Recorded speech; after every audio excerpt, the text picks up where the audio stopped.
Hey, good evening to everyone from our side of the world. Well, if you're seeking for something that will definitely spice up your evening, then you came to the right place. We are about to feast on a lot of chicken dinners tonight, and we are absolutely happy that you guys are here. Tuned in to the Clash of Giants Season 3 by Ruthless Esports with your favorite casters, always taking you where the action is. My name is Red Queen, and beside me is the great Sir Cloud. How are you feeling for day number 3 of this competition, Sir Cloud? I just had to give the rock sign because right before the show started, a poster of someone posing like this came up on my screen. So, yes, I'm feeling like, yeah, let's rock, yo, today because it's day number 3, and I still wonder, 1-for-1, are they still going to dominate the lobby? That is a big question right there. I mean, there is no time to get passive, 6 matches for this evening, ladies and gents, and I'm pretty sure a lot of teams will try to make up for the lost points, or will try to catch up with the number of points those top 5 teams have already set up. So I'm pretty sure it's gonna be a lot of action tonight, Sir Cloud. Yeah, expect a lot of action, of course, just like how we've seen in day number 1 and day number 2. And this action is for the total prize pool of $20,000 US. And besides that, of course, the point system is going to be as usual. Yeah, it's pretty basic. I mean, you already know how it is. You know the drill, so to speak. You've been to a lot of official tournaments coming from PUBG, so this is pretty easy. But you know what? If you are not updated with the tournament format, well, here we go. Again, we are done with the SEA preliminary stage. It was like 3 days, right? But right now we are on our 3rd day as well for the South Asia prelims. 18 teams, but only 5 teams will advance to the next stage, wherein they will have a chance to play with the 22 teams that got invited from PMGC 2023 for special invited teams, and it's gonna be a Royal Rumble. Oh yeah, we're gonna rumble in the Bronx today because 2 more days to go. That means 12 more games, counting down to knowing who our top 5 is. And just to illustrate for you, ladies and gentlemen, this is the schedule. We are today at the 28th of December. So today, tomorrow, at the South Asia Prelims will close, and we'll continue on in the new year next week with the survival stage Group A. So at least you guys have something to look forward to other than spending time with family because of the holidays. So just make sure that you inform your friends about this big tournament brought to you by Ruthless Esports. And don't forget to subscribe, to their YouTube channel. But let's talk about those invited teams that we were discussing just a while ago. So for Group A, here comes Vampire Esports, D plus Kia, Alter Ego, Ares, Nova Esports, Tianba, Coney Esports, Sem9, Stalwart Esports, and Hale Esports. Not to forget Aegon I8, Nickbar Galaxy Genesis Esports, and Procedure Esports, followed by a mix of the Southeast Asia Prelims and also the South Asia Prelims qualified teams. They will be mixed up in here. And Group B, we do have Bigatron Red Villas with potentially some new players. 628, Thundertalk Gaming, Team Pi, NS Red Force, Yudu Alliance, IAC Esports, Sersha Esports, and Mob GPX. Procedure Evos is gonna join this tournament, right, Sir Cloud? Did we mention Procedure Evos? Yes? Looks like not, because they recently disbanded. Okay. No! Why? But anyway, okay, we'll discuss that in just a while. But not to take away the spotlight from our tournament MVP, 1-for-1 official, it's Rafay. And he managed to rack up a total of 25 elimination points yesterday, putting out a 5,310 damage, 21 minutes average survival time, and 38.46% team contribution. So that was a lot of hard work coming from Rafay. And it could have been anyone from 141, right? But you got Rafe up there, but you still have his teammate JD at number 4. Besides that, Janu, we got D46 from CMF GSM up there as well. DTD, we got Woke in there too. But if you look at the average damage from Rafe, 531. Everyone else is 300 plus. That is crazy. Not to mention the average eliminations as well. He's 2.5 and no one is even close to 2. It is crazy. It is crazy indeed, and that's actually what I was about to say. If he can continue to get this kind of elimination points, averaging to 2 to 3 kills per match, I mean, he could hold on to that MVP title up to the end of this tournament. There is no doubt about that one. But after match number 12, these are your overall fraggers. Of course, it is obvious that Rafe will take the number 1 spot, followed by Fearless of ASTRA Esports, D46 of CMF, and Yanu coming from Ruthless Aggressive Warriors, and of course, the Master of Dark Arts, as what Sir Cloud mentioned yesterday, Sirius coming from 141 official with 17 elimination points. Yeah, better be careful. If not, he might snape you. Okay, if that make any sense. Okay, I was just trying to make a correlation with snipe, right? But yeah. Anyway, well, I tried.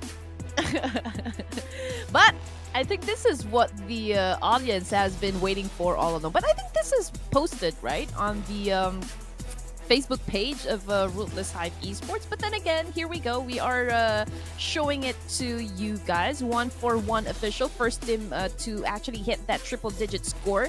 They have invested quite a lot, during the first 2 days. But this is where it starts to matter most, Sir Cloud. Teams will surely be more aggressive than ever at this point. So if you want to create that huge lead, this is the best time to do so. And just talk about Undergang Esports. They are only leading by 13 points against T2K at the 5th spot. So there is no time for them to slack. They need to hustle more because a lot of teams are just trailing behind.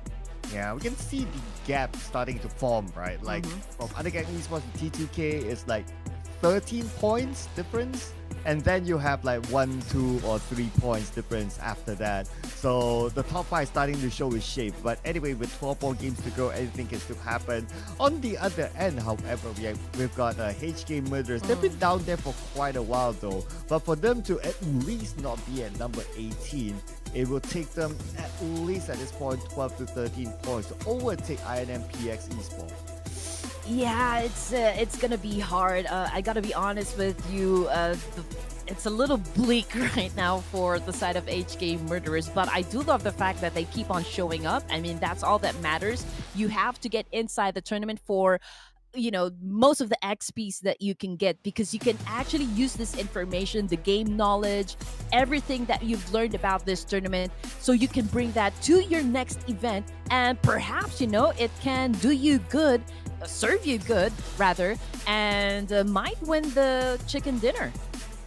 Yeah, I mean, whatever we've seen like for the past 2 days, right? Even like for us, it's so hard to make predictions because it feels like anyone can do it. Even like you jump to page 1 with just 1 chicken dinner, so it's harder than I thought to make predictions in the South Asia prelims. But anyway, Red Queen, we gotta do it.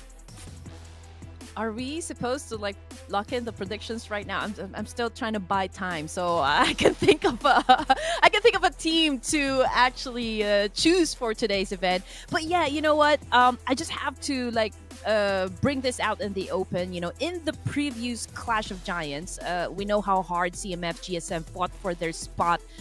Just to get to the finals. They performed beyond what was expected of them, broke their limits, just to satisfy almost the whole of Bangladesh. I remember it so well because it was one of the most exhilarating moments during that tournament. I mean, even A1NB Esports fans, which is the best, by the way, they joined hands to make sure they push for CMF GSM in the comment section, and it is forever etched in my heart. The solidarity of that all, it's pretty cool, to be honest. So I'm not surprised that they are one of the top performing teams here in this division, and I do expect that they will be one of the teams that will emerge victorious. Yeah, I mean the fans are like now the fifth man, sixth man, seventh man. I mean depends how you define it, right? But looks like we have this stats coming up, which is the map performance. Okay, I mean Ooh. honestly no surprise that 141 is up there. They have been super duper consistent. Oh yeah, and looking at the rest of the teams right here, 141. Yes, it's already a given. Ruthless, Aggressive Warriors, ASTRA, Esports, Undergang, and GSM. ASTRA Esports, though, however, they had a pretty bad run during the last two matches yesterday.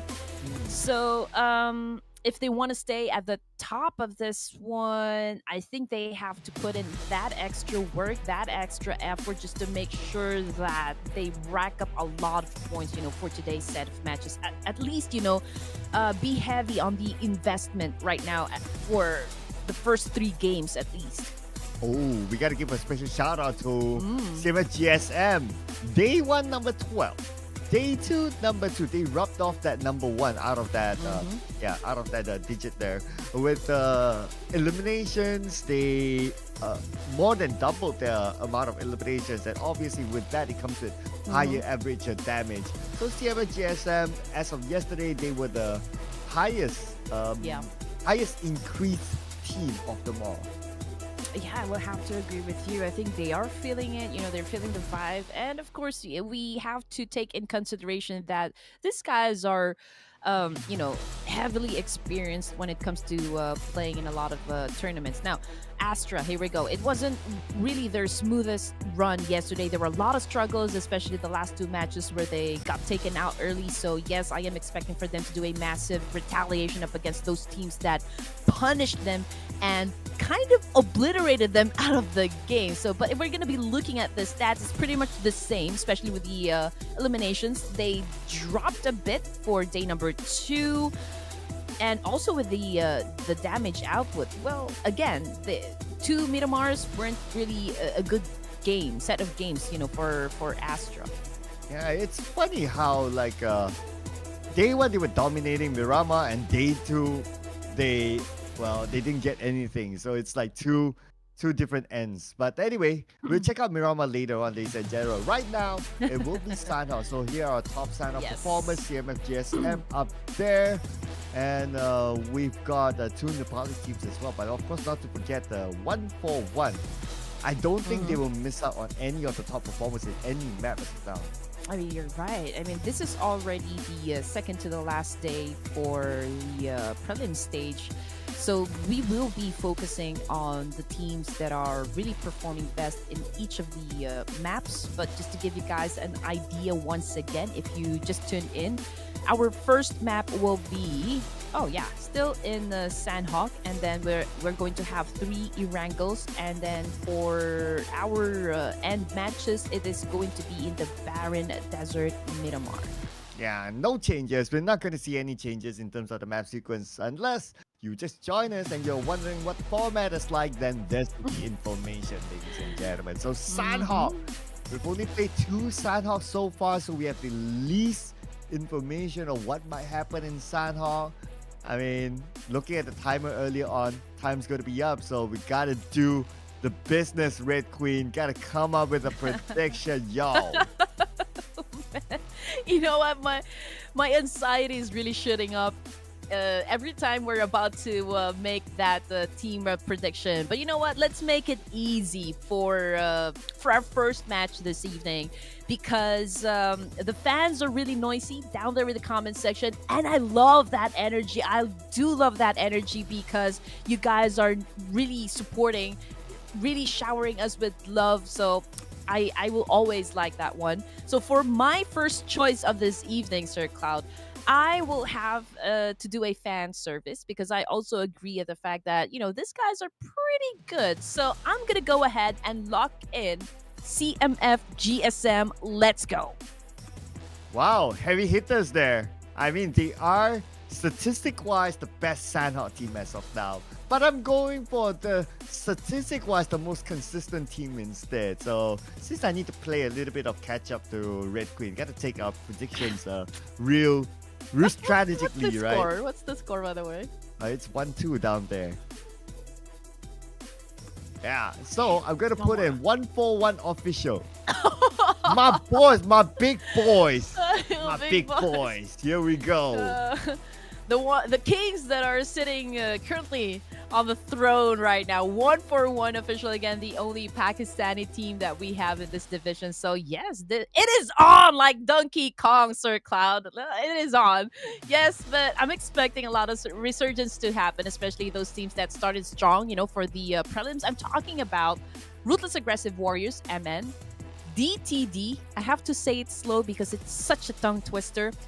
I mean, these two teams that I mentioned dropped significantly in the overall, 7 spots in total, and even ASTRA Esports. So, I am really curious at what kind of battles and energies and thunders and whatnot we're going to be expecting for just our first match this evening. Yeah, I know, right? It's, man, and for you know, ASTRA Esports, after yesterday's last 2 games that they didn't get anything, they might go big in SANHOK just to, you know, make up of whatever lost points that they lost in the yesterday's last 2 games. So I don't know. There's so many possibilities, right? Maybe A1 NB might get the chicken dinner with this level of support from the chat as well. Or it could be MABETEX Esports after that Jiro insane clutch yesterday. And he could be on fire still. So it could be any of these teams. Yo, that is still, you know, what Jiro did in Miramar still baffles me. It's great. It was a beautiful thing to watch. Perfect execution coming from Jiro. The way that he did the micro gameplay up against T2K, that was insane. But I agree with you, Sir Cloud. I mean, things are starting to take form. No doubt about it. 12 matches in, and we already have an idea at which of these teams really has that commitment to finish at the top and advance to the next stage, where they will get to play again with some of the amazing teams in the region. We've mentioned that a while ago. So competition is tough because this is already the 3rd day. But again, that is what we came here for. That is what we always look forward to see. Yeah, so let's see, because you know, I'm still like unsure like which team will really go pop off, right? I mean, plus it's SANHOK, the smallest map, it's very circle dependent, and sometimes there's a little bit of element of luck. So not gonna lie there, especially with a map like SANHOK. So even though like if you're like probably the best team, but if the circle just doesn't favor you, the level of difficulty is just that significant. I mean, for sure, you cannot really take out luck, you know. That is one of the factors, really, because the zone doesn't always favor you, right? So you just have to really be lucky at times at shutting down opponents, just in case you are at disadvantage. So there's always the luck to consider. But when it comes to SANHOK map, again, this is a very confrontational map. CQCs right now, to be honest, are hella dangerous and scary because of how deadly the DBS shotgun, right? I don't think that meta is going to change anytime soon. And also the nade game. Accuracy and precision are the things you need to possess in order to pull up something like heavy clutch, you know. I mean, for Ruthless to even award a team with the most nade eliminations, you just know that this is a must-have skills to stay at the top of the game. Yeah, speaking about the DBS, the only way for the DBS meta to be shifted out is probably to have a better shotgun than the DBS, which I don't think is going to happen. Yeah, because it would just be insane. But the other possibility is that if the DBS goes back to the box, then maybe. But speaking about DBS, we don't have a DBS gameplay. We have an S12K instead, and ASTRA Esports fighting back in boot camp. Yes, I'm checking who they are up against. I think it's A1 Esports. Yeah, I mean, the engagement is happening right inside a boot camp area. but A1 seems to have the advantage since I can see some players coming from Astra already knocked down, and oh, this is Astra. So Astra versus Tribe, Aramay, Caesar Cloud. Yeah, and Astra got all 4 points. Trial Mercy eliminated without a single point. CMF JSM fighting back, and Mad Cat is certainly mad the fact that they're challenged, and they won the fight though, but they lose Osman, unfortunately. I have to get my eyes checked. Yeah, I thought it was A1NB Esports, but you know what? Who else is not really having a good time? It's MABETEX Esports. I just saw on the kill feed. I think they lost at least 2 of their members. Not sure.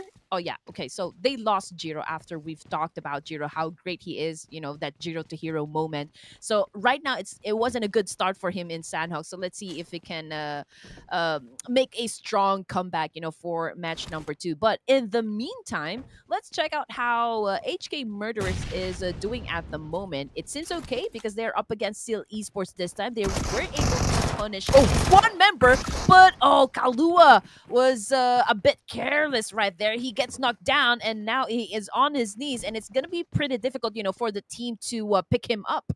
And we got Luck going up to the 2nd floor. So at the same time, Ruby, speaking of Scooby, I mean, so happened that the 2 names rhyme and they're helping up each other. Luck is just circling around trying to distract the opponent, but we have 2 DBSs in one single house. So this is going to be used now. Wow. Super Shy gets 1, looking for more. We'll start the rushing.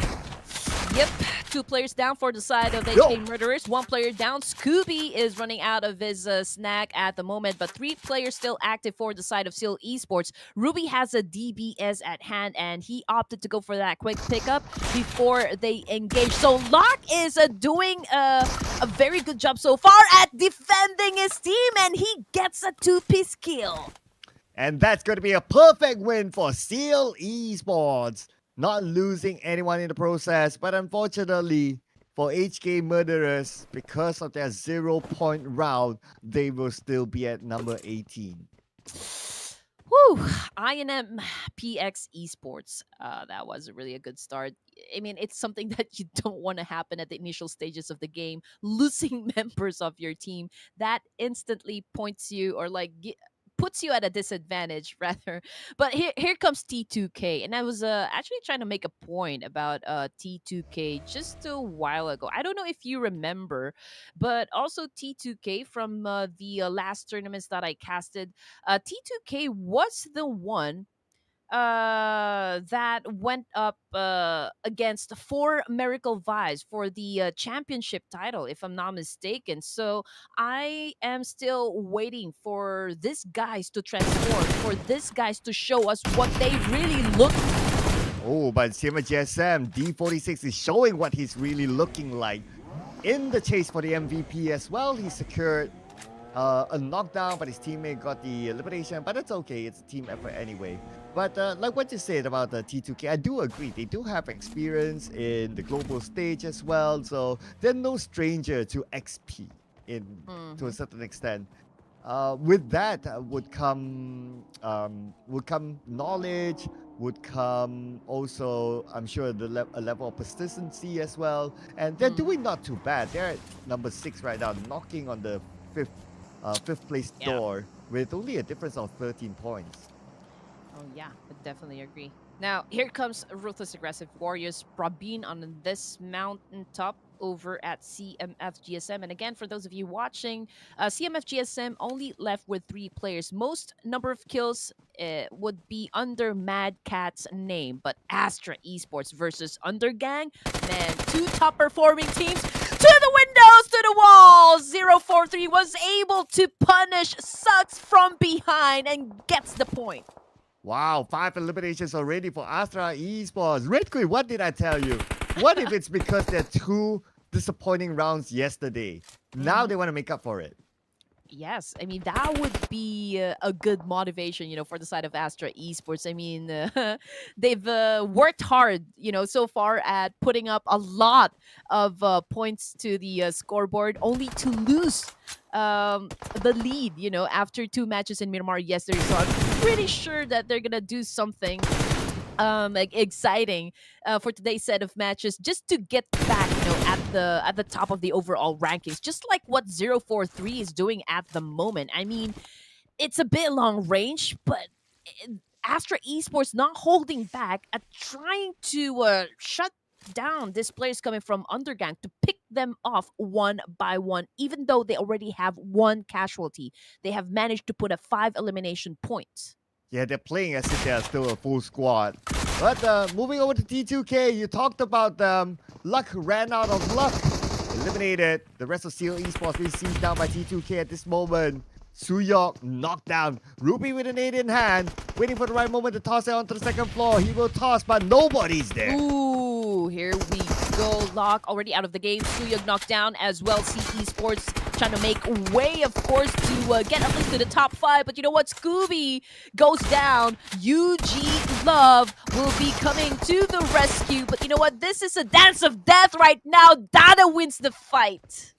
Oh, Dada! You know, it sounds like daddy in some in some cultures, I guess. But he's showing who's the daddy. Who's your daddy? Who's your dada, right? But yeah, you're right. I mean, I think it's mostly for kids, you know, those who still cannot really properly say the term daddy. I think they always go for dada, so it will be easier for the babies. But yeah, that was an awesome shot coming from dada right there. KS, I think they are at the second page, or are they on the first page? Oh, they're at number 8 right now, so Mm. considerably on the first page. Okay, so far so good. At least they still have a complete a set of players. I mean, they're not holding back as well at getting those elimination points. I can hear a lot of trades happening. T2K, now we were talking about him just a while ago, but they are up against STR at the moment. Dada is currently knocked down. Oh, Oh. man. Dada sent back to the lobby. Oh, yeah. Oh, man. Oh well. I guess he can rock the chair in the lobby while waiting for his other teammates. If you get the Yeah. reference. But anyway, so this kind of circle is kind of tough if you ask me. I mean, we've seen this before, right? If the circle goes on to the Camp Alpha Island, it's always very difficult for teams who are not in the Camp Alpha Island from the start.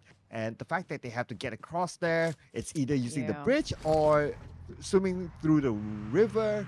Either way is hard.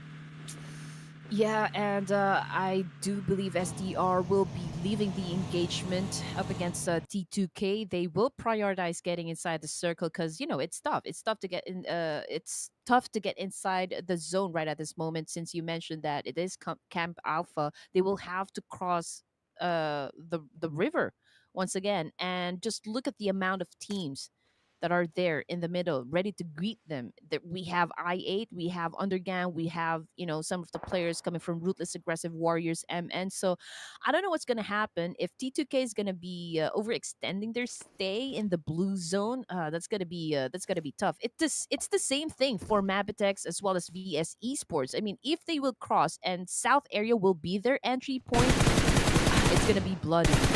Oh, but speaking about bloody now, Zordy putting pressure onto the other side. Although it's quite far, ambitious shot, I must say, but he almost got the knockdown and potentially might get the second one. But Zordy is being shot at, has to back off. He'll be okay for now.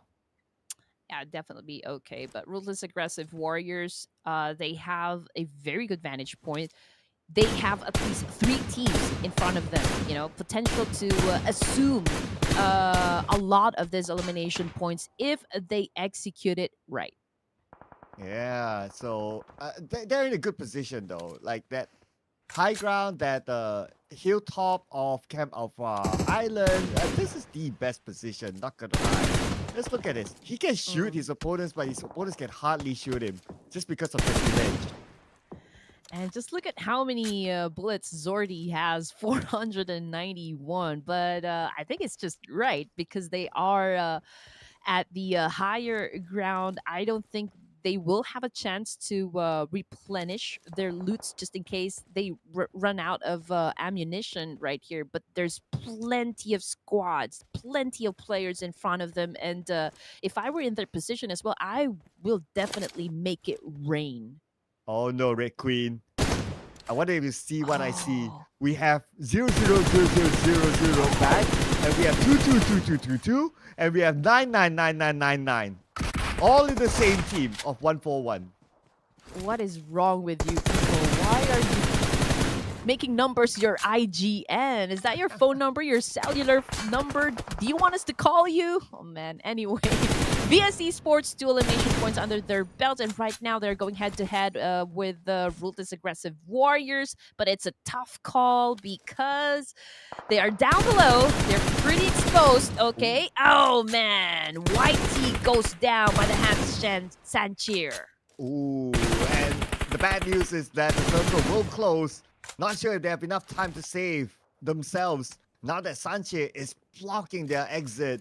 The only exit obviously the left side, but it's kind of covered. Everything's approaching, but the two members. Ooh. Oh wait, where did the shot come from? Oh, from the other side. Oh, that was a good shot right there. Essential knockdown coming from Last of VS. He just saved, you know, his teammate from imminent death right there. Yeah, I mean, good thing they have enough cover. But for Rogue, he definitely doesn't have enough cover against A1NB. Look at this rush. I mean, he's exposed. And it's straightforward elimination coming from K9. Oh, I'm not really sure what happened with Ruthless Aggressive Warriors, but they just got eliminated stage 3. Match number 1 here in SANHOK. We still got 58 more seconds before we move into stage number 4, and we only have 14 teams left competing for our first match this evening. Now, Sleepy needs to go to sleep because he just got knocked down, and that was an awesome shot. If I'm not mistaken, that came from CMF. Oh no! Ooh! Oh, hopeless. Too bad. He took too much damage. Immediately knocked down. But at least his teammates is still able to pick him up. But looking at their current position, they need to swim across. And considering that we're heading on to stage 4, with the number of utilities that they have, I'm worried for stronger esports. Okay, Illuminate. They are also in the blue zone, but I can see they have enough first aid kits. But the question is, Sir Carl, okay, you have enough first aid kits, but where will you hide? Where will you recuperate? Because it's already surrounded by teams right at the edge of the circle. Yeah, it's almost impossible at this point, honestly. Look at the amount of teams around there, and look at the circle. Oh, Goes man. towards the edge, and we have about 50% of water within this circle. Can you imagine? There's so little land for these teams to play with, and in this area, there's so little cover. Man, Ooh! heights. Hopeless goes down. Sally. Oh, man. That was a good shot coming from Sally right there. Illuminate crew. But they're also not out of the woods just yet. Coming from the kill feed, we've got players coming from ASTRA being knocked down as well. Getting picked off one by one. And there you go, ladies and gents. 7 elimination points for ASTRA. But they are now eliminated out of the game. I mean, number 13 with 7 elimination points is commendable. Not gonna lie there. So Astra, they're fueling up for the following rounds for sure. But for the other teams, the remaining teams still alive here. We got 11 teams, and for now, only one team spending time in the blue. Not looking good considering like how close these teams are together. We don't have any time to waste, and these teams, they know it. They know they have to rack up a lot of points, you know, just to stay in this competition. But yes, I mean, the zone is merciless right at this moment, Sir Carl. But let's see what K9 is going to do. What a good shot coming from that PGS right there. But Whitey follows through. He goes on prone, was able to dodge the attack coming from another player. That Storm, A1NB Esports. Can they win this fight? Oh, the moment you talk about Death Storm, unfortunately, he went down. VS Esports. They'll rank out the eliminations now. Already 6 eliminations in the hands of VS Esports. But the bad news is that they do not have the circle. And for them to get in, they need to go up to the high ground. Sinister nades down last. a lot of the teams are already fighting. Ruthless Aggressive Warriors losing members as well, while VS still not done dealing with A1 and B. Sinister taking in some damage, very low in HP. Hitman is making a move, cooking up his nade. I'm not sure where he is about to throw it though, but there is a lot of players knocked down on the side of VS. White T trying to buy time for the rest of the teams to actually survive the situation, but this is a 2v1. What is gonna happen? Ooh. Oh, Sinister with a good shot of VVS right there. Sinister! Beautifully done by him. And now, the next mission is for them to get into the zone. Look at this, it's going to be real hard for them to climb out to the high ground. And at the same time, the blue is putting pressure onto them. Hitman is on bandages now. He's out of first aids. I guess he might get taken out by the zone, and yes, he will. Fortunately, they're out, but in the process, they got 4 elimination points.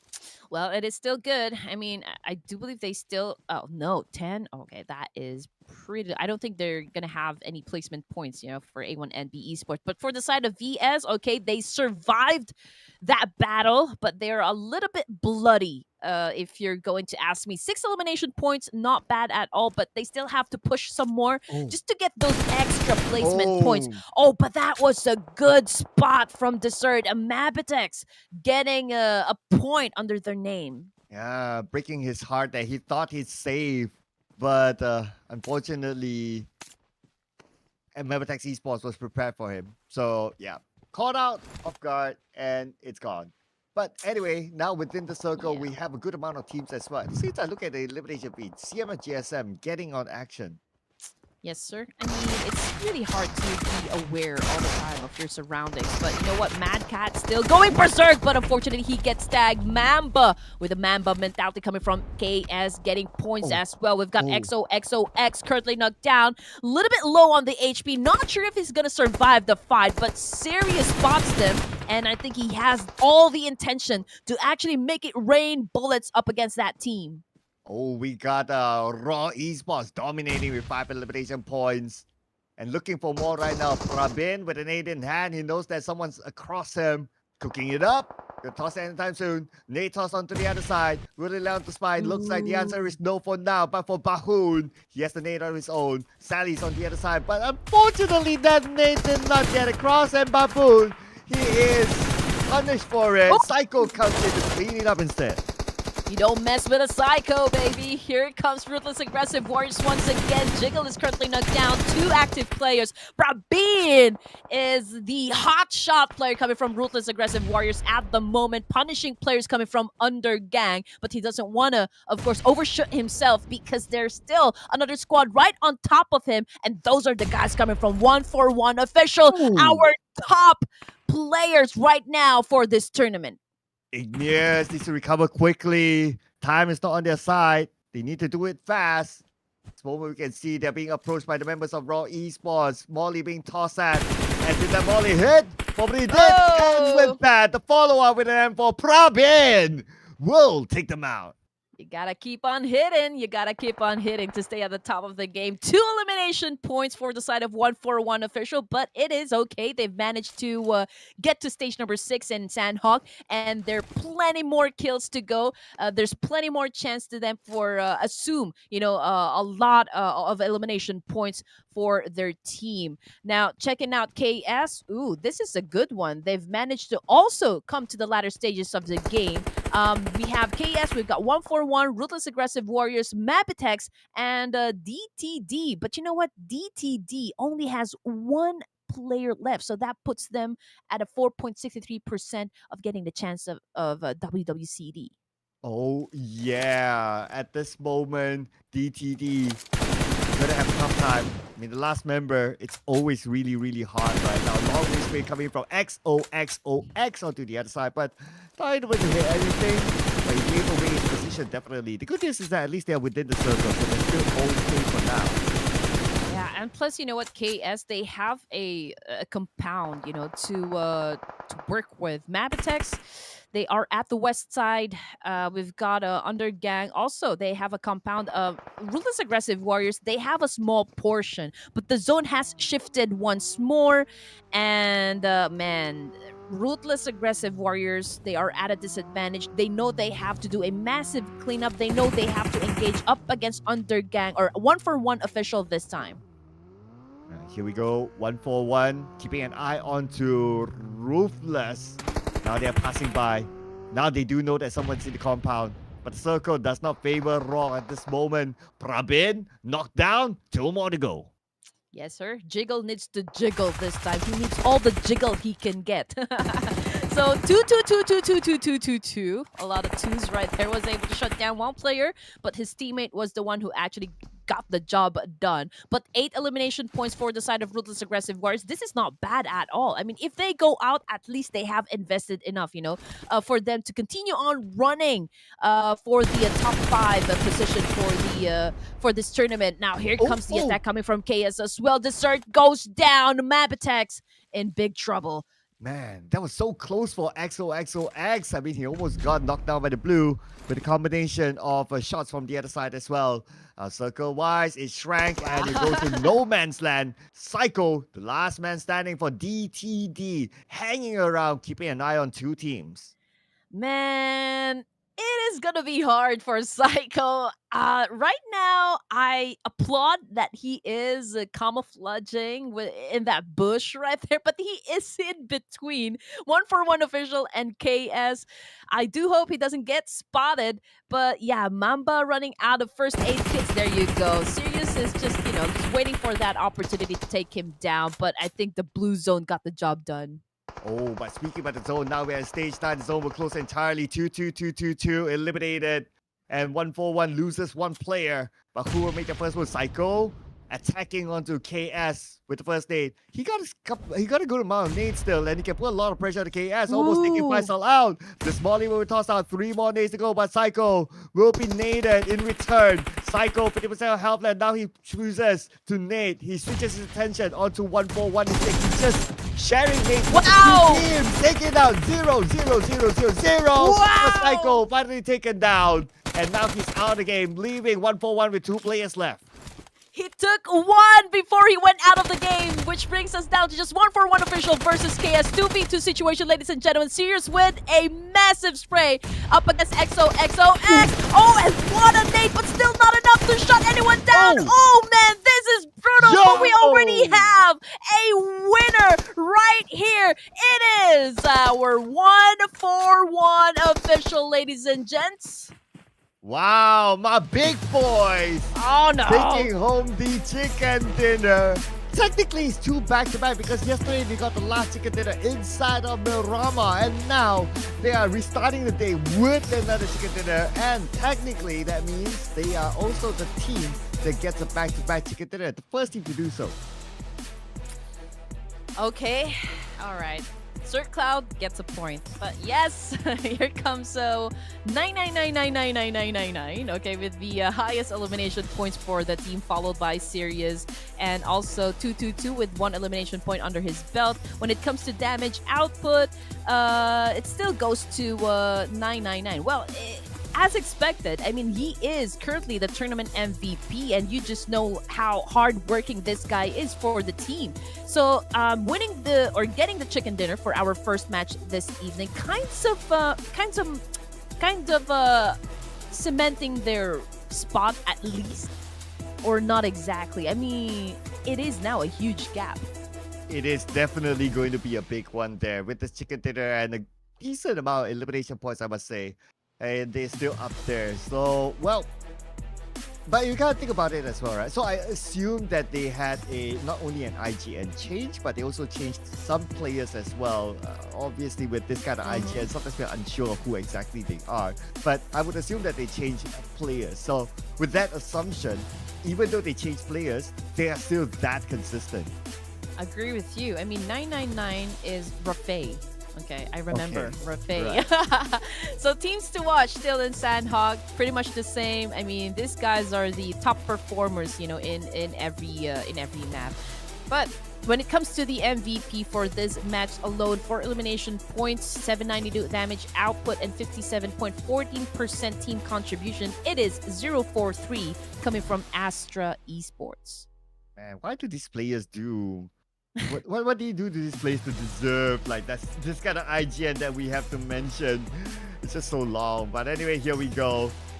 I guess we'll call him 99999. I'm not too sure by now. But anyway, top performer with 5 eliminations. And we got 043 up there as well. ASTRA Esports, they are pretty much back with a good amount of eliminations considering they got eliminated fairly early. Other than that, we got Luck as well up there from Steel Esports and Madcat from CMS GSM. CMS GSM doing not too bad. Yeah, and 3 eliminations for Madcat. I think it was a hard, not really hard, but a heavy carry, for CMF GSM just for this particular round. Let's check the OK teams that did well, for SANHOK. 18 points, again, goes to 141 official, followed by KS with 12, and Ruthless Aggressive Warriors. So there you go. Top 3 performing teams with a double-digit score. But let's check out the bottom 4. So it's CMF GSM, 4 Raw, AST, and HK Murderers.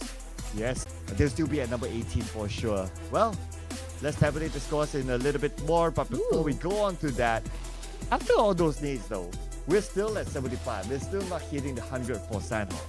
Pretty low. Yeah, 331. Longest elimination distance goes to Sleepy of Ruthless Aggressive Warriors. And again, at the beginning of the match, things like airdrops getting looted, Sir Cloud, these are the things that I don't really expect to go as high as, like 3 to 4 at least, because I just know that teams wouldn't want to risk it. But I guess, the teams that we have right here, right now, is really up for the challenge. Yeah, I mean, airdrops are not the real priority of the teams, just like back in the day anymore. But what's the priority is definitely still collecting the points, and we talked about like how big of a gap that 141 would have opened. At this moment, it is a 32-point gap between 141 and a Raw Esports. But anyway, it's all about getting in the top 5. So I'm just looking at how far Undergang Esports is from the closest challenger, KSXTMT. It's only 8 points. So yeah, I mean that number 5 spot still can be taken away. Yes, Dream to Destination also improved in their overall rankings. They moved up 1 spot, which is not bad at all, but they can continue on applying the pressure and also the aggressiveness to the rest of the teams still inside if they want to make it to top 5. It's going to be hard work, no doubt about that. VS Esports, okay, this is the only team that had quite an improvement for our first match, so we of course continue to expect more of this team. And from the second page, it is just Tribe, Aeromacy, and Stronger Esports that have winner chicken dinner under their name. And based on the numbers as well, if I want to be realistic, I think HK Murderers probably will make top 5 at this moment. But for INM, PX Esports, maybe, just a slight maybe, but they need to come out big in the remaining rounds. Yes, sir. For HK Murderers, honestly, yeah, we're not gonna try and sugarcoat it. I mean, these guys are already playing just for experience, and again, this is gonna help you guys a lot in your next tournament to come. But we're gonna be discussing more of just what happened during our first match. We will be taking a short break, just to get us some water to drink, right? So don't go away, ladies and gents. Stay tuned. We'll be right back.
And camera change, ladies and gentlemen. We are back with Clash of Giants Season 3. My name is Sir Cloud, together with Red Queen Gaming. And what does it take to stop 141 as of now?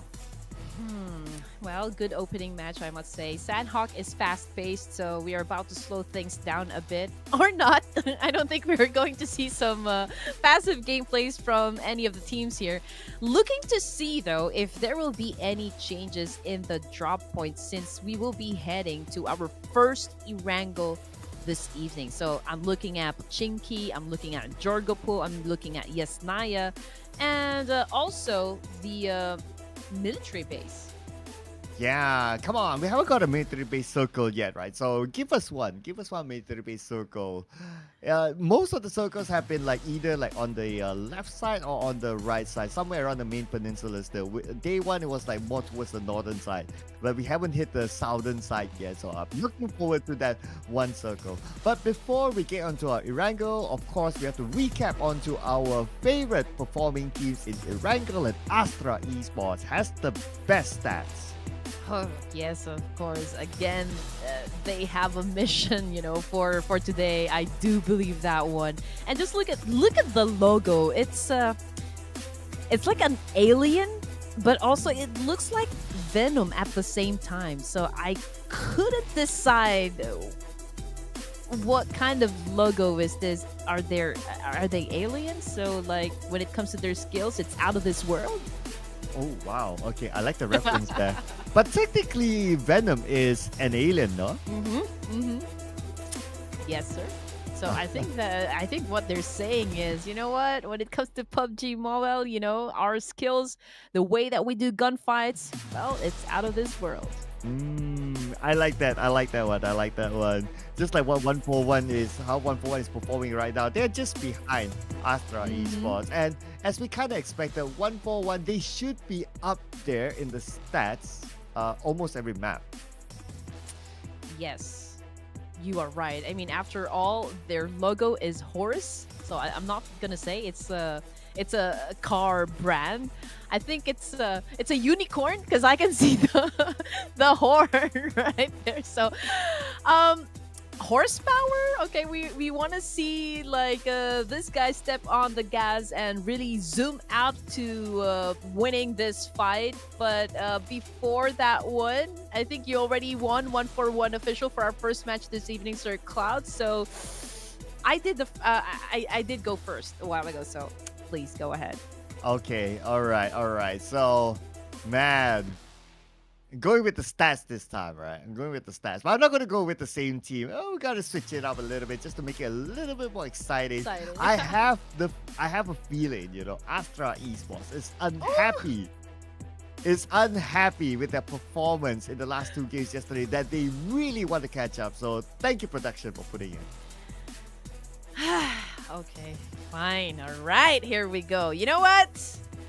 I'm gonna go ahead and trust this guys can perform well for the first ERANGEL this evening.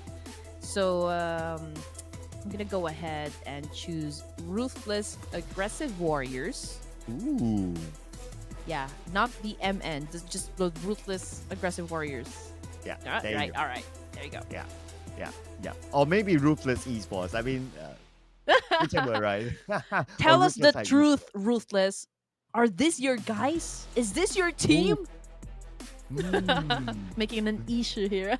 Wow. I mean, it's. I don't know. Yeah, can't say, right? Can't say. But what I can say for sure is they did put up a good fight as well. Like, despite them not having the circle, it was a very tough Camp Alpha Island circle, but they still kind of made it decently far. So gotta give it to them as well. So with that sort of potential, yeah, they might be able to do it this time. These guys are trigger happy players. There is a reason why that even though they're not landing the winner chicken dinner, they still at the top, right? So they're pretty consistent at getting those elimination points, pretty balanced if you ask me, because they also get a good number of placement points. So that means that they're good with the gunfights and they're also good with rotations. Oh yeah, they're pretty balanced, not gonna lie. So Sometimes it's a matter of balance, right? Like all things in balance. So if you're able to strike that as well, you can. Well, now the goal is to be the top five. You can definitely place yourself in the top five. Getting the number one spot sometimes is about okay. We can leave that for later. It's nice. It's sexy. It's shout outable, if that's even a word. But you know, it's just a flex. Well, we always say that it's really hard, difficult even to find that golden ratio when it comes to getting those elimination points and placement points. And this was before, when elimination points can score you a total of 15 when you get that winner chicken dinner. But then, PUBG, they made things more exciting for us and changed the whole pointing system. And now we have prioritized aggressiveness, risk, which is, of course, all factors when it comes to survival mode. So I guess finding that balance becomes even tougher. Yeah, and when it's tough for them, of course, it's exciting for us. Not gonna lie, and it forces teams to take more fights as Yes. compared to the days where, um, 15 points chicken dinner, and I think there was. I'm starting to forget by now. I've been through so many versions, but I think there was a time where it was 20 points for chicken dinner. So yeah, I mean times have changed. Back then, there was a lot of teams playing camping most of the time, Yeah. just because of how lucrative the points are. But nowadays, aggressiveness is the key to winning the game. Agree with you 100%, Sorcon. I mean, most of the time I can see the battles happen during the last few zones, but right now, the moment that this people or like these players land on the map, it is game time. Game time, ladies and gentlemen. Circle Heaven to be on top of the flight path. That also means that on top of majority of these teams in Yasnaya, we used to have 2 teams. This time around, we have 3 teams in Yasnaya, including A1 and B. Yes, sir. I think they're up against. I'm still trying to look for the name. Not. I think this is 1-for-1 official, right?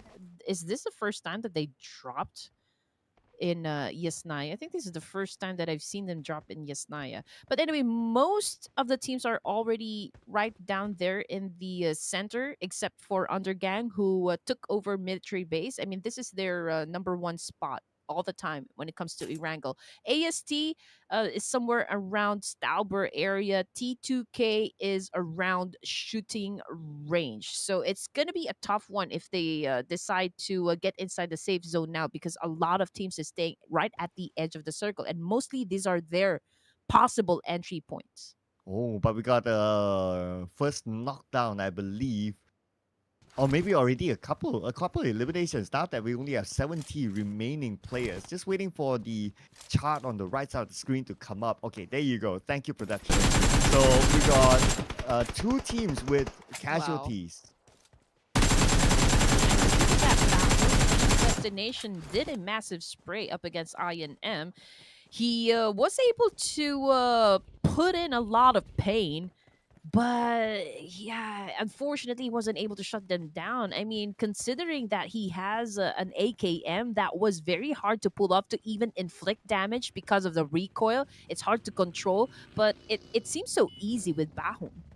Yeah, I mean, these are pro players, right? So they make everything seem easy.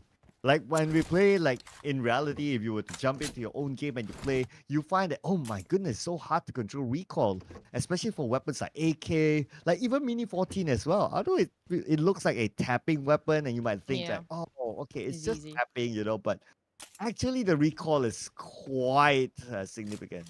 Yeah, hard to control. Not no doubt about that one. But still, esports. I think one of the players is currently knocked down. And checking out MABETEX on your screen, they are somewhere around Lipovka area, if I'm not mistaken. But of course, the business is here in Yasnaya, where A1 NB Esports, 1-for-1 official, and STR or Stronger Esports are kind of having a Mexican standoff in this spot. But at least there's still some space, right? So we can see each and every team like taking their own corner. So they're not really pushing each other yet. They're just keeping an eye in case a team comes up with something funny. But I think it's still fairly early.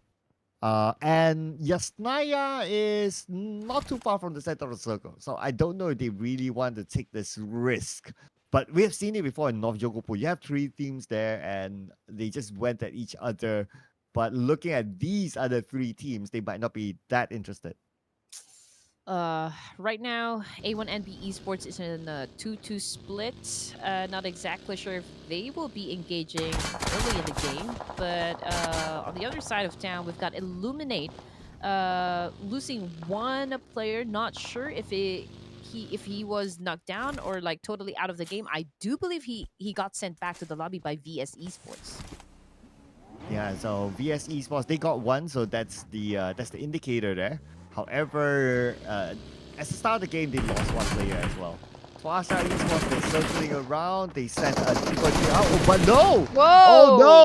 His back tire punctured, and he can no longer use the vehicle. Oh no, caught in a really, really bad situation.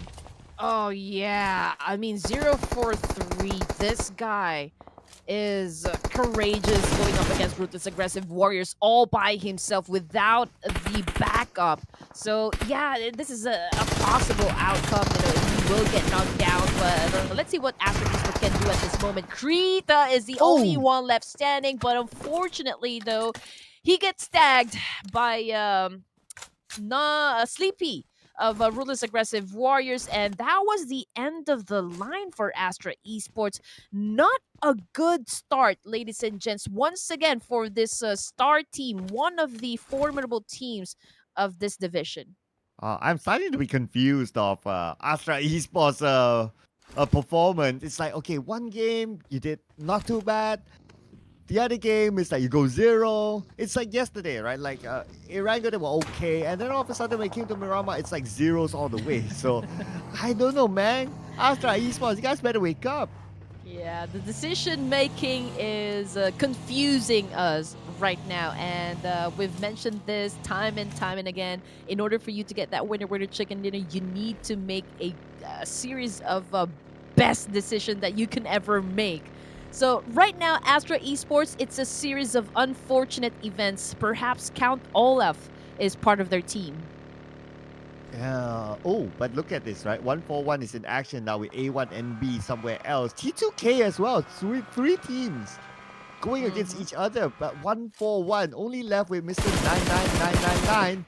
And he's definitely going to call the police there.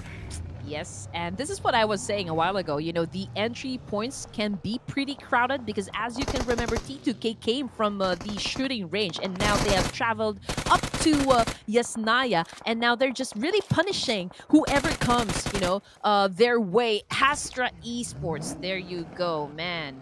Or this is Tribe Aeromacy, if I'm not mistaken, AST, right? Yep. Tribe Aeromacy, they got shut down by T2K, and now they are left with just 2 players remaining. Yeah, and T2K got a couple of elimination points, 4 elimination points to be exact, but they will lose one player, Suyong, taken out by Incus, XOXOX, no hugs and kisses for him. Oh, man. Oh, that's tough. Yeah, during the holidays. But anyway, yeah, KS, 2 casualties. Oh man, this is not looking too good for their side. HK Murderers though, still trying to catch things up, still trying to get those elimination points, and so far they have managed to put up 2. Stage 2 in ERANGEL. But the fight is not over yet for the side of KS. Oh my goodness. It is now a push. It is now a crush. But Mamba goes down just as quick like that. Oh, just like that. He was at a difficult position. I mean, at the lower ground, just right on top of him is his opponent, and that's going to be 3 points for HK Murderers. Okay, already 30 points. They are 14 points away from at least overtaking the number 17 spot to not be at the bottom. Yes, and with all the fights that happened, Sir Cloud, I am still amazed at the fact that we still got 17 teams. I mean, only one team that got sent back to the lobby, and this is stage 2 in ERANGEL. Although a lot of teams already lost, some of their players, but let's see what's going to happen with Ruthless Aggressive Warriors. Oh. Oh man, Locke gets tagged from behind by Seal. Ryu! And we are Kirito here, coming in with an elimination onto Ryuk. Ryuk take it out. Kirito's now looking for more. Rogue is just right in front of him. Rogue is going in with the DBS. He's waiting for the right moment. 8 bullets in his chamber. He's going for the rush. Whoa! But whoa! Taken now by the one and only Ruby. Access denied. Oh man, that was brutal. That was harsh. He took a DBS to the face, if I'm not mistaken. 16 teams remaining, 51 players alive with 1 minute and 12 seconds before we head on to stage numero 3. T2K Suyog already out, so that leaves them with 3 players. STR still 4 men strong. And yeah, they're over at Yasnaya. T2K, again, amazingly left the scene. They prioritize getting inside the circle, which is there's a potential clash perhaps against MABETEX or even A1NB. My Spanish teacher will be proud the fact that I know what you just said. Número 3. Yeah, there you go. Uno no stress. Yes, sir. Yeah, there you go. There you go. But for Spike now, Undergang Esports. Oh, they're going in for it. Okay, they know that there's only one player. Oh no. Mahares in trouble. Molly onto the top floor. Yes, sir. He might get burned alive, but you know what? It's okay because... Oh, no, it's not okay because he jumped from the second to the ground floor and can't say it was the best idea. He could have just stayed and tried to go for the quick kill. I think that would have been a much better option. Yeah, or maybe try to pull off a Giro, right? Staying at the second floor. But anyway, yeah, I guess it's one of those pressurized moments that you need to make those quick decisions. And then moving over to Seal Esports now, they are dominating with 5 elimination points despite playing with 3 players without Scooby-Dooby-Doo. But it's only Ruby left, in fact, going up against Zero, the Wonder Kid. Yes, but this is a great 1v1 situation. We can see that Zayo cooking up that nade, getting ready to toss it. Ruby prepares his DBS. Zia seemed to have changed his mind, but went back again at cooking that nade. Oh, again, he puts it back because he heard probably a car just looking around the area, and that is Viper coming from Illuminate. Zayo goes in for the spray, but completely missed his target. Oh, Zio now going up against 2 from the other side. Zio scopes out, can't find a good angle, but the nade all the way from downtown takes him out. Well, it's not really a fair fight to begin with. I mean, Zio was all alone up against 4 players of Illuminate, so we just know what would be the outcome for that one. But VS Cyrix, oh man, he is on a roll once again. But unfortunately, Cynix tried to save his teammate, but he's just too far this time. VS getting all the kills, Sharp cooking up that nade. Hopefully, shuts down at least 3 players, and that could be the opening knock that he has been waiting for. Oh, but Sharp seems to be alone in this tunnel, in this shelter. 2 going on to him right now. Make that 3. Oh no, not looking good for Sharp. He knows that he's outnumbered. He's leaving this area. And there's only 1 exit on the other side, so hopefully nobody else is waiting for him. Yeah, he is getting hunted. You know, I just hope that he stays as sharp as he can, trying to at least outsmart or outrun his opponents because, I mean, definitely they will be gunning for that point. Now, let's see what Dessert is going to be doing in this situation since he spotted 2 players coming from T2K. He went in for a massive spray. Dada goes down. UG Love, he knows what is happening. He goes back, probably saving his teammate right here. Dessert finds this as the opening and will be pushing in. Jiro goes in for that crash. Let's see what is going to happen. Oh, the nade from Love. Giving a signal to his opponents. He's the last man for T2K though, so going up against the entire MABETEX squad. And now MABETEX coming into the building. Love is being pinned back thanks to the Molly. Oh! But he found an opening! What? Wow, that was big brain gameplay! Oh, man, That was insane from that small Oh, window right there. I mean, it doesn't even matter if it gets taken out, but the kind of performance, that kind of move is so slick. it is. It is. When was the last time you see somebody do that? Oh, Yeah, hardly, yeah, been a long hardly time. a long time. Yeah, I can't remember the last time to be honest. And that is just creative, creative, and that is what you get when you have XP. Right. You have to continue on thinking outside of the box, and you can have those genius ideas if you continue on playing for a lot of games. And you're right, Sir Cloud, that is born out of experience. Yeah, or more like thinking outside the window, literally. Nice one. But anyway, so far we can see 141 eliminated, but they'll be fine. I mean, even though if they skip this round, they'll still be up there because the gap is significant enough, unless Raw can come up with something insane. But so far they're on track. They got 5 eliminations already. Not a bad number at all. I mean, stage 4 in the ERANGEL match is still a good performance, from that team. Now, Undergang seems to be underperforming. One elimination point. This is not, the kind of gameplay we've seen, from day number 1 of this prelim. So I would want them to push a little harder, in getting those points. I mean, if they want to stay at least, being at the first page, they have to do something that has never been done before. Oh, speaking about something that's never done before, unfortunately, there's something that's been done time and time again to HK murderers.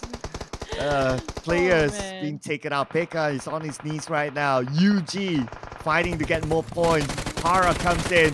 Ignia shoots back onto the vehicle, but Para gets away to safety. Unfortunately, his teammate is still on his knees. Now they're looking for the next target, driving around, but their teammate Pekka is out. Come on, guys. I mean, you've got murderers on your name. At least, try to hype up the game. Try to hype things up against Undergang right here. But you know what? For elimination points, okay, I believe this is a good start. For these players. At least, they are clapping back to their opponents. Yeah, so far, so good, I must say. Um, but let's see if they can get more out of this sort of situation. So Spike, Kalua, okay, look at this. I love his position. He's on the high ground now. He has sight. He's just waiting for UG to show themselves. But Oh oh no. man, Kalua, unfortunately, despite the high ground, they don't have the circle. Yeah, you gotta be quick on your feet, ladies and gents. Spike, coming from Undergang, manages to actually force him out of that position, giving up the high ground. But anyway, the blue is already there, so he will be needing to give up that position one way or another. Now, Kalua goes in for the quick kill, but no, Ah, no, no! Spike! Man, that was a good shot right there. oh man. I want to say from the pan to the fire, but not in this sort of situation. Almost there. I mean, couldn't get into the circle safely. Now Para, followed out by Spike. Spike does have the circle, so he needs to move as well. So Para, thanks to the circle, he's still okay. Jimmy, almost taken out. That was really, really close, but because they know the position of Para, they're going onto him. Whew, man, it is starting to be a bloodbath in this scenario, ladies and gents. Jimmy taking in some damage. He is cooking up that nade real good. Let's see if he can put that extra sauce right there and take down his opponents. But Paragat, oh man, he is now down on his knees. And HK Murders, that is it for them. That is it. HK Murderers. Unfortunately, with that, they're still at number 18. But at least some improvement here for elimination points. Now move on to eliminate crew. Viper! One in the pocket, taking out Cyrix, looking for more as he's repositioning himself. Now with the nade in hand, he knows that someone is inside. If he can land the nade nicely, that nade's been tossed out, but the nade will not connect. Another counter nade onto him. That was a lucky escape. Yeah, I know it's the holiday, so probably that was an exchange gift, between Oh, those players. Both inflicted a lot of pain, so both of them trying to recuperate. White T is inside that bunker, though, so he has plenty of space to work with and not much pressure on his side to do a quick kill. On the other side of town, it is serious coming from SDR, who's currently knocked down at the moment. 9 elimination points for the side of Ruthless Aggressive Warriors. And again, they seem to be dictating the tempo right now. Okay, here we go. Raw Esports, they are dictating the tempo like what you said. 9 elimination points in hand. They are on the roll right now. They're playing on the outside circle. Probably going to get more later on. But now IN and PX Esports rushing in. They know that someone's in the bunker. They're going down. And they found their target. They take him out. Urk, come on, Urk. Man, this guy was the tournament MVP first day of the prelims. So let's see, man, if they can make a major comeback later on. But Ruthless Aggressive Warriors, you know, we blink and we miss something, right? A1NB seems to be dominating that engagement. So K9 cooking up that nade, getting ready to toss it. But what? The door is closed, man. Okay, let's just pretend that we didn't see that, right? Okay, all right. Erasing. But anyway, with that, I mean, like you say, right? You blink and you miss it. Raw, they have 4 players. The moment the scene switch, they're left with 1. And now, without even knowing what happened to that last man, he got eliminated. So, what just happened to them? A1NB happened. That's it. I mean, they're having a good time right now. They're feeling it. They're feeling the second match this evening, and they are racking up points. So, Ruthless Aggressive Warriors, one of the dominant teams in this division, well, they just got eliminated by none other than crowd's favorite, A1NB. Aha, A1NB. 3 elimination points so far, but if I were to look at how far they are from number 5, they still need to do a lot of work. Because if we look at it, UG is still alive and they're still ranking in the points. So if UG is still alive and they're doing that, then they can pull away further from A1NB. Yes, sir. GSM with the complete set of players, amazingly. Yeah. They have taken over that prime location right there inside the circle. A1NB Esports will be coming from the north side. They have to be careful though, because right behind them, it's Ramses coming from SDR. But if Rowdy gets this point, then, well, they get the point. Okay, at least he got the shot in, but I think it's a body shot. That's why it's not enough to knock out his opponent. But anyway, they are in a good position. I mean, they're in the museum. They're in the gallery right now. This is a fortress for them as long as they have the circle. It's easier, really, to get a DMR kill rather than a bolt action kill. Although if you're accurate with your aim, then I guess you have no problem, right? Nobin, coming from DTD, was just shut down by Ramses over here. And again, STR left with just 1 player. And right now, K9 is about to erase Ramses off of ERANGEL. And yeah, he was able to do that. Oh, that is Ramses, the last member of Stronger Esports, eliminated number 7 with 1 elimination point. Now they will be looking for more, maximizing their fortress. The snake from Osman could prove crucial. He could get 1, he could get 2, it could go either way, but the nade would not connect. Yes, sir. Here we go. GSM has the advantage because they are inside this museum right here. That's what we call it whenever we play Classic. It's the same goes for you guys. But A1NB Esports, man, they get spotted by CMF GSM. This is a civil war. Oh, here we go. Civil war it is, ladies and gentlemen. It's bound to happen at some point. D46 still putting pressure onto the other side. A1NB slightly in trouble. The fallen player is in the circle, but the active player is on the outside. Yes, sir. Here we go. The fight is not stopping, and I don't see it stopping anytime soon. Sinister, man.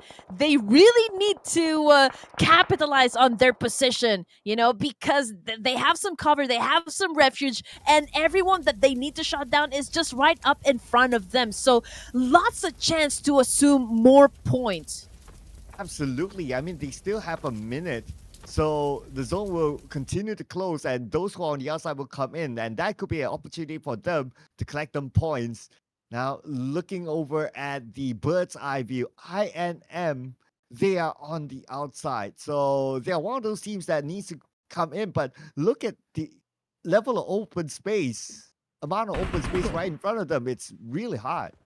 Oh yeah, definitely. 4 elimination points. D46 with the most number of kills for his team. Sinister is the Sinister. only left alive for A1 and B. And man, things are getting crucial. I don't see him surviving this one because he is already in the blue zone, and Rowdy is just, keeping his gun pointed at him and to the rest of the players who is still alive. Stage 6 in ERANGEL. Oh, here we go. Circle will close entirely, and unfortunately, Sinister is still on the outside. He's tanking out the blue at this moment. Sinister is feeling the wrath of the blue. Psycho on the other side, almost taking out Sinister, and Sinister goes down. The point will not be given to anyone at all. Woki will finish up by Rowdy. Yeah, he denied the point right there. And again, Rowdy gets another job done at this point in the match. And again, DTD found themselves eliminated from stage 6 here in ERANGEL. 7 elimination points for the side of CMF GSM, and they continue to rack up some more. We are down to our final 4 teams. We've got CMF GSM, Undergang, INM, and of course, Illuminate Crew. 4 more teams to go with 11 players. And one of the teams needs to get across the road. That's going to be real hard. Okay, INM now on the other side of the road. Spotted out by Osman. Osman trying to tag them. At the same time, Bad Cat gets one with a nade, and that is another team eliminated. I mean, I gotta be honest, INM not really looking too good right now. CMF GSM, they have at least a portion of that compound right there. But you know what? INM still trying to push, but Undergang is joining into the mix, punishing up the rest of INM. And Cynics, oh man, very low in HP, but Spike needed to reload his gun, and right now it is hard for him to shut him down at this point, and Cynics was able to escape his fate. Man, it's literally just a dart for Spike. And now Koa on the other side, but he's been shot at from behind. And that is a backstab, ladies and gentlemen. Now it's between CMF GSM and UG for the chicken dinner. All right, here we go. I think it's a fair chance. Just look at the percentage right there. 4v3 situation. Number advantage goes to CMF GSM. But you know what? Rowdy goes down, Sir Cloud. Oh, my man Rowdy. They have to go and save him, but is he used at the way at this moment? Sus.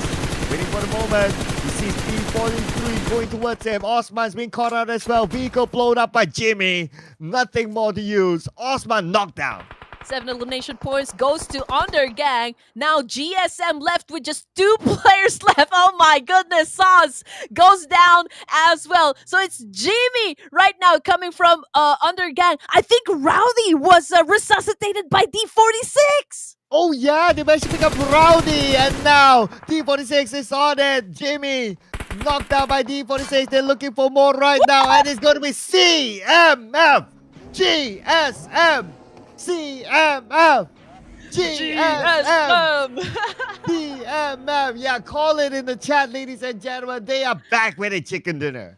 Oh my goodness. That was exciting to watch. CMF GSM emerging to be victorious for our match number 2 this evening. You have to give it to the boys. I mean, they've really worked hard for this, racking up huge number of points and getting the chicken dinner. Man, they are making a bold statement right now, banging on their chest.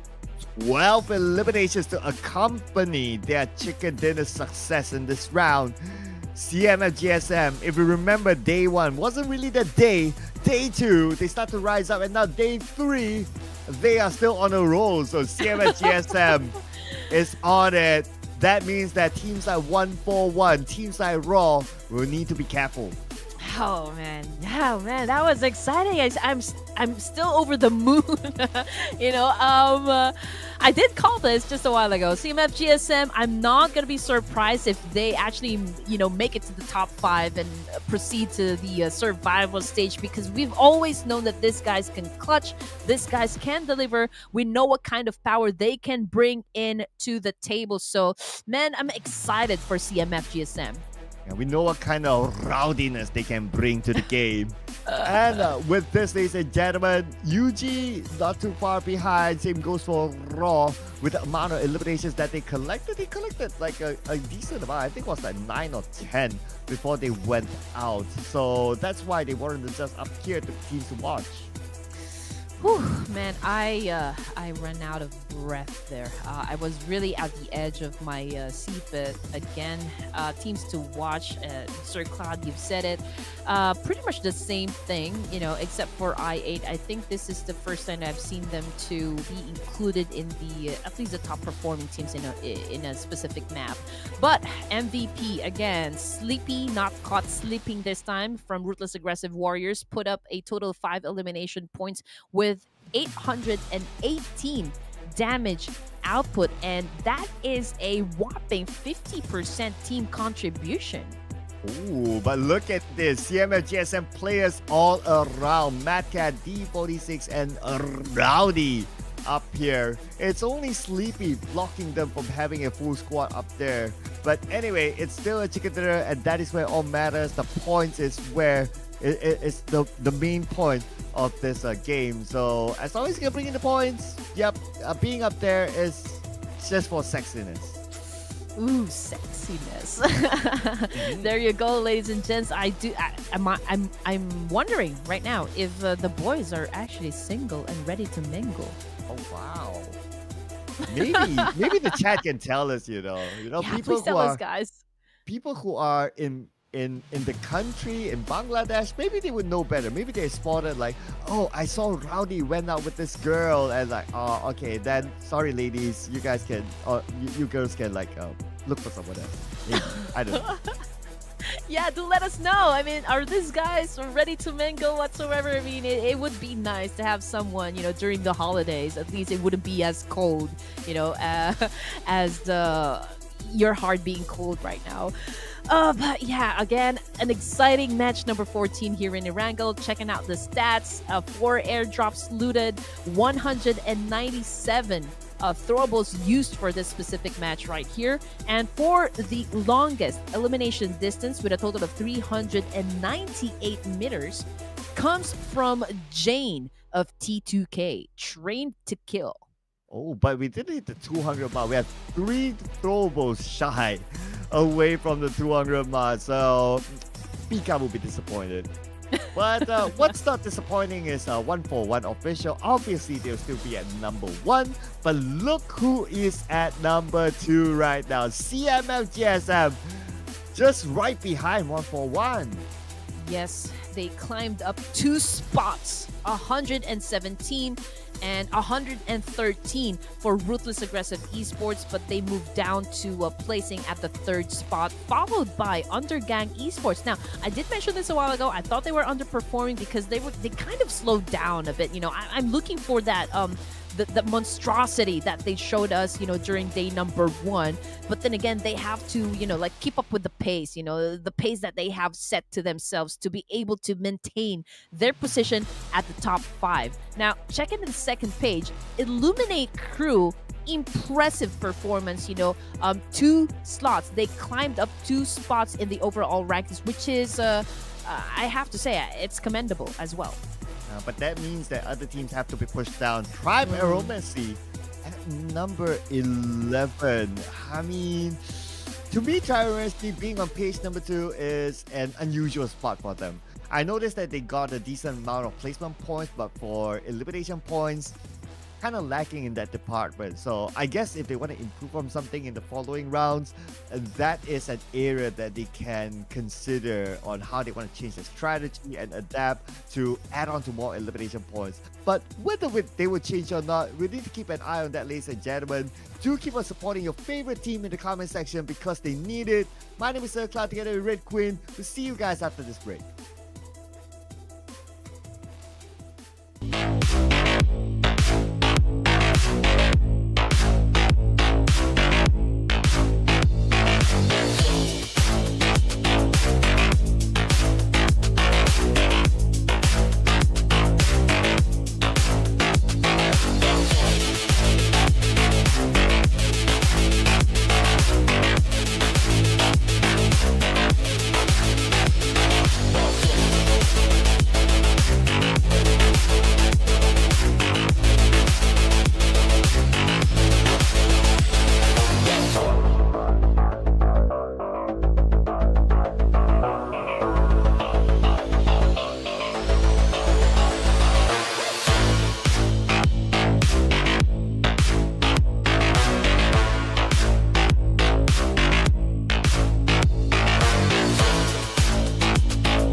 just had coffee refill because I will be needing the extra boost of energy before we head on to our third match. Welcome back, boys and girls, children of all ages. This is the Clash of Giants Season 3 by Ruthless Hype Esports, and we are still your casters, Red Queen and Sir Cloud. Oh, Meowcaster, Hiroshi. Yeah, I gotta mention Hero as well. Hero making an appearance. So if you hear any meows, you know that Hero is casting. He's taking over the mic. Yes, sir. Hey, very naughty cat right here. But yes, welcome, ladies and gents. We are back for some more action inside Ruthless Hype Esports. And again, I will keep on reminding you guys to please share the live broadcast, invite your friends, invite your family members, because it is going to be epic as always. Yes, and epicness comes with these teams, CMF, GSM, taking home the previous chicken dinner, and now they're the top ERANGEL performer. We got Raw as well behind them, UG and ASTRA Esports, who's getting kind of confusing for me. Oh yeah, actually, yeah, I will have to agree with you on that one. Sometimes I say it was Tribe Aramasi, right? Almost the same kind of IGN, I believe. But yeah, we'll have to check that one later out. But to give you an idea about today's matches, again, it was 1-for-1 official who took the first winner chicken dinner in SANHOK, followed by CMF GSM in ERANGEL. And now this is going to be the second ERANGEL of the night. So, man, I think that teams are definitely going guns blazing, you know, just to get those elimination points, Sir Cloud. Yeah, because it's starting to be a sprint, right? Because we got like, what, 10 more games to go, including tomorrow. So, it's a sprint for us as well. Red Queen, here we go. Headache time! It's 2-2 now, ladies and gents. I lost my lead. Okay. Well, this is tough, right? It's like putting a number on a lottery. Okay. Let's see here. I think I want to be safe this time. Okay. They want to be safe this time. Okay. Okay. I'm gonna take your homies, you know, out of your hands. So I'm gonna go with 1-for-1 official. Ooh, 1-for-1 official. Okay. Oh man, I don't know. I'm feeling like something unusual. I wouldn't say unusual, no disrespect for the teams, but I'm feeling like names that we don't call out that often this time. So, I'm gonna go with MABETEX Esports. Let's go. Yeah. Jiro! Time to be the hero again! I applaud you for that great choice of team, you know, for this third match. I mean, who knows? MABETEX Esports, I always see these guys play as well, you know, in other tournaments, and I've seen how well they are when it comes to their gunfights, when it comes to their skills. So I think it's pretty fair. They do have a chance of getting that winner chicken dinner. So let's go MABETEX. But it is 1-for-1 official of for Red Queen Gaming and MABETEX for Sir Cloud. And again, guys, the goal here is to make Sir Cloud do a TikTok dance. Okay? You need to help me make Sir Cloud dance. That is the goal. That's all the dance that you're gonna get. Yeah, I tried to dance to this beat, but I don't know if it's possible. Like, this beat is kind of like head bangy, right? Yeah.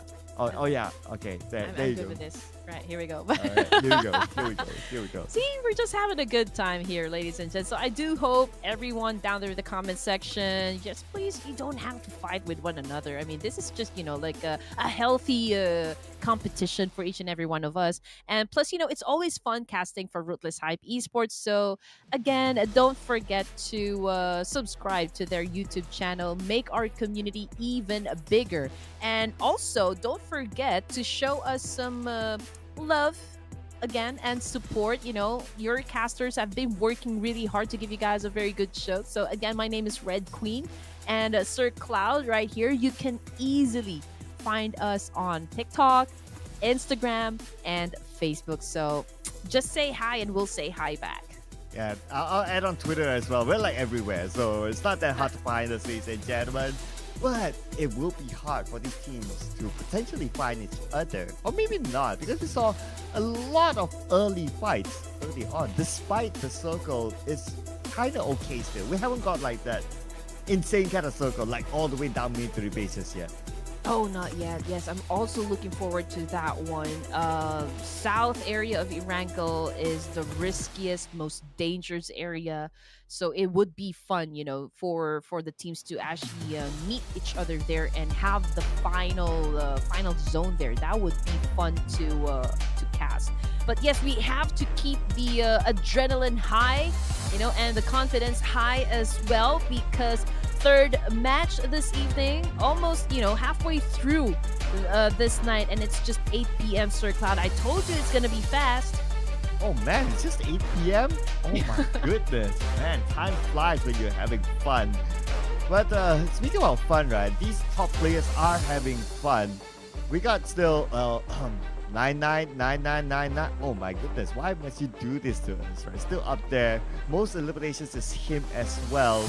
And he has quite a gap with Fearless, who has 24 eliminations. So there's like a 6 elimination gap between them. Whew. Yes. Can you please ask Rafe why he needed to change his name to Numbers? Right? Are you a robot or something? We have to know. Are you human? But anyway, just kidding, guys. This is a fairly good flight path, Sir Cloud. It's right down there in the middle. So again, I'm seeing Undergang headed towards Sosnovka military base. DTD down there at Ferry Care. Primors has been taken over by Seal, very close with Undergang, I must say. So I think the fight here would be inevitable. Ooh, okay. The circle is inevitable though. So it's going up slightly north. So there's a separation between the northern side and also the main peninsula. At least a little bit more challenge with this kind of circle. Although not a military circle, but I guess this is okay. It will confuse teams to either be on all the way on a shooting range or stay around the areas of Rosal. And here we go again. Back to Yasnaya. A1 versus Stronger Esports. Not sure if they've had quite a number of times playing here inside Yasnaya. But it looks like it's going to be a 2-2 split on the side of A1 and B Esports. They're leaving their 2 members behind to deal with STR. But the good thing about this is that Sinister is here with Deathstorm. And Stronger Esports, they do have that game knowledge. They do have that game sense. And at this point in the match, Sir Cloud, I think they are going to engage. And I think they'll be the first one to open fire. Lucky enough that 141 did not drop into Yasnaya. I know it will be a 3-team brawl. Right. But because they're not here, so, okay, 2 teams. But I guess also for 141, because they got eliminated fairly early on, so they don't want to take that risk now. Because if they drop again, potentially teams like CMS GSM can take over their throne. And I just saw, Stronger Esports has I think they're at 61 points currently in the overall rankings. Just so you know, guys, 134 points for 141 official, 117 for CMF GSM, followed by Ruthless Aggressive Warriors landing on the 3rd spot. Just in case you guys just tune in. Yep. So just to recap, in case you don't see, where's the chart on the right? I want to follow up on the scores. It went up, guys. It went up. Okay, it's still there. It's still there. But I guess it might show up on the right side later on. It's for you to pay attention.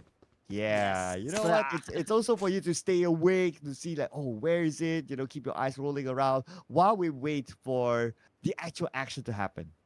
There's going to be a quiz later on. Sir Cloud will be giving away prizes, for those of you guys who will get the right answer. No, just kidding. Just kidding. But I would, yes. though, I would. Yeah, see, I guys? would. Okay. He So would. the winner of my quiz will take home a 3-day 1-night stay at your own house. Oh man. Yeah, gotcha. You got us excited for a moment there, Sir Kyle. But you know what? It is exciting because A1NB Esports, their captain, is currently knocked down. Not sure if they still have a chance to pick him up, but I think he just got sent back to the lobby. Yeah, he got eliminated. Mr. Sinister wished he had mutant powers to revive himself or something. But unfortunately, that's not going to be the case. Yeah. And the rest of them, without their captain, their key player, leaves town. Captain, oh Captain, or was that Captain my Captain? But anyway, it looks like Stronger Esports has taken control of Yasnaya. They're probably shouting right now. You know what? This is our turf. A1NB Esports, go find another place to loot. Ooh, that is a straight up challenge there. Ooh, yes. And with that sort of challenge, I wonder in the next ERANGEL, will they still challenge them? Because we can see that 1-4-1, the moment they had the experience of playing in the previous round, there's like two other teams, they'll be like, okay, nope. Okay, we'll just leave it. But who knows, in the next round, like, are they still going to do it, or are they just going to leave it just like 1-4-1? Because there's still a good amount of areas to loot from other than Yasnaya. Yes, and also if you're gonna be looking at the situation, Sir Cloud, during the map feed a while ago, there are a lot of teams that chose to drop around south area of Erangel. So we are expecting to have at least a lot of major gunfights to happen before we even reach stage 2, because there's a lot of them staying right at the edge. Like we have Ruthless Aggressive Warriors, we've got two teams from Ruthless Aggressive Warriors who is a little bit on the south area, and DTD will then have to deal with the Undergang. We also have Seal Esports perhaps going through the circle via Gatka area right here and Illuminate. Man, this is gonna be like a very bloody scene. Yeah, and that is where we like to watch, right, as viewers. But unfortunately for players, it's not going to be as fun for them. But you gotta think about it, right? If you want to collect elimination points, you have to have action happening. So you cannot escape the inevitable of the objective of collecting points. You have to get into the fight. Yeah, you gotta stay true to your objectives, and that is, like being really, really aggressive at getting those elimination points. Not so much on the placement points, because it's for me, those are just bonus points. If you get the winner chicken dinner, you have to work on getting a lot of more kills. Rather than the placement, because even though if you don't get the winner chicken dinner, if you're consistent with the number of points, I think you're gonna do fairly good. Oh, speaking about consistency, Last may not be as consistent as he would like. He's been taken out. Not only that, Cyrix as well. Oh no, but White nailed down by Maharis. KS looking to finish out VS, and that is going to be the first team out. Man, they just saw the light and went in. VS Esports no more. That was an on-point nade nonetheless, coming from KS. I'm just wondering though why there are only 2 elimination points to their side. I think perhaps Ian MPX Esports joined into the mix. Perhaps they did a spray down as well, coming from Koa, and they got the other 2. Yeah, so looks like teams meet up with each other faster than we thought. Okay, so here's a good overview of where everyone's at. And also the next phase of circle, it went down south. A good number of teams are on the north side of this map. So to travel down, just look at like where A1NB is at, ASTRA is at. I mean, the amount of teams there is going to be real crowded. Yeah, heavily congested. West, the north, and the south. One player coming from 2A, so that's ASTRA Esports. Yes, China is currently knocked down, but I think he got picked up. almost immediately. T2K is just trailing behind, but you know what? They are in between A1, STR, and T2K, which is a little bit scary because for most of the players right there, they're gonna be pulling out their guns and will start to fire at each other, just like that. There you go. That Mm. storm open fired up against STR. STR went down. Okay. Hopefully it's a long range, so at least. Oh, but nope, it's not going to be a long range. Looks like Hitman is coming in. Deathstorm on his knees. Ramses as well. Hitman circling around, scouting, trying to get information on whether other members of SPR is at. And Stronger Esports fighting back, almost getting Hitman. Hitman getting hit, man. Seriously? Mm. Coming from Stronger Esports, Sirius making a move, of course. We've got Ramses on the ground. Sirius now, I think, got his buggy and opted to just back away a little. Hitman was able to heal himself up, but unfortunately for A1NB Esports, 2 casualties on their side. Ooh. I mean, A1NB. I do hope that they are able to recover because games are flying past them. At the same time, Mambo went down 0-0-0-0-0-0 went down as well. 1-4-1 might lose one of their key players. And this is the importance of actually investing big, at the initial stages of the game, creating a huge lead, a huge gap compared to the rest of the team, because you have that little room for error, little room for mistakes. So even if you lose a game, if your numbers are high, then I don't think it's going to take a toll on you.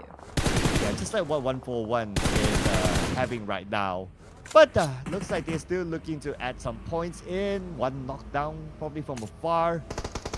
But I wonder, like, okay, the current gap that they have, how long more they can retain that number 1 spot. But we'll think about that a little bit later as the round goes by. Oh! Ruby comes in. DBS into the face of Faisal. Yeah, DBS remains to be brutal. Kirito trying to do a rapid spray up against KS right there. I think they are getting punished, with all the bullets headed towards their direction. But the good thing about that is they have a tree, some sort of like a cover to work with. But let's see what Ruby's gonna do at the moment. Ooh, and they have been tossed, but Ruby was able to dodge that attack and actually got in some point with a DBS shotgun. That was super duper close. I mean, it was just next to each other, right? But speaking about close, I am very close with 1-4-1, who has a full squad still. And I know exactly where they are. Sharp is bleeding out. Junayet, no way for him to save his teammate. It's being used as a bait now. And this is the danger of actually sitting in one position, right? I mean, one nade, one Molotov can actually take you out all at the same time. 1-4-1 official, they have the advantage. Why? Because they have the numbers. They're still complete, right? I cannot say the same for the guys over here at I and M. We can see Junayet on top of that little hill right there, cooking up that nade. Just not quite sure how accurate he can be in tossing up that nade. Yeah, he's cooking it up because he's being sieged down right now. But that's your answer, Red Queen. Beautifully done, but he's super duper low. One spray onto him will take him out. He has to be super careful. But his other teammate, Koa, is somewhere else. Junayet trying to make a run for it. Junayet, every time I mention his name, it reminds me of Lafayette. I don't know why. I guess it rhymes, perhaps. So, JD, here comes a 1-4-1 official popping up those smokes to conceal their location, or at least give them time to prep up and heal his teammate over here. They have some sort of cover, and they have a high ground advantage. So pretty much they can see at which direction their enemies will be coming from. But they have taken this position out of I and M hands. Oh, JD. Now he has a good position though. I mean, this high ground is nice. Just that the potential of losing the circle after this is kind of high because they're right by the edge of it. But now they're trying to find where Junai is at. Junai is just right below them, trying to find the right angle. Got L in hand, but they cannot overextend. If not, they might be punished for another team. Yeah, I mean, this is a good spot. not gonna lie, but it's a little exposed for my taste. You have to be very careful, you know, at Oh, you know, like maybe looking over that fortress right there. But yes, a lot of players right now getting picked off one by one, and some of the teams are, you know, handling 3 players currently knocked down. oh, refuse. MABETEX. It should be okay. All right. They do have an entry into the main peninsula, so they're fine right now. But next week's on circle, where will it go? Looks like it went up north. So MABETEX, they crossed and they went straight into the new circle. So they're really good right now. Yeah, they're good if they can survive the fight up against D2K and Astra Esports. Man, they are fighting. They will probably fight over the compounds. This now becomes a prime location. Rozov is going to be very expensive for these teams. Always my love. Trying to get time. Now second try around, not able to get any knockdowns. Astra Esports, they survive. MABETEX Esports coming in behind. T2K is the next target, like what you mentioned. Here we go. T2K will have to do a very good performance in keeping this as their turf. I mean, you don't want to lose this high ground. You don't want to lose this advantage, especially we are already at the 4th stage.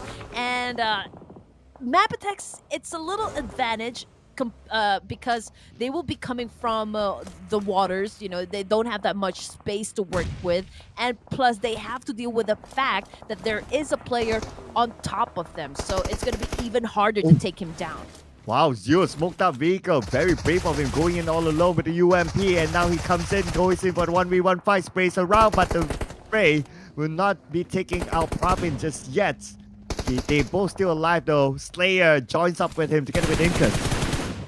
Here we go for elimination points for the side of Tribe ERANGEL over here. They're trying to make up for the lost games that they've had previously. So I do hope they can maintain this energy right here. Spy coming from Undergang, as well as a Ryuk is currently not down. So there is no writing in the death note. Tribe ERANGEL dominating with 5 elimination points. So it looks like this time around, not too bad for them, but nice spray from Sleepy onto the other side. Yes, JD is in big trouble. He might drown any second now. Raw Esports, Sleepy, right there's just making sure he wouldn't be able to pop his head for air. Now, Becca right here, he got you know, bombarded with a lot of bullets just a while ago, and now he is trying to obliterate, you know, trying to return the favor back to the team that got him eliminated a while ago. I8 Sally is now taking care of business up against CMF GSM, but gets tagged, and now he's currently knocked down. Same thing goes for Scooby of Seal. Oh, and speaking about Seal, number 14, 3 elimination points for them in this round. Dream to Destination, they're on the outside of the circle, smoking up their area, getting onto each other. And now, Dream to Destination, I guess their only dream right now is to get into the circle. Yeah, Woke has been sent back to the lobby, ladies and gentlemen. So DTD is playing with just 3 players right here. Nobbin, oh my goodness, he overextended, overpicked, you know, that's why he got shot right there. But yes, Rogue applying pressure onto DTD, and I think they are about to get ready to actually crash this crater right here. Oh, too much open space. But their opponents were waiting for them. But the nade on the Zeo. Zeo knocked down. And now the rush is going to come in on the Zeo. Incus is on the outside of the building. Not able to provide backup to his team. The zone has left Rozok, as well as D2K and the rest of MABETEX right there. Same thing goes for SDR. But you know what? Jiggle is trying to jiggle, but couldn't jiggle his way out of this situation. Tribe ERANGEL, Incus gets the job done. Okay, now the fight's gonna go big. It's gonna go aggressive. Sleepy now, shooting onto the other side, stopping Incus from moving.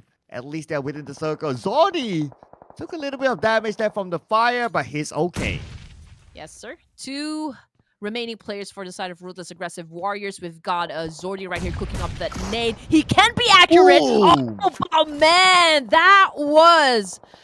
Oh man, that backfired badly. Oh, all the way from the ground floor, taking him down. in case it's the last man for supremacy, he can't afford any mistakes now. Goes up to the second floor to clear off his opponents. Ooh! One person behind him, but he's on his knees, so not too bad, not too bad. This Yeah, building yeah, yeah. should be clear. I think he's looking for him. He completely missed him right behind that small corner right there. CMFGSM, man, they are still complete. Lots of things that they can do still inside the game. 2 elimination points under their belt, so they are doing extremely well at this point in the match.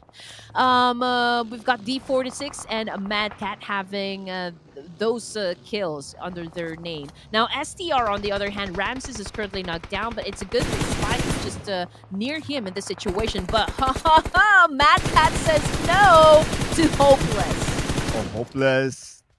Really hopeless right now for him to be safe. And that is it. Out back to the lobby. Rowdy. Long range at the Suyok. CMGSM needs to come in to the circle. Osman knocked down, unfortunately. Osman, no time to save him. They have to go. Spike making his move as well, but he's out in the open. Gotta be careful. Yeah, it needs to be careful because he doesn't have any backups now, and he needs to deal with 11 more teams, inside the game. Now, MABETEX still not done dealing with Undergang this time, and Undergang continues on applying that pressure onto MABETEX right here. Ruthless is, I think, currently knocked down, and there's no player coming from MABETEX would even dare get close to Ruthless at this point in the competition. Oh, MABETEX. At this moment, it was a tough journey for MABETEX. You kind of think about it, right? Like MABETEX, the circle went away from them. They had T2K to deal with, but they're still alive at this point. But in the Waterhouse, ASTRA Esports arrived, but Raw Esports is ready for them. No! No, Sleepy just went ahead and hit the sack right there. He is now back in the lobby, which brings us down to just 10 teams remaining and a goodbye point again to Red Queen because, well, my bet is no longer part of the game. Well, good pie. I guess someone's hungry now. I wouldn't mind a piece of pie, not gonna lie. I mean, it is around the dinner-ish, snack-ish time. So yeah, pie is a good dessert at this moment. But you know what else is good?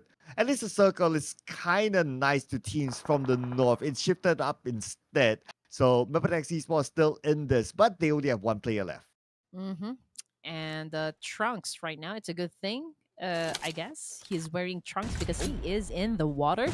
3 elimination points for the side of HK Murderers. Man, with a complete set of players managing to get to stage number 6, I have to give it to them. I have to applaud, that kind of performance because it is not easy getting to the latter stages of the game with a complete set of players. You have to be really good at keeping everyone intact.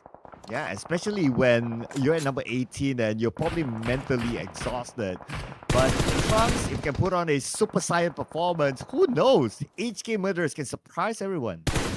Sometimes I wonder, Sir Cloud, if this is still fun, for the pro players. I mean, it is a game. I do wonder if they are still having fun because this is work. I mean, they live and breathe PUBG, and they wake up, they play. They before they go to sleep, they play. So.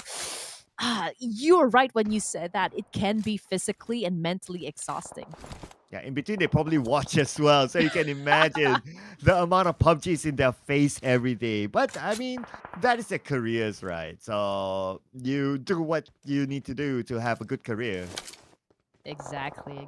You have to put in the work, ladies and gents. There is no instant, when it comes to being at the top of your game. But speaking of being at the top of your game, 8 teams remaining, 19 players alive, HK Murders with a total of 3 elimination points. And we can see that Trunks cooking up that nade, ready to set it up against, I think that was Astra, was that Illuminate? Yeah, that was Astra Esports. We've got Krita on the ground. Krita, he's still okay. Just only 10% okay. of health. Yeah, he can recover himself. He just needs the first aids in the bag.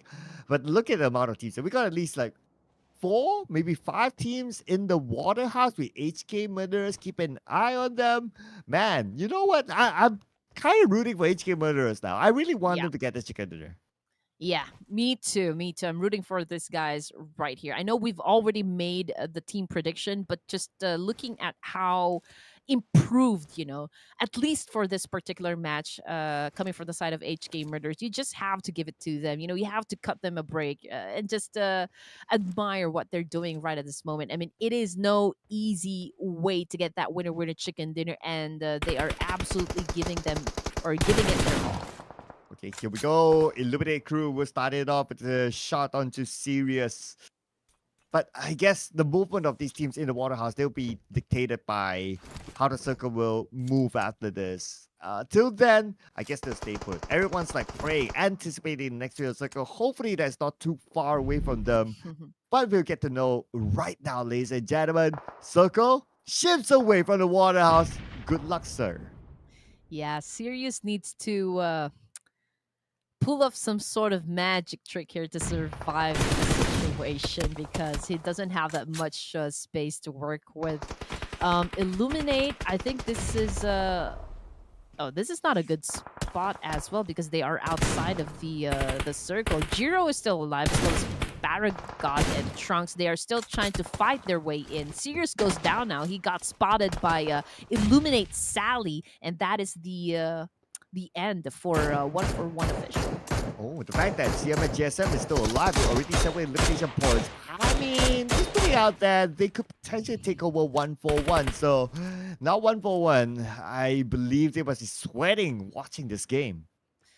Man, if CMF GSM wins this fight, oh, that is something to celebrate, I guess, for the side of the Bangladeshi fans out there. I mean, CMF GSM putting in extremely good work, for everyone out there. So these guys are not disappointing you.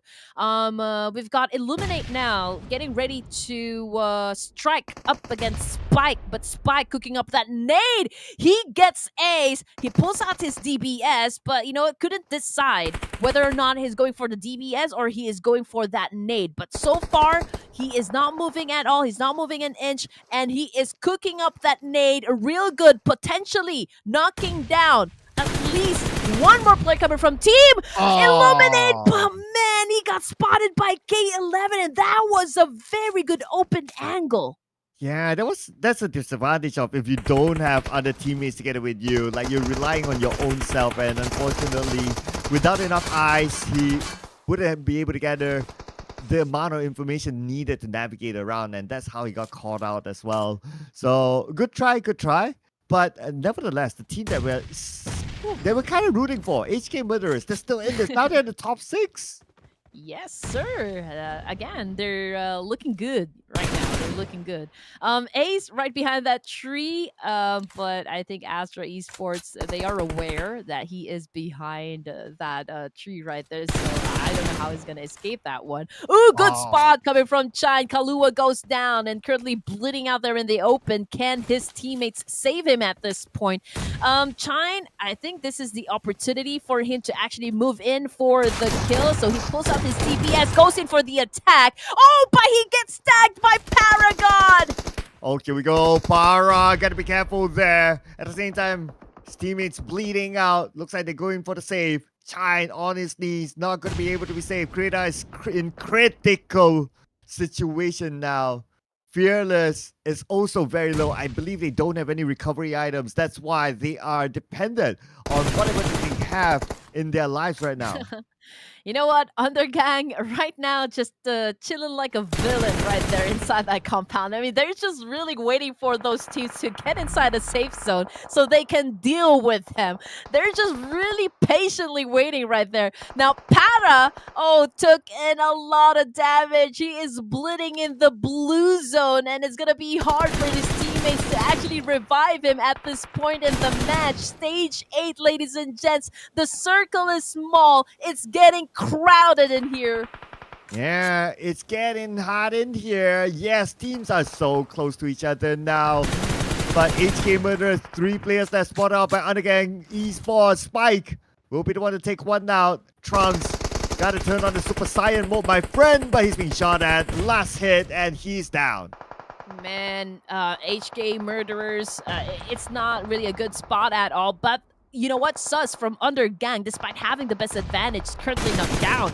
So someone from their team needs to buy a little time, but just like that, CMF GSM making a smooth move like a criminal right here.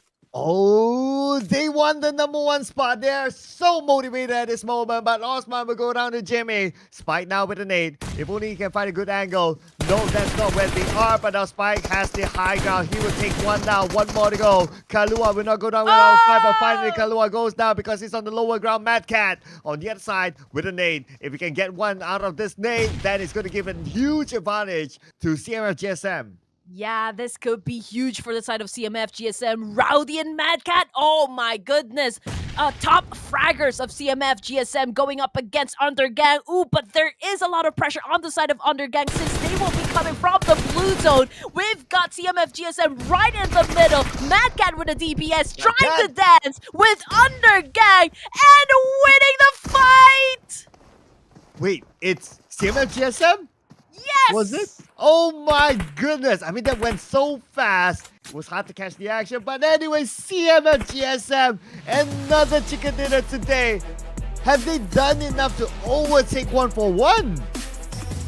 Oh man. Again, I run out of breath. CMF GSM continues to be on fire for the third day right here at the South Asia preliminary stage of Ruthless Hype Esports Clash of Giants Season 3. My goodness. Gotta see how many elimination points that they got. Okay, here's the numbers, guys. So we got 11 eliminations for CMF GSM. With that chicken dinner, that's 21 points. Potentially, and I'm just saying potentially, they would be at the top. I think they overtook 141 official. I mean, with a chicken dinner and this kind of number when it comes to the elimination points, man, I think so. They have surpassed. Have they? Oh, no. I think, no, 32 point lead for the side of 141 official, right? So this is just like 20 something, almost. Oh man, it is getting close now. 141. Cannot be comfortable after this. They have to return to their 1-4-1 form again to maintain their lead. Though objectively, it does not matter, but hey, you always want the bragging rights. Yeah, bragging rights, yes. CMF GSM, man, continues to be the top dogs, you know, for this match. It's a back-to-back? Is it a back-to-back winner chicken dinner, or they just got two chicken dinners for today? Two chicken dinners, right? Yeah, it's two today for CMF GSM, and I believe it's back-to-back as well. So, guys, CMF GSM, they are back this time. After that day one performance, day two, they just went all the way. And look who's here as the MVP. Hey. It's Rowdy, man, with 3 eliminations in his pocket. Well, look at who decided to show up. Well, it's a good tone, right? Rowdy coming from CMF GSM. The confidence, the consistency coming from CMF GSM is fantastic at this point. I mean, we're done with 15 matches. They got a winner chicken dinner back to back. So we are expecting great things to happen coming from CMF GSM. Yeah, it took them a while there. I mean, it took him a while to be up there. So now he joins together with Osman as well in one of the top performers, as well as Krita and Incus up there as well. So we got 4-3 eliminations from these guys. But with 2 representatives for CMF GSM, it just reflects their performance in this round. 11 eliminations is the confirmed number. But for 141, they only managed to collect 5 points. Yes, sir. 21 again for the side of GSM. 14 points for UG. 10 points for Tribe Eramacy. Right, I'm right. AST. Okay, so these teams are your top performing teams with a double-digit finish. A1NB, 4Raw, T2K, and VS. These are your bottom 4. But I must say, gotta shout out to HK Murderers. So this is one of the best performance in a single round with 9 points as well. So great work from them. But the fact that the gap is quite big between number 18 and number 17, I don't think they overtook the number 17 team yet. Not yet, not yet. But we have to give it to them, Sir Cloud, that they are the most improved team, at least for this match. Yeah, and you know what has improved? The number of throwovers used. More than 300. I believe this is the biggest number we've seen so far. For how many matches? Oh yeah, 15 matches. Yeah, I guess this is the first time that we have reached for like over 300 throwables used. So yeah, I guess. So there you go. 1 point lead now. CMF GSM caught up, with 141 official with 138 points, followed by Ruthless Aggressive Esports with 117. That is a huge gap right there. Undergang Esports with 113. ASTRA Esports now with 105. So top 5 all with a 3-digit score. Oh, okay. All right, I'm waiting for a second page. Okay, so yeah, so HK Murderers is still at number 18, unfortunately. Still a 13-point gap with INMPX Esports. So if they can continue on the rise, then maybe, just maybe. I mean, 13 points is still quite a gap, so they still need to work it out there. But for the other movements here, we got a big move here from for Dream to Destination, jumping down 2 slots. So unfortunately, they dropped to the second page with this round. And again, for the side of A1NB Esports, they did very good during the previous match, but then moved down another spot for the match number 15. So it's a mixed, emotions for me. It's kind of, their energy is kind of fluctuating. Right? We really don't know what to expect. I mean, sometimes they are in the mood to really rack up points, but when it rains, it pours, I guess. So for the side of A1NB Esports, obviously they are struggling a bit getting out of the second page, but who knows? I mean, we still got 3 more matches, and perhaps they can find their fire once again and start cooking up their secret sauce and let us have that chicken dinner feast, with the crowd's favorite A1NB. But more of that, ladies and gents, when we come back. So please don't go away.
so it is, ladies and gentlemen, we are back. Clash of Giants Season 3. My name is Sir Cloud, together with the wonderful Red Queen Gaming, who today is a, what do you call a good Jedi? Yeah, it's a Jedi. Yeah, not the Sith. Yeah, because it's blue light. Jedi Master. Yeah, she's a Jedi Master today. But you know what? The master of this tournament, 1-4-1, now at the edge of losing the throne. To CMF GSM nonetheless, so that makes our match number 4 even more exciting to this point. And again, amazing performance for from HK Murderers. That was quite an improvement, honestly. 3 more matches equates to 3 more chances to improve your position in the overall ranking. So honestly, I can't wait to get things started. Yeah, I mean, the CM and GSM, they have been now they're now the consistent team. So it's like what? Like the consistency is like switching between teams. At some point it was 1-4-1, and then at some point it was ASTRA, and now CM and GSM. I mean, they're just making our predictions even tougher, right? Other than that, UG follows them as well. They're one of the top performers in ERANGEL. And in case you just joined us, ladies and gentlemen, yes, it is a back-to-back chicken dinner for CMF GSM. I think for 1-for-1 official though, this is the 3rd winner chicken dinner, right? If I'm not mistaken. Yep. This is their 3rd. Yeah, okay. So top 1 and top 2, ladies and gents, as you can see, they have the most number of chickens that we have so far in this tournament. So it's gonna be an exciting last ERANGEL match for this evening. Is it gonna be the moment for CMF GSM to take over the thrones, or will 1-for-1 official, the only team coming from Pakistan, defend their right to sit at the top of the rankings? Now, I wonder, are you going to predict a triple chicken dinner for CMF GSM? I'll let you get the first pick. That was a good question. Man, it's a tough call, but I do believe they have the momentum. But I think the very first team that I've witnessed get a chicken dinner streak would be Kagendra in this type of tournaments, right? So CMF GSM, not quite sure if they were able to do it. So but I don't want to pick them. I don't want to jinx, I don't want to jinx their momentum right now. So I'm gonna go ahead and pick 1-for-1 once again, just because I feel like, the fact that they only have 1 point lead left, I do believe they're gonna do something very, very aggressive to just make sure that they stay, sitting on the throne. Yeah, I mean, they have had the narrative before, right? Of almost losing the throne or lost the throne, and then they just go insane like the next round. So yeah, good pick there. I had them on my mind, honestly. But I want to go with the narrative of a triple chicken dinner. So let's bring it on, CMF GSM. Yeah, production knew what I was talking about before I mentioned the team name. So triple chicken dinner, may the first team to achieve it. Man, the top 1 and the top 2 seed, for this the Prelim South Asia, this is gonna be insane. I mean, probably all of you guys in the comment section is gonna make a lot of noise for this one, but do let us know what you think about this picks. You have your own choice. You give us what you think about what is happening inside this tournament. Are you gonna go for 1-for-1 official, or are you gonna pick CMF GSM to go for their 3rd chicken dinner tonight? Oh yeah, 3rd chicken dinner tonight. My goodness, in a single day. I mean, it's one thing to pull off like the last game of yesterday and the first game of today, because you have a break and you can reset. But it's another to have it back to back in a single day. So if they can make it, CMF GSM, they are creating history in our prelim. Just because we have quite a number of dark horses here, or like underdogs, right? You think it's going to be easy for the veterans to actually swoop in and take the winner chicken dinners in all of the matches, but no, it is actually hard because, again, this dark horses, they're so eager to make a name, to prove themselves, to know the players or the other teams know what they are capable of, and so they also, make it quite a huge challenge, even for the veterans, to survive all the matches right from the get-go. Yeah, I know, right? Like, this is how challenging this lobby is. Performance just switches around. Uh, Remember, at some point we were like big up being like ASTRA Esports all around, and now they're kind of missing. And I believe that number 5. So if they slack off again this round, they might be booted out from the top 5. Yeah, yes, they can. That could be the case, no doubt. And I want to get you guys talking, all right? Since you guys love to share your opinions about the teams that we have here in this division, right? Why do you think, and also you have a huge fan base, so why do you think A1NB Esports is not quite effective inside a battlefield? What do you think is wrong here? What do you think is not clicking? Yeah, that's a really good question. I really want to know as well from the fans, because sometimes the fans, they do have good opinions. So I'd like to hear from the fans in general. Of course, do keep things clean as well, because at the end of the day, it's all fun and games. So do keep things clean and do be objective, because we would seriously like to know what your thoughts are. Yeah, because it's not easy. I mean, we have to put it out there. It's not easy winning fights, when you guys are playing PUBG Mobile, especially when it's a competitive lobby, just like this one, oh man. It's a battle head-on, Circli, right off the bat. Okay, no time to rest. Stronger Esports now against A1NB. And Ramsey's got the first elimination, so that's going to be first blood. Luck will be knocked down as well by Sleepy from Raw. Hopeless, navigating around. They're trying to find the other members of A1NB. At this moment, Sinister just picked up a good gun. He has a micro Uzi as well together with him, but the bullets are just too low.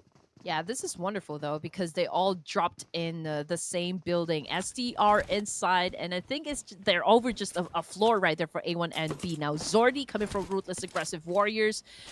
Man, he became a little aggressive there with the knife thing. But, for Raw, they already have 2 elimination points under their name as well. And the fight happened around school areas. So it's right down there in the middle. But if we're going to be looking at the map, there's a lot of teams surrounding that specific area. So what you see right now on your screens is back here at Yasnaya. SDR still versus A1NB Esports. Stronger Esports now has that number advantage up against A1NB. But you know what? It's a little bit of a standoff because it's always hard to go up, right? And that is the exact position of A1NB. I mean, they are probably ready, anticipating the attack coming from SDR. So the big question here is, Sir Cloud, what is SDR gonna pull off? Okay, I guess they're trying to get a good nade at some point. If they can get another knock, then that's definitely the opening.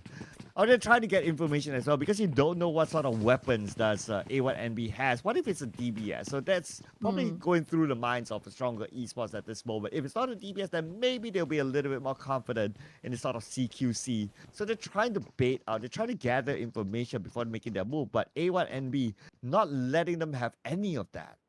Yes, I mean, I did say this a while ago. What makes it brutal, right now for the CQs is that DBS gameplay. I mean, it's hard to push, knowing that your opponent has a DBS on hand. But you know what? Ramses gets knocked down, so it's an advantage, for A1NB Esports right here. So let's see if they can actually finish this one off. Hitman was able to almost shut down a player, but wasn't enough, man. I don't know what happened.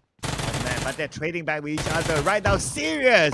It's too serious. Hitman with the vector gets one. Nice spray there. Finishes off with a shotgun. I think he's low on bullets as well, so that's why he has to go to the next building to loot up and hopefully find good ammunition. Yeah, Sirius opted to pick up his teammate here. Hitman all alone.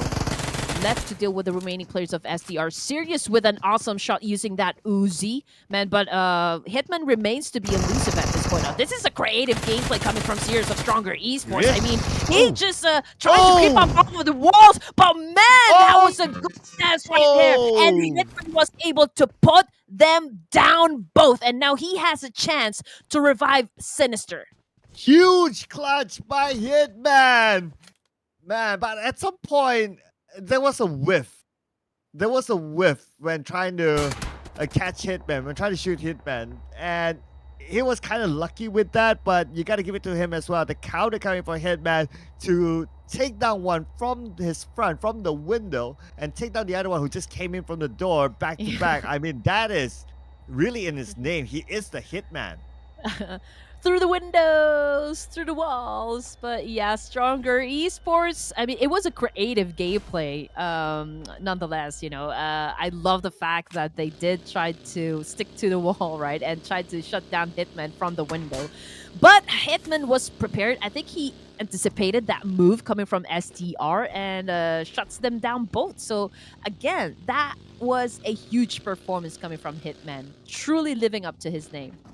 And again, that is what experience brings to you, right? Like you kind of know how to anticipate like 2 steps ahead of your opponent. And because of that, he was ready. He was prepared to aim at when he should be aiming. Now Fearless, shooting without fear, putting on pressure onto Raw Esports.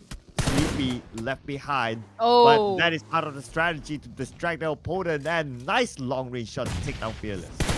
That was a good shot right there. Fearless, I don't know why you are not, feeling any fear, but that shot, I think that will put you in place, says Ruthless Aggressive Esports. Now, 2 elimination points for this team, and we can see Jiggle. Okay, he has a DBS and an M416. Good combination, if you ask me.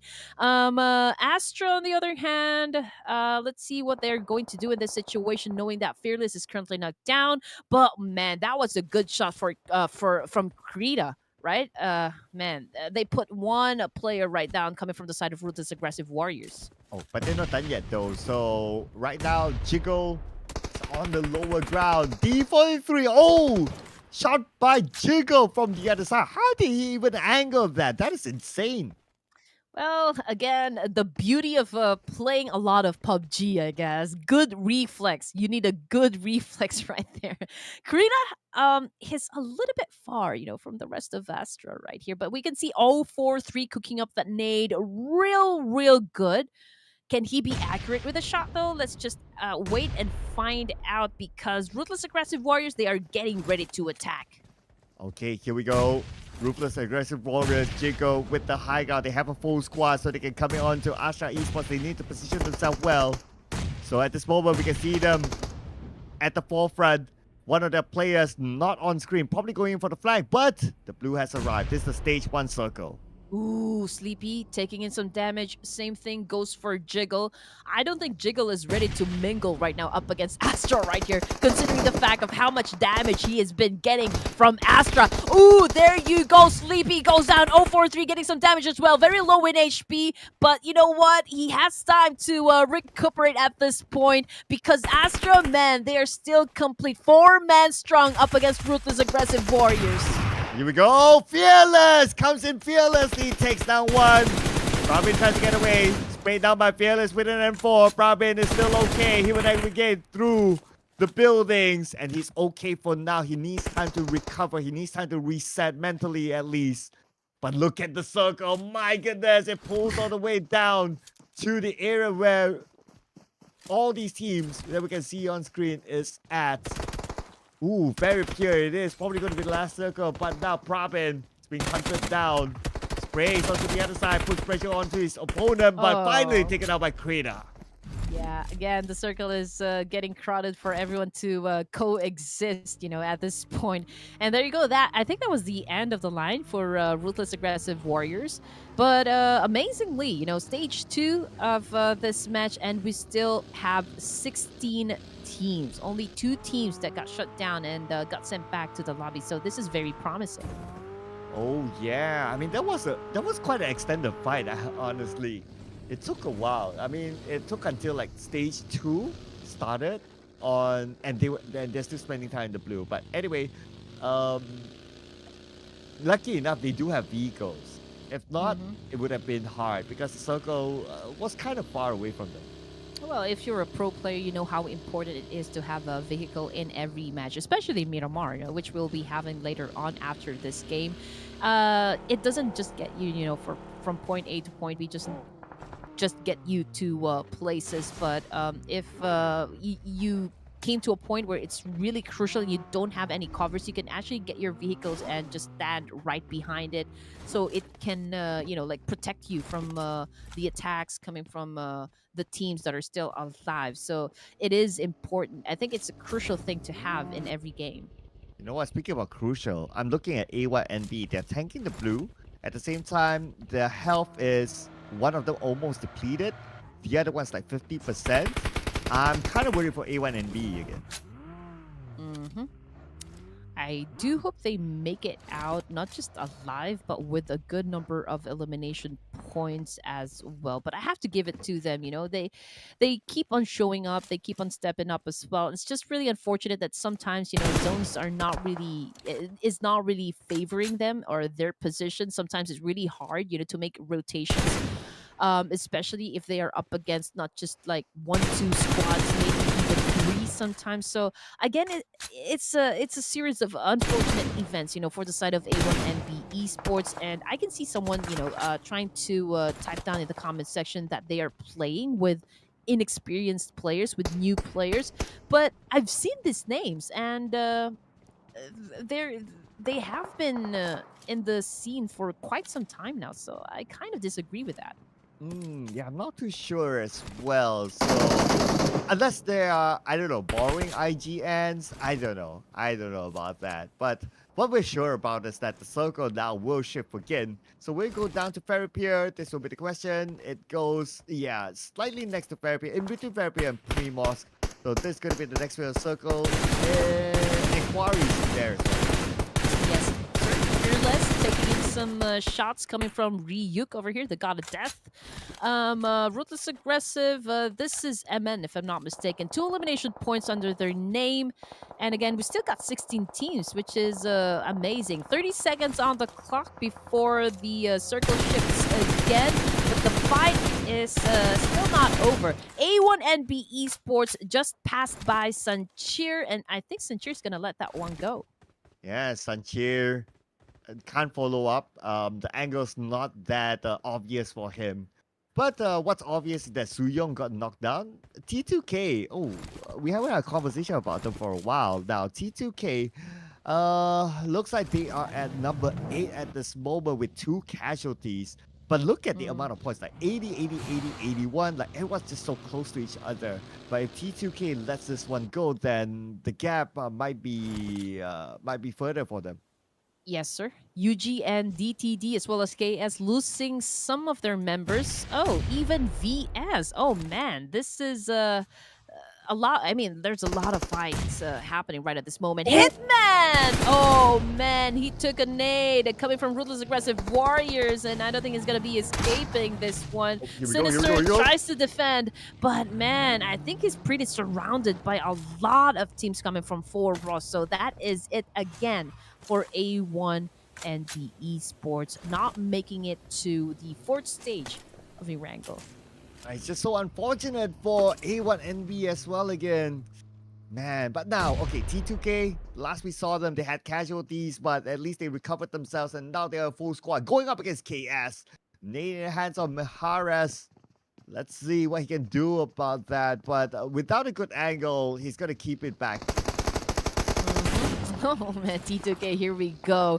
Is T2K losing their touch? We are about to find out as they go up against the VS right here. Oh man, Dada wasn't really expecting that one. He got caught off guard, and right now KS is moving in for the kill. Maharaz and XOXOX cooking up that nade real good, getting ready to throw up against T2K. ASTRA Esports also within proximity, but you know what? T2K seems to be on the losing end. Oh no, but okay, at least no push from the opponents, right? But there you go, XOXOXO. Sooyoung with Aiden down. Maharas is going to be the last man standing at this moment. The nade from Sooyoung is being cooked up. This nade could end Maharas. Nade tossed on to the other side. This nade, luckily now it did not connect, but the rest of T2K is moving in from the other side with DBS with the UMP, and that's going to be a straightforward elimination, taking out KS. You do not mess with Train to Kill. I mean, man, if you back them at the corner, or back them in the corner, rather, they would definitely bite. And that's exactly what happened up against KS right there. I mean, they almost lost. That was a close call. I'm not going to lie about that, but they were able to respond in a way that is much more effective gameplay compared to KS. That is why they won the fight. So T2K, I guess we're going to see them at the latter stages of match number 4. I really like how they split up, right? Like one person in front, 3 from behind, and it became a distraction to KS. So that was a really good move by T2K. Now they are fighting to get into the top 5, already 5 points in this round, but the teams above them are not out yet, so they'll still be taking in points as well. So T2K needs to last longer than them. Now, Undergang Esports left only with Spike, with Jimmy eliminated. And if they do go out, then they are vulnerable to ASTRA Esports. Oh, yeah. I mean, Undergang left with just one player. Oh, man, this is not looking too good for the side of this Nepali team. So, yeah, I will have to agree with you. If they lose this fight without even having to put up enough number of points, it's going to be... that might be the start of their downfall, but we never know. I mean, we still got 2 matches in Miramar. Illuminate, Fever, and Sally on the floor up against INM. Oh, this is a good spot by Cyrix using that M416 and a ×4 scope. Chine goes out. Chine didn't know what hit him there. The crosshair was on him for the longest time, but now Cyrix being shot at, jumps down to the ground floor, goes up against Krita, 1v1. Krita with full health, Cyrix half health. And now Krita playing around with the UMP, jumping onto the other side, going up against the DBS. Gotta be careful there. DBS with this range is deadly, as we can see, but the UMP is deadlier. And also, please take note that Krita was unscathed, trying to go up at Cyrix there. So it was wonderful. Even though Cyrix has a DBS, he was able to dodge that attack and was able to put him down without getting any critical damage, from that clash. But DTD, Dream to Destination left with just 2 players and with only 1 elimination point. Going up against HK Murderers, can they improve their position in this match? Oh, the nade came from Jane. 1 more to go. Pekka's going to shoot from the other side, and unfortunately for DTD, they are out at number 11. Only 1 point collected in this round. They were shot at by multiple angles by 2 different teams at least. Almost nowhere to go. Yes, D2K now has a total of 7 elimination points, and Jane with the most number of points right there, 4 to be exact. Now, HK Murderers once again, Sir Cloud managing to get to stage number 4, but right now Para is taking in some damage, but that was a good reflex there. He knows the timing, he knows when to back out in a situation, so I guess that is working wonders for him. Okay, circle time, ladies and gentlemen, moves towards the right, away from Kuwari. But there's still a good number of hills there. T2K in a good position. Man, I don't know why, but now I'm excited for T2K. Oh, yes. It's a good spot. They just need to be careful though, because there's teams in front of them, there's teams on the right side, and also teams will be coming from behind. But they're experienced enough to handle multiple directions or like multiple angles from that compound. So I guess they just have to really synchronize, like really perfect that chemistry right now as they go up against the remaining teams we have in this game.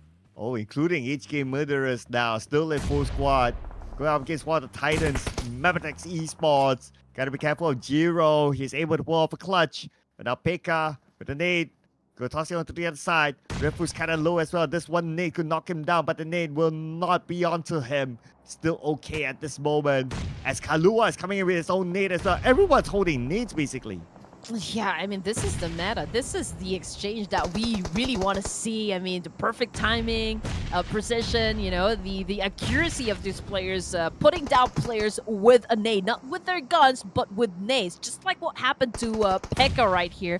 He took a nade to the face, and right now he is on the floor. But Kalua popping up those smokes and also cooking up a nade just to keep, you know, MABETEX players at bay so he can have time to actually pick up his teammate here.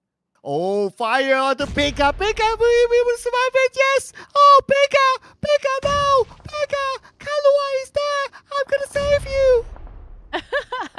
Yeah, he is saved. Okay, Pekka is safe. Pekka is safe, ladies and gents. For those of you at the edge of the seats there, MABETEX is still on the go at destroying HK Murderers at this point.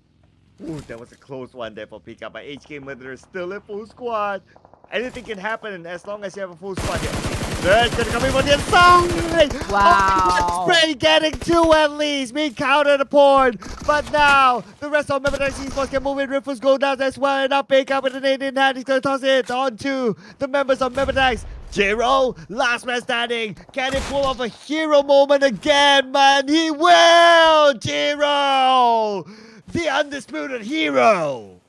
Okay, the second best thing that he did inside a match, saving his teammates once again. A Jiro to hero moment right there. On paper, it's still considered a clutch. Yes, But sir. he had his teammates to trade off. But anyway, it's still a good one. But Jiro. Okay, let's not get over too confident right now. No! Just when they were celebrating. Yeah, INM did not even give them the chance to lick their wounds. You know, just went in for the kill. I mean, that would be the best opportunity, though. I mean, I will have to agree with what INM did right there. I mean, they were very low in HP. They just came up from a fight, so that's the best timing right there coming from INM. So that is the end for MABETEX, which brings us down to just 7 teams remaining and 19 players alive. And on your screen, we've got a Tribe Aramacy right here. Zio coming off from the kill feed just a while ago. He defeated D46 of CMF GSM, as well as Rowdy. I think Rowdy is also out of the game. Oh, okay. I don't see CM and GSM on screen, so I guess they got eliminated. Yes, they are. Oh, wow. Okay. Oh, wow. Oh, okay. Calm down. Calm down, observer. Calm down. I mean, Halloween, that's a little bit too late for that. Okay. Okay, we need to calm down as well. Because things are already, starting to get really tough, not just for one team, but for everyone here. 7 elimination points for the side of INM PX Esports. Currently, they are at number 17. So with this performance, I think they can improve their status in the overall ranking. So T2K, on the other hand, Data is currently knocked down, and they are getting pushed by none other than AST. Oh, Jane's knocked down as well. Oh, no. But Wolfie's knocked down. A little bit of a trade there. Slayer is still alive. He's going to pop up the smoke to give cover so they can pick up his teammate. But speaking about picking up, Suyong is going in for Dada. Zio from the long range. We're used to seeing him at the front, but this time, a little bit of a switch of strategy. He's playing from the back. Yes, sir. Ooh, man, someone got knocked down. It was too fast, right? I didn't see what happened right there. But yeah, coming from the side of Tribe Aramacy, we have already one casualty. Okay, the screen froze there for a moment. But yeah, the fight is not over just yet. AST gaining a little advantage up against the T2K. Krita joining into the mix. He is at the top of that hill there, trying to fire up against Dada as well. So T2K is actually getting sandwiched. Oh, T2K. Yeah, T2K, at some point they had like the advantage because they had the numbers. But for Tribe Aramacy, slowly they took out the members of T2K. Dada is back up. But since they only have 2 players left, they cannot play the aggressive move. But it's okay for them because they somewhat have the circle. So they can still hold on to this position. The thing here is, Sir Cloud, Tribe Aramacy, okay, you have that small portion of the compound, right? But they cannot expose themselves because there are teams pretty much surrounding them at the moment. They have the high ground advantage. So if they move, if they expose themselves, at this point in the match, I think they're going to shut down. Oh, okay. Yeah. Okay. I misread the positions. So at this moment, T2K, they do not have the circle. So Triumph is locking them out. But T2K now, Dada knocked down. Only Suyong left. He's the last man standing. So let's see what Suyong can pull here. It's gonna be hard. Okay, we're gonna see the next piece of circle now, but they're gonna go in for it. They're not gonna give him time to recover. Yes, sir. I mean, this is, you have to give it all you got right now. Suyong trying to still defend himself, cooking up that nade, but we've got two players coming from AST now, going up against him. He was able to shut down Woofies, but here comes Slayer, and Slayer slays the game. With that nade onto Suyong, T2K is out. The team that we've been kind of rooting for. And unfortunately out. But they got themselves 11 elimination points. So that's not too shabby, I must say. Now, the next puzzle that Tribe Supremacy needs to figure out is how to get into the circle. 5 teams remaining. Here we go. INM. Man, they are still alive. Stage 7 in ERANGEL. Slayer, okay, doing an open fire up against the players of INM. We still got 1-for-1 official, right? So 3 players left onto their side. Same thing with the... Okay, not same thing. Seal only has 2 as well as AST. Now, UNDERGANG, okay, at least a team to win the chicken dinner because they are left with just 1 player. Okay. Oh! But Zio, he has another teammates. Okay, though he's knocked down, but can still be saved. But okay, looks like I spoke too soon. Eliminated by SANHOK, taking out Zio, one of the top fraggers for the team. And now INMPX Esports. It's gonna be big. Yes, 1-for-1 official. Okay, they have a small portion of that compound, so they have walls to protect them. And INMP, oh man, this is going to be tough for them because I do believe it's such an open space, or it's a little bit of an open space, for INM. So it's going to be easy for 1-for-1 official, or 1-for-1 official. Yeah, I did say that right, to actually eliminate teams right now, Sir Cloud. Oh wow, 1-for-1. They are back. They are back right now. Top 3 for them. But INM, they still have a full squad. So the odds do favor onto them because they have the numbers. At this moment, we can see... Okay, I noticed that there's a swap in, I don't know, IGN or player because 2-2-2-2-2 is not in the lineup. Yes, but check it out. 10 elimination points for the side of INM. Man, they are doing good. Consistency is on their side. But side is right here. Okay. Ooh, that wasn't a good move right there. Slayer knows that one. He actually capitalized on that turnaround. So it just so happened it was a good follow through coming from the teammates. But hey, 11 elimination points for INM. Even though they don't get the winner with a chicken dinner for this one, I think they did pretty good. Yeah, INM. Impressive. If they do, it's going to be their first chicken dinner. And they're one of the teams on page number 2. So if they can get this one, it's going to be big. It's going to be huge celebrations here. Okay, we can start it off with 0-0, knockdown. Oh, okay. 2v3 situation. Man, they flipped the script right ahead. The number advantage goes to INM this time. Oh, this is a good spot for a goal, not gonna lie. Yeah, he has the overview of this compound. So if anyone steps out, he can shoot them. Okay, let's see what Junai can. Junai flush Sirius out. If he can, then his teammate from that high ground can shoot him down. Okay, not looking too good for the side of 1-for-1 official, despite having the advantage just a while ago. I mean, I think it was an essential knockdown, losing one of their members. So it's just JD now left to defend. But, ooh, good shot with that nade. Junaid goes down. And JD might still have a chance to pick up his teammate, but not while Kowa has a good angle or like a good visual up against him. Yeah, they're going in now.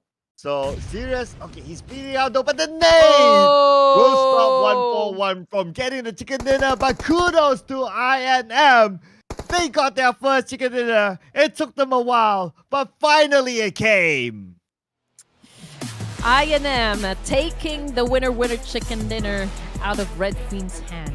Oh man, that was my opportunity to get back my point from Circle.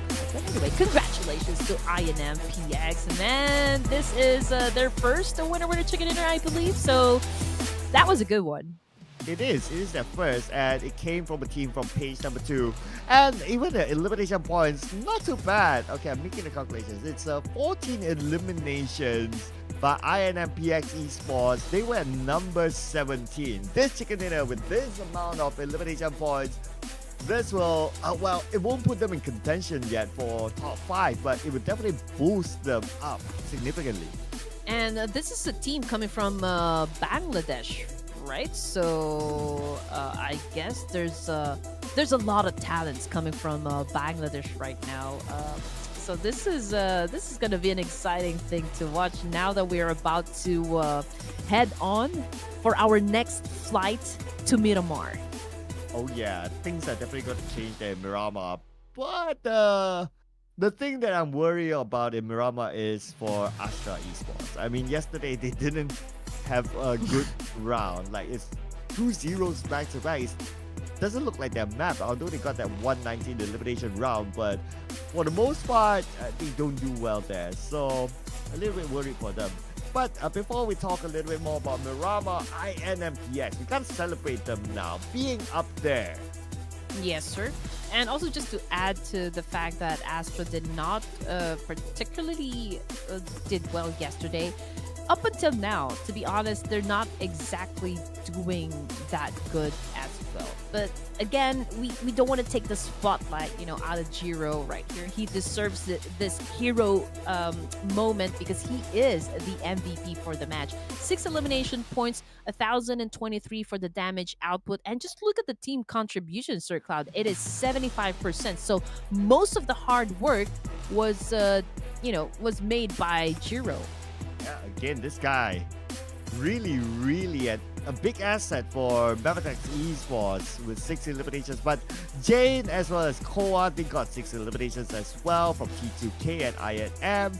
And we got Zio as well up there, the Wonder Kid for Tribe Aeromessi, 4 elimination points. He switched up his strategy to play some long range at some point of the game, and he's still able to contribute the elimination points.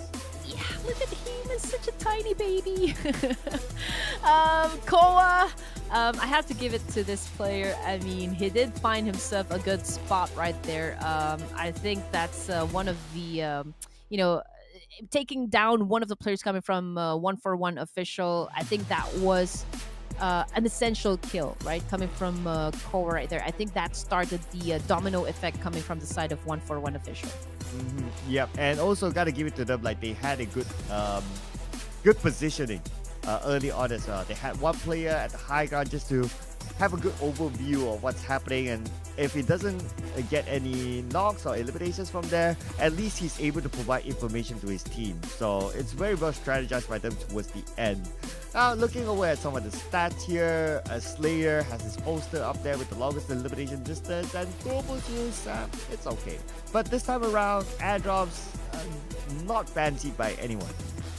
Yeah, they just know that everyone's showing their fangs right now, getting to ready to sink their teeth to anyone who comes their way, and they will capitalize on every opportunity that they see or they get inside the battlefield. So it's just really too much for them to maybe get some loots from inside the crate. And after all, Sir Cloud, I mean, Famous, what are you gonna do with Famous? Yeah, it's not the most preferred weapon, I must say. So yeah, I guess that's why also, like, teams don't really go for it now. But speaking about going for it, 141 official is still going at the top now, but the gap is only like what, 8 points from CMS GSM, Raw Esports following behind as well, 119 points. But the cutoff point, the top 5 cutoff, ASTRA Esports by the edge of it. But now the gap is only 20 points away from the drop. Yeah, and great improvement as well on the side of T2K. They've managed to climb up 2 spots, in the overall ranking. So I do hope they can continue on playing at this kind of level, at this kind of energy, because we still have 2 more matches, to follow this evening. Now, checking out what happened with INMPX Esports after that kind of performance. Wow, this is a huge jump, going upwards in the overall rankings, 5 spots in total. So again, they have a chance to improve a lot.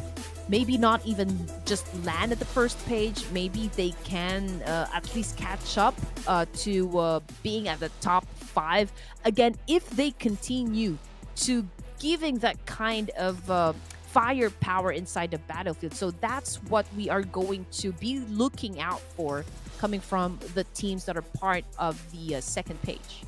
But you know what? Because of their performance, VS Esports is pushed down to number 17 now. A team that showed good potential in day number 1, but they're losing grip of page 1. So let's see. I mean, we're accustomed to teams coming back from the depths, right? Like, let's see if VS Esports can be the next one to come back up, or will we see the continuation of INM onto page 1? Stay tuned, ladies and gentlemen. Do not go anywhere, as when we come back, we will be in MIRAMAR. So see you guys in a bit.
Let's keep the dice rolling over here, guys. Welcome back to match number 5, Clash of Giants by Ruthless Esports. The Pakistani team remains at the top of the charts, but for how long? So that would be the big question this evening. Still with your favorite casters, taking you where the action is. My name is Red Queen Gaming, together with Sir Cloud. Can't wait to see the next match, because, well, we have seen it before. Like, Miramar feels like a map that can flip things around. Like, teams that you think that, oh, they are up there, sometimes they don't really perform in Miramar. They probably don't like the map that much. And teams that are down there, sometimes they do like Miramar. So this is a map that they've been waiting for, perhaps. So before that, we'll need to check out the stats from Miramar. Who's up there based on the numbers? Of course, no 1-for-1, no party. Whew. Okay, 22, 16, 17, and 5. Okay. Well, usually I will say, Sir Cloud, that, that this is a sniper's haven. You know, most of the fights, I would say, would happen with the sniper rifle, with the DMRs, with the bolt actions. But that is not what is happening in this division. It's from yesterday's events, you know, it's mostly CQCs that I've seen happen in Miramar. It's a battle, especially in Pecado, in some of the large areas as well. So is it going to be the same for our first Miramar this evening? Yeah, I mean, that's a good reminder, right? Like, keep your eye on areas like Picado, San Martin. Those are some of the hotspots. Even Chumacera as well. Potential hotspots and potential early clashes for these teams. Now, just a recap as well on which of the teams that got the chicken dinner. We got 3 Bangladeshi flags on there, back to back. Wow, they are on the roll today. Oh, they are, most definitely. I mean, a lot of rising teams, you know, coming from Bangladesh, which of course making the comment section crazier than ever. I think there's also a lot of Nepal teams, but it is a little bit of a struggle for them to actually always come out on top. So I guess Bangladeshis are on the rise, you know, for this South Asia preliminary rounds. Yeah, I know, right? But which team is on the rise? Now, we're back at the prediction desk. Ladies first. Well, I almost had 1-for-1 official right once again if it wasn't for INM, but it's okay. You guys deserve that win because it was your first win over the chicken dinner, so we're all good. But okay, I think I'm gonna go ahead since I just know that these guys have a certain energy and a certain something to prove, you know. I'm gonna go with Rowdy. I'm gonna go with CMF GSM. Okay, I'm gonna go with. I don't think I picked this team before, so I'm gonna pick them for the first time. Correct me if I'm wrong. It's the first time. T2K. Bam! Here we go. T2K from Nepal. It's starting to show some fight in them, you know, especially from the last round. Despite going out somewhere in the middle, but they got good eliminations out of that round. So let's go T2K. Right, not bad. T2K managed to climb up 2 spots in the overall ranking, so I guess they are somewhat on, you know, in the mood as well as getting those elimination points and just really also going for placement points, you know, trying to find that balance we were discussing just a while ago. So T2K, are they now ready to like transform into the beast that we know they are? Oh, wow, good question there. I mean, so to continue on the narrative as well for T2K, like when they were playing previously, right, like we had like oh, T2K is so rooting for you. So part of that is also for me to put my money where my mouth is, right? Like just to like spam in the T2K in, like T2K, I got you boys, okay? Red Queen maybe not so, but I got you boys. Hey, I've been saying that, you know, Train to Kill players, you guys went up against, you know, 4 Miracle Vibes during the Invitational Showdown. So I'm kind of looking for that same T2K. You know, right now it's a little bit lacking, but I'm not shutting down the idea that you guys can actually, you know, climb to the top 5 position, any of the numbers right there, and proceed to the next stage. But I just know that some of the teams right here are like teams that are already part of the top 5, just making it really challenging for you guys. But again, it depends on like what kind of objectives does T2K have in the first place. Are they committed really advancing to the next stage, or is this like an information gameplay for them? Yeah, well, I guess we'll find out because it's a new map for them today at least, right? We're gonna switch over to Miramar obviously after this, and we gotta think about it. If they do get that chicken dinner, and normally with the chicken dinner you will come with an extra 10 points. That's kind of average. You will get like maybe like an average of like 20 points. It would be close. You know, considering that you assume that the teams above them do add a couple more points, they are really close to the top 5 if they can do that. Oh yeah, they're trying to catch up. I can see the effort, I can see the energy coming from T2K. So we'll just have to wait and see. We've got 2 more matches in Miramar, so Miramar is also a strong map for T2K, so I do really expect them to perform great, for the last 2 matches for this evening. And this is just the 3rd day. We still got day number 4, so 6 more matches, 6 more chances to kind of improve their overall position. Yeah, I know, right? The games are really counting down now, and teams are starting to look at the points and look at how they're going to strategize around the points, like how many average they should aim for, and what map they should do best, and what other map they can kind of chill a little bit. So all that sort of conversation is starting to happen right now with the teams, considering that we have, like, including this map, 8 more games to go. Yes, sir. We do. And now let's talk about the flight path. Again, it started up north, going down south.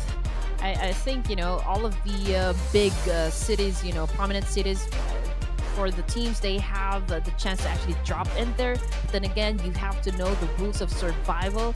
If you want something, really, you have to work hard for it. Los Leones is pretty empty at this point, but I do believe, at least 3 of them is going to be dropping in this specific area. But just as expected, Undergang, right here, we can hear trades, coming from this team up against VS. And man, I don't think they have enough resources. Both of the teams, not just Undergang right here, but this is 2v1 situation. Igneous only has 25 bullets in the chamber and 5 in reserves. I mean, okay, yes, and that's okay. Okay, that should do him good. 1 more hit to go. I think he's pretty confident with that, but he's going in for the reload first just to be safe. White now pretty low. He's in trouble now, and White shows himself, but Igneous did not pull the trigger in time. But it's okay. You get the shoulder. You get him. And, I'm not going to deny the fact that Igneous was pretty confident, the way that he pushed that compound, knowing that, there's 2 players coming from VS right there. He just took it. He just took the win. He took the points.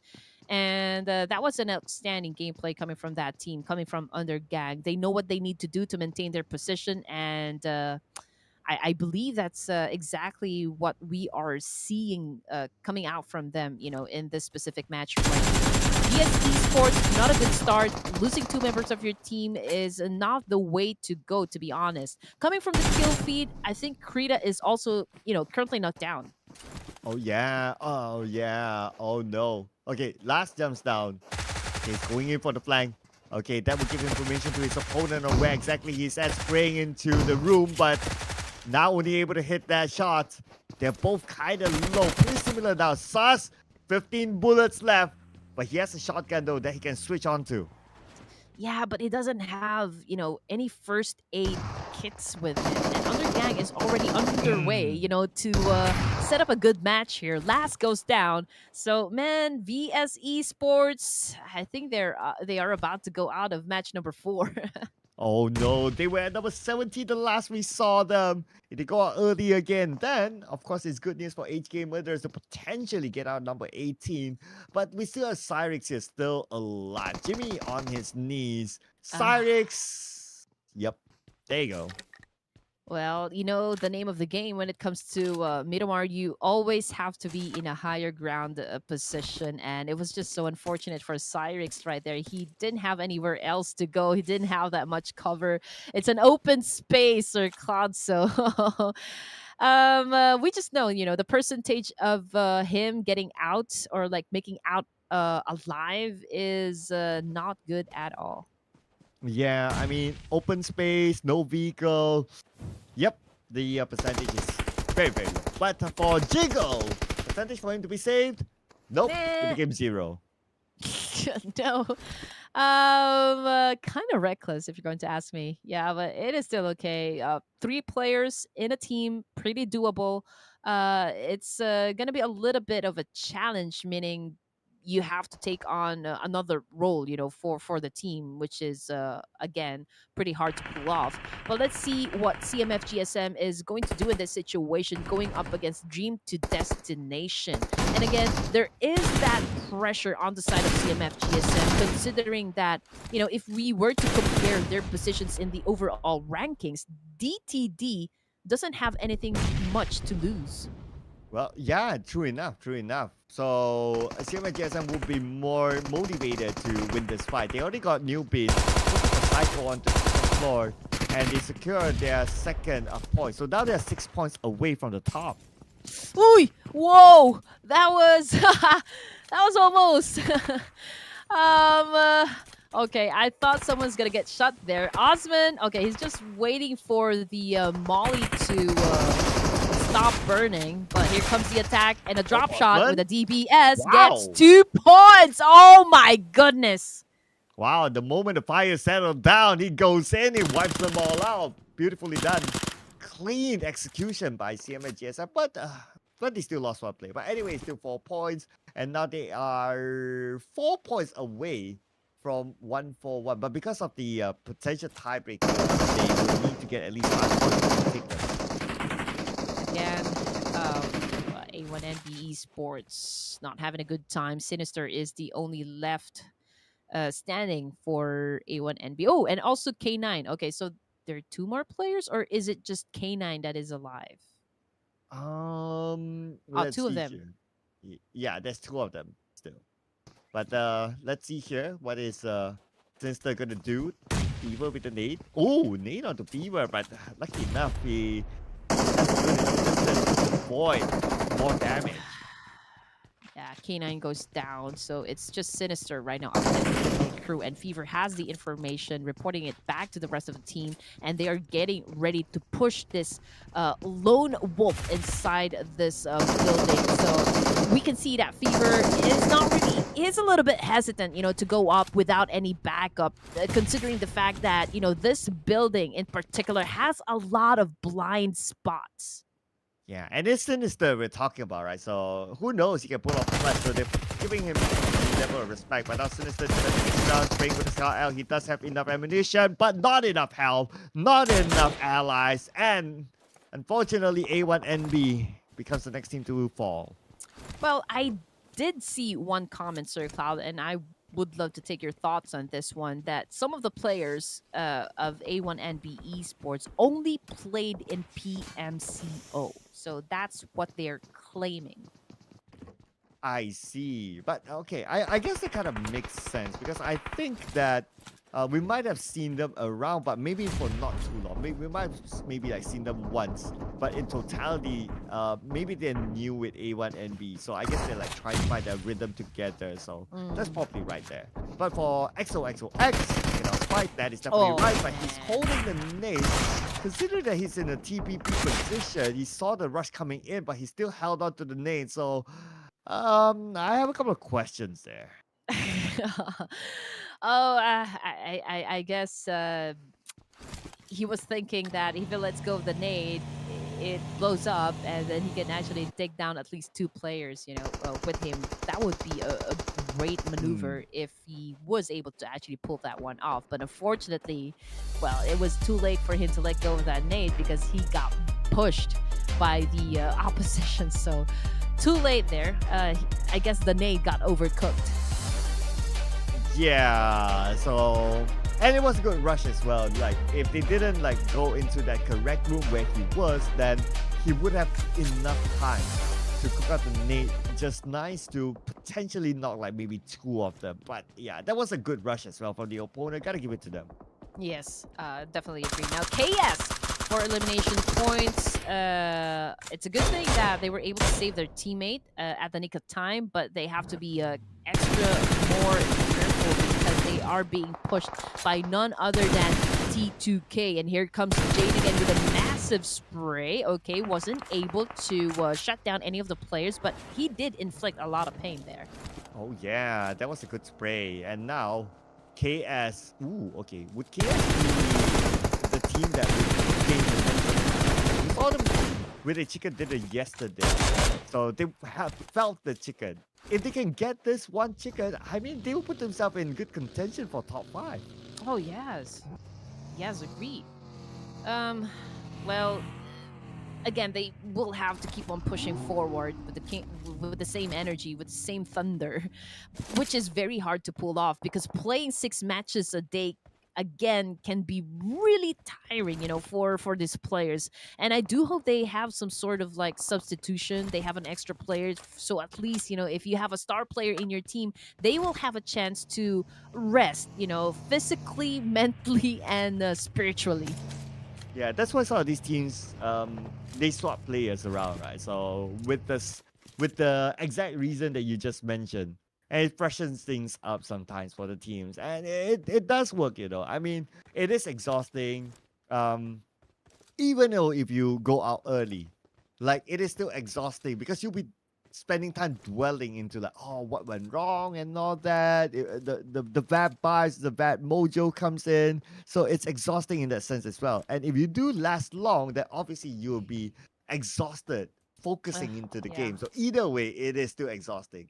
Yeah, and it's also, like kind of bad for your cognitive function. So it's definitely going to be affecting your reflexes if you don't have that much sleep, if you're really mentally exhausted. So you still need to rest. I mean, I know games can be pretty amazing, being part of a pro team, being a pro player nonetheless. So, but rest is still should be a priority, right, boys and girls? I'm being an elder. I'm being an older sister here.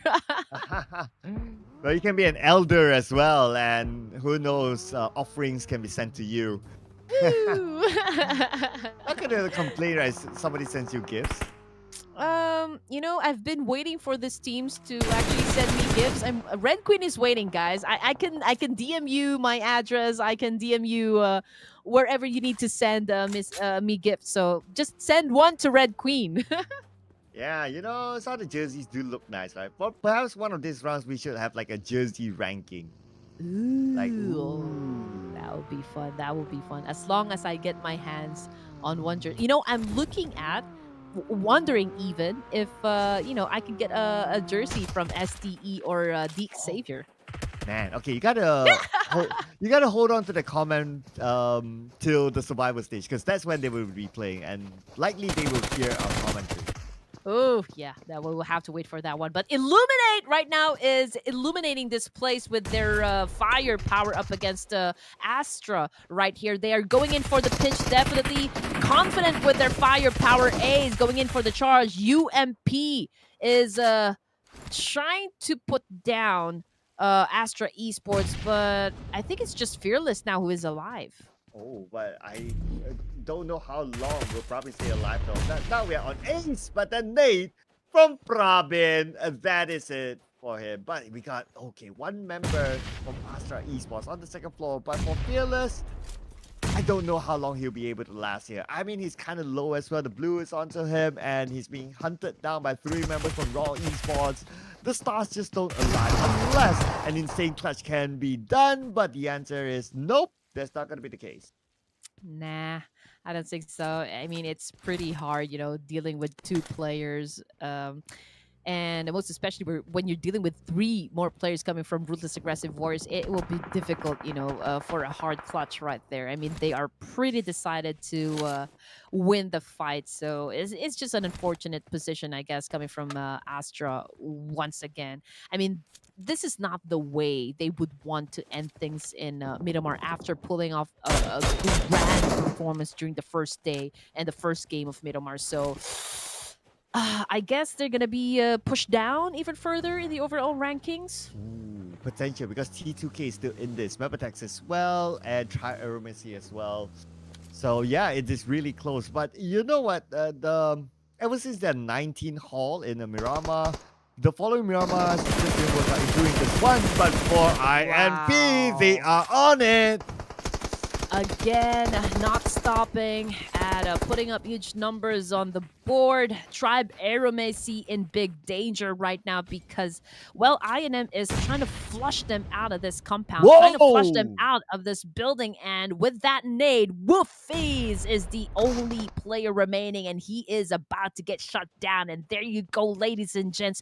INM PX Esports emerged victorious from that clash. Yeah, no heroics there. And that is it for Trimercy. Number 12 for them without a single point. Man, I mean, the middle part of this chart is just like up and down, right? Like sometimes they do well, sometimes they don't. So teams just switch around very, very quickly. Now, in the middle, we still have T2K and MABETEX Esports still alive. Raw is still there, alive and kicking as well. So they need to stay away from the drop. Oh yeah, they do. Oh man, 6 elimination points for Undergang. Okay, these guys are also about to make, their statements as well. They don't want to lose their position in the ranking. So Scooby now, Right. coming from Seal Esports, just cooked up that nade, but he missed his target right there. But it's not stopping him from pushing forward. I don't know. Okay, so he turned his back. He just bounced, and left their opponent. I don't know exactly what happened there, Sir Cloud. Okay, I guess maybe he got information because if we can see like his teammates are everywhere, so maybe he got information like, okay, somebody's around, so you better back up fast. Yeah, so I guess that's like the communication that they had between them, and that is the good thing about having like a full squad. You can spread out, you can share information, you can make decisions based on the information collected better. Oh yes, but let's see what kind of information KS is gonna get on this one, because there are two potential targets that they can that can put down. There's 1-for-1 official and Ruthless Aggressive Warriors, who is just right down below them, and it's a different story for MABETEX Esports, because they are now being a little aggressive, challenging up 1-for-1 official for this compound, because this spot right here is at the edge of the circle. So this makes it one of the prime locations to have. Oh yeah, look at the spread there, right? By 1-4-1. Serious high ground, JD high ground. So you got a backup for the two players who's inside the building. 0-0-0-0-0 and 9-9-9-9-9-9-9-9-9. MABETEX Esports, they cannot open the flank. If they go with a flank, then Serious or JD will be there. Yes, definitely. Now, this is one of the good two-split, tactics or like maneuvers 1-for-1 official can actually have. MABETEX Esports, they're staying in the lane for now because they know we have 1-for-1 official have their two snipers on top of that mountain over there, so it's going to be very difficult for them to actually penetrate these two buildings right here, where 999 and 0000 is currently staying.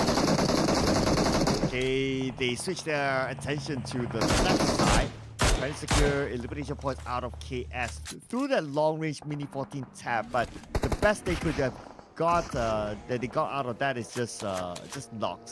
But now 1-4-1 and MABETEX going in at each other. 0-0-0-0-0. Ooh, that's a nade onto his own face. Oh, man. Overcooked nade once again. Oh man, that was a great shot, great effort coming from MABETEX Esports right there. They was able to put down 0-0-0-0, which would be detrimental now for 1-for-1 official. Man, oh, nade from 9. Now coming in with the DBS against K Carl. Here we go. Here's the nade. Here's the DBS. But K Carl, it's on the second floor. Yeah, this is scary. I can feel the tension between these two teams. I can feel the pressure, coming off of 999999999. But you know what? JD is still alive, but JD is actually trying to handle business on the other side of this mountain over here. So it's all up to 999 right here to make it happen for the team. But oh man, 3v1 situation, it is gonna be tough.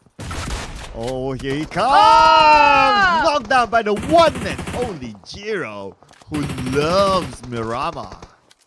Oh, another clutch from Jiro right there. I was about to say. But yeah, K-Kal is getting some damage right now coming from 1-for-1 official. But is it too late of a response coming from these two players? I guess they were busy healing up earlier on, and that's why they couldn't really join the fight. And that's where we see Sirius knocked down again, but now JD is all alone. JD fighting back, but he got a little bit of help from Ruby from Seal Esports from the other side of the hill. Jiro, the hero of MABETEX Esports, DBS gameplay, not gonna miss the shot. Yeah, I think he was able to get one again. I do think he's still alive. Just looking for him. Okay, Scooby goes down. MABETEX Esports still alive. Jiro really making it happen. Really doing this much effort for the team. Unfortunately, he got struck by luck. With that nade, he goes out of the game. I mean, he couldn't even breathe. It's like he finished off one fight and then sealed follow-up, so no space for him to even breathe. So yeah, it was kind of tough. But now for T2K, only Love left, and he's navigating around an open space, managed to get through the hut. And he's okay. Okay. Wow. Okay, that hut is clear out. Well, usually, right, in Miramar, it's supposed to be, you know, like a slowdown. This is our breather map, right? Where we can catch our breath circle. But look at that. 8 teams remaining, and we are just at stage 5. Oh yeah, this is arguably one of the fastest Miramar so far that we have seen. Expect more to come as the circle closes. Sleepy now, keeping an eye on the keeping an eye on the GSM. Oh my god, there's a tongue twister there. Got caught out. But yep, no trigger pulled yet, but that might change as the circle close. Whew, man, things now getting intense. We got Seal Esports alive and kicking at this stage in the match. KS just waiting for that right opportunity to fire back to do a massive counter. I think Mejeras needs to play the big role here. He needs to do a massive spray so that, you know, the rest of the teams can actually move a little forward. Yeah, he needs to be the opener, right? So he's going to play a crucial role. Kirito is going to stop Arrow on the other side, but Kirito on the outside, but he should be okay. I mean, looking at the map, he has a marker. He has one of his teammates across the road, so he can follow through when the time comes anyway. Yes, sir. Oh, man. Okay, this is one of the coolest Miramar, you know, I've ever casted. Fastest, as you said, arguably. So things are definitely getting exciting. You guys are hopefully enjoying in the comment section because a lot of the players already being picked off one by one. Sleepy goes down, and that was courtesy of D46 of CMF GSM. Yep, GSM now 5 elimination points dominating, and now they're trying to get away from Zordi. Zordi smoking out the vehicle. And now D45 does not have the vehicle. Oh, he's knocked down as well. So, okay, right, going for the save instead. Mamba knocked out somewhere else. Kirito as well. So, it looks like we have an exchange of fire between at least 3 teams. Oof, man, and everything is happening on the west side. Edge of the circle, ladies and gentlemen. CMF GSM versus Ruthless Aggressive Warriors. And, oh man, I cannot wait for this 2 teams to clash, to have that CQC. Right now, CMF GSM, I'm not quite sure if they have a little bit of advantage up against Raw, because Raw does have the high ground. Yep, high ground, always the advantage. Like what you always say around Miramar. But look at this. INM PX Esports. 5 eliminations dominating. Okay. Wait. They're not stopping. And now, they are one of the 2 teams in the full squad. Kirito shows up and takes one out. Oh, man. T2K with 3 eliminations before going out of the game. Can't say it's the best way to go out, especially they are already starting to build their momentum, you know, coming from the previous match. But unfortunately, it wasn't a good one, you know, for this round in Miramar. But we still have one more match to go. So there is still time for T2K to continue on with that kind of pace. 6 eliminations, you know, from Ruthless Aggressive Warriors, and they are still anticipating CMF GSM to come from this direction, and Prabin is just holding down the fort, as well as Zordi. Rowdy on the vehicle. He's making his move right now. Osman, lower ground, DBS gameplay. Zordi, high ground advantage. Will knock down Osman. Now it's down to Rowdy. Can he pull out a big one here? The clutch man Rowdy comes in. Zordy's in trouble. And Osman finish up together with Rowdy.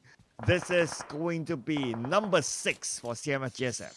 I think Zordy was the one who shut them down both. So I guess that was a good dance coming from Zordy right there. 5 teams remaining, ladies and gents. Stage number 6, INM with a complete set of players. Same thing goes for Ruthless Aggressive Warriors. 3 for Seal, 2 players for another Ruthless Aggressive Warriors team, and Undergang with 1. You know, every time I see UG playing in the last few zones, they're always left with 1 player. Yeah, I guess good news, survivability, yes. Bad news, 1 player, top 5, hard.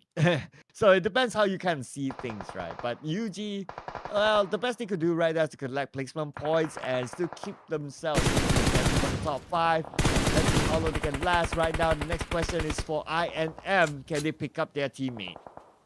Yeah, that is the big question right there. I mean, things are getting hectic right now. Junayet, as well as Zordy from Ruthless Aggressive Warriors, has been shut down. Kirito already making a move. He got a nade in his hands. Can he be accurate? Can he be on point? Oh, man. Okay, so not just yet, but Ruby trying to go for that off angle. No, he is staying inside of those smokes to not reveal his position. But you know what? Ruthless Aggressive Warriors, there is a lot of pressure on their side. Oh, here we go. Seal Esports starting to be heating up as well. 5 elimination points. They're currently dominating, looking for more at this point. UG, unfortunately, eliminated over 5-6 eliminations. And Kirito prepping up his name. Yes, this is really a battle of nades right here. Ooh, Rio, good shot. He shuts down Sharp and Cynics right there. Sancher coming from Ruthless Aggressive Warriors was able to manage to put down Koa.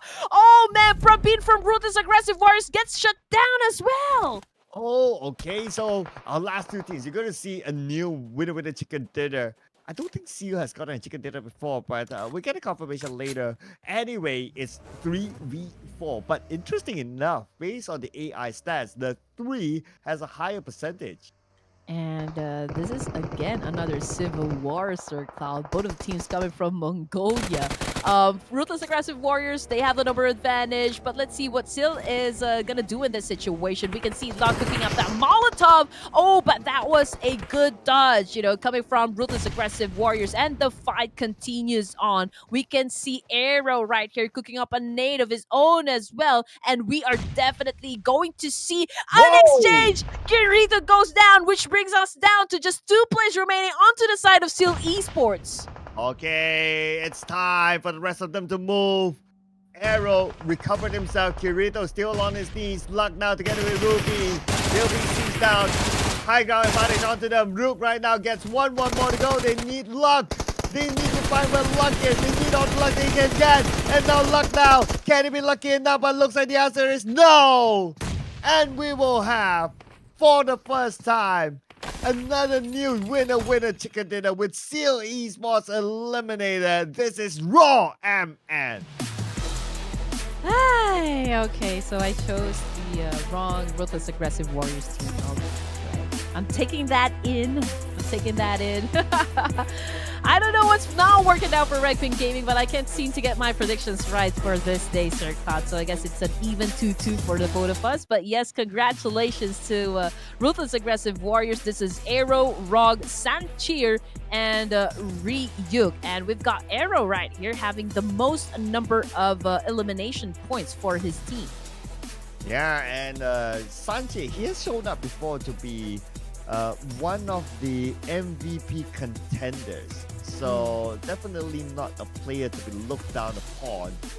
They took them a while to get this chicken dinner. Now with this chicken dinner, I can't wait to see like how far did they jump up? Like how close are they from the top 5? Because again, today we have 2 teams getting the chicken dinner for the first time. So that might significantly change things in the overall chart. Yeah, we are definitely going to see a shuffle happen for the overall rankings. And just to mention that Ruthless Aggressive Warriors MN was able to put up 19 points for match number 17, if I get my calculations right. But yes, these are the teams that performed really well for our first Miramar. So it's Undergang, we've got Seal Esports, and two teams coming from Ruthless Aggressive Warriors. But it was close, right? For Seal right there to get their first winner chicken dinner. I guess better luck next time. Yeah, and you know what? Well, their name Raw MN, right? It got me thinking, like, what does MN mean? It probably means Mongolia. So it's like Raw Mongolia, maybe.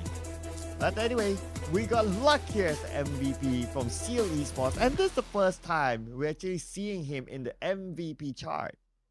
Oh yeah, this is the first time. Yes, I guess he got lucky today. 851 damage output and 42.86% team contribution.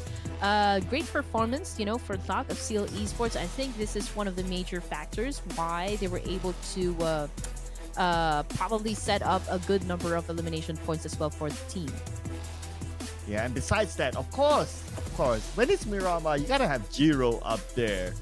This guy's a prize as, again, 100% team contribution. All the eliminations came from him. How valuable is this guy by now? I guess, he is indeed, getting a lot of attention for today's set of matches. I mean, even I think from yesterday, it is still the best highlight for me. The way that he eliminated 3 players coming from T2K all by himself is still, like a chef's kiss for me. And he also managed to put up a good show just a while ago. I guess that was in like 2 matches, for Jiro to have a hero moment. So yeah, I think, many eyes are looking at him right at this moment. I am sure of that one. Yeah, and I wanted to point this out for a while, but now I think it's the best time for me to say this, since he's starting to be really consistent for his team. Jiro not only can pull off like a good performance in game, but he also comes with good looks package. Oh, yeah, just wanted to put that out there, right? I actually was about to say it a while ago. Yeah, he does have the face. He does have the full package. So if anybody hair. wants to, oh yeah, the hair. You have to work it out. That hair makes it all look good. Yes, you are right. 360 meters longest elimination distance comes from Sleepy of Ruthless Aggressive Warriors. Again, a little low on the throwables use. I mean, just lower than we expect, I guess. 3 airdrops looted this time for match number 17. And again, still 1-for-1 official at the top of the rank, but this time with only 2 points, lead compared to CMF GSM, followed closely by Raw Esports, Undergang, and ASTRA. T2K, surprise, already at the 6th place. And they are getting closer to the top 5. But welcome Raw MN to page number 1 as well. Hey. Now, when it comes to being in the top 5, they are about like 26 points away. So yeah, 7 games more to go. Anything can happen, really. The top 5 will definitely go down to the last game. I do believe, Sir Cloud. I mean, if we consider today's set of matches to be crazy, I think it would be totally insane for tomorrow's set of matches, because even though we can see a lot of teams, with a high number of points onto the scoreboard, the gap again is not that significant. There's plenty of chances for other teams to actually snatch the 5 spots, in the overall ranking. So that's one of the things that I'm looking forward to tomorrow. Oh yeah, tomorrow maybe we can expect like more page 2 teams to perform, because today it has been like 2 chicken dinners from page 2 teams. So page 2 teams, let's go. It's nice to see like a refresh of like new teams getting chicken dinner instead of like the page 1 teams. So it's good. This will put like at some point the top 5, a lot of teams are able to challenge for it. And I'm excited for the fact that tomorrow will still be a day for a lot of these teams. But we're not done yet for today, ladies and gentlemen. We still have one more game to go. So, as usual, don't leave your seats. We'll be back after this commercial break.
Ladies and gentlemen, last game for today, and what a day it has been. 2 games in a row, we see teams on pace to netting the chicken dinner. Welcome back to the Clash of Giants Season 3. My name is Club, together with the Jedi Red Queen, and I have totally no idea who will get the chicken dinner, looking at the fact that phase 2 teams are performing. Yes, I can say that for today, the most hard-working team right now would be CMF They are persistent, they kept their tenacity in the game, good calls, they know how to pick their battles, they know when to engage and when to bail.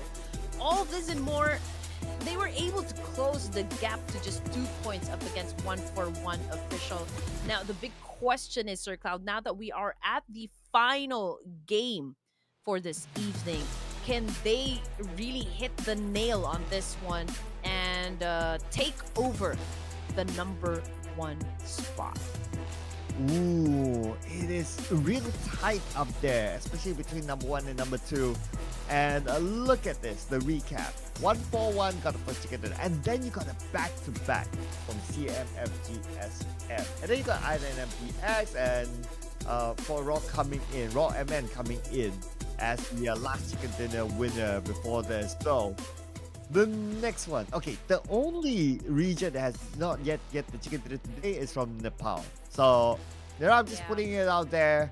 I'm still tabulating my mind now. Still getting my Professor X in the game.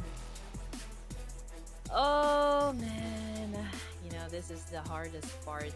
Really, whenever I cast, this is the things that makes my heart beat fast. Okay, time for our predictions, Sir Cloud. And you're right, we haven't seen a Nepal team really dominate and get that winner chicken dinner. So for the last match, I will go for T2K. Wow, your turn to take home a T2K. Okay. Yeah. We talked about this team always being the top 5, although for most of the time being one player left. But I'm still going to take my chances, right? Undergang Esports. Undergang. Oh wow, production knew who I was referring to. What they've been listening to us. Okay, they've been listening to us. I like that. Yeah, I mean, yeah, it's already a given. Undergang, part of the top 5. They have been consistent, from the get-go. But T2K, I think, has something to offer. Perhaps they don't like the fact that they are a little bit behind on like the kind of performance that we are used to. But they did manage to get onto the first page, back to how they're supposed to play the game. Again, if they continue on having a good set of games, especially that we are now at the finals, not the final stage, but the final game for tonight, there could be that magic there. There could be something, coming from T2K that would surprise us all. Yeah, and of course, we're sticking to the narrative that we want to see like a complete nation up there in the chicken dinner list, right? So both our teams are Nepalese teams. And that's also part of the point as well. So come on, Nepal teams, bring it on. Just like yesterday. I believe yesterday was the same as well. Like the last game, till the last game, we didn't have a Nepal team. But it's all green right now, for the for those teams that actually got the winner chicken dinner. But CMF GSM, not gonna lie, they are a force to be reckoned with for today's set of matches. And again, I mentioned this, they are the most hardworking for today. And it's just so amazing the way that they were able to get a winner chicken dinner back to back.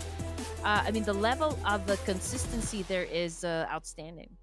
Yeah, I mean, they came back out of like the day one's bumpy performance to come up with now in day 3 with a back-to-back chicken dinner. You gotta just give it to them, right? Like, at least they came back at the right timing as well. So not having a too big of a gap, they still can catch up, and now they're back. And not only back, they're number 2, and they're really trailing behind 141.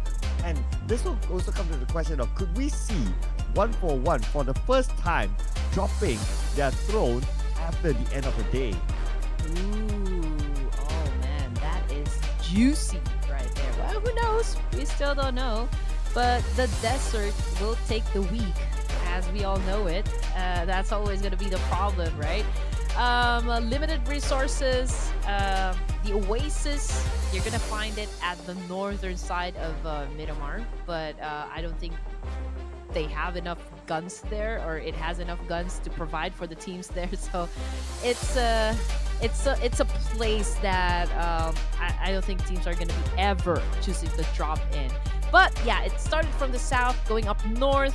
I can see a lot of teams already dropping in. We are expecting big cities to be full of players, full of teams fighting for resources. And we're just waiting for them to actually land, because we just know that the moment that they step their feet on the ground, it's gonna be again a fight to the death. Yeah, the usual suspects, right? Picado, St. Martin, maybe even Chumacera. But since this time the flight path is skewed towards the right side of the map, maybe we might see some new spots. But still do keep an eye on at least Picado and St. Martin, since it is reachable. But this is at least a refreshing circle for us, all the way to the right with some percentage of water in it. Oh man, I am hoping to see some kind of peculiar circle right here. We have those 2 islands right there, and we've seen this happen, Sir Cloud. I would want to repeat. Oh, of that island? Oh yeah, oh yeah. That is like, the chances of hitting it is like so rare, but even though it's as rare, I personally have seen like at least 2 or 3 times in the many PUBG Mobile games that I've seen. So yeah, I mean, the percentage is not too bad if I can hit like 2 or 3 times in the I lost count of how many games that I've seen in my life.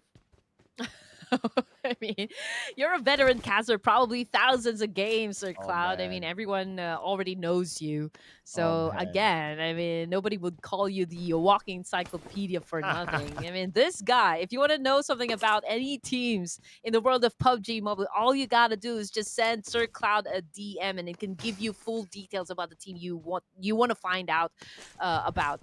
Jiro, on the other hand, oh man, as early as now, he is making a lot of effort for the team. I think he was able to shut down another player. Just not quite sure though, from which. Okay, so it's AST, and now he's throwing in that nade. Zayo is the one that is bleeding out there in the open. Oh yeah, but his teammates are around. Jiro is the one alone, 50% of health, UMP. But okay, backup has arrived, ladies and gentlemen.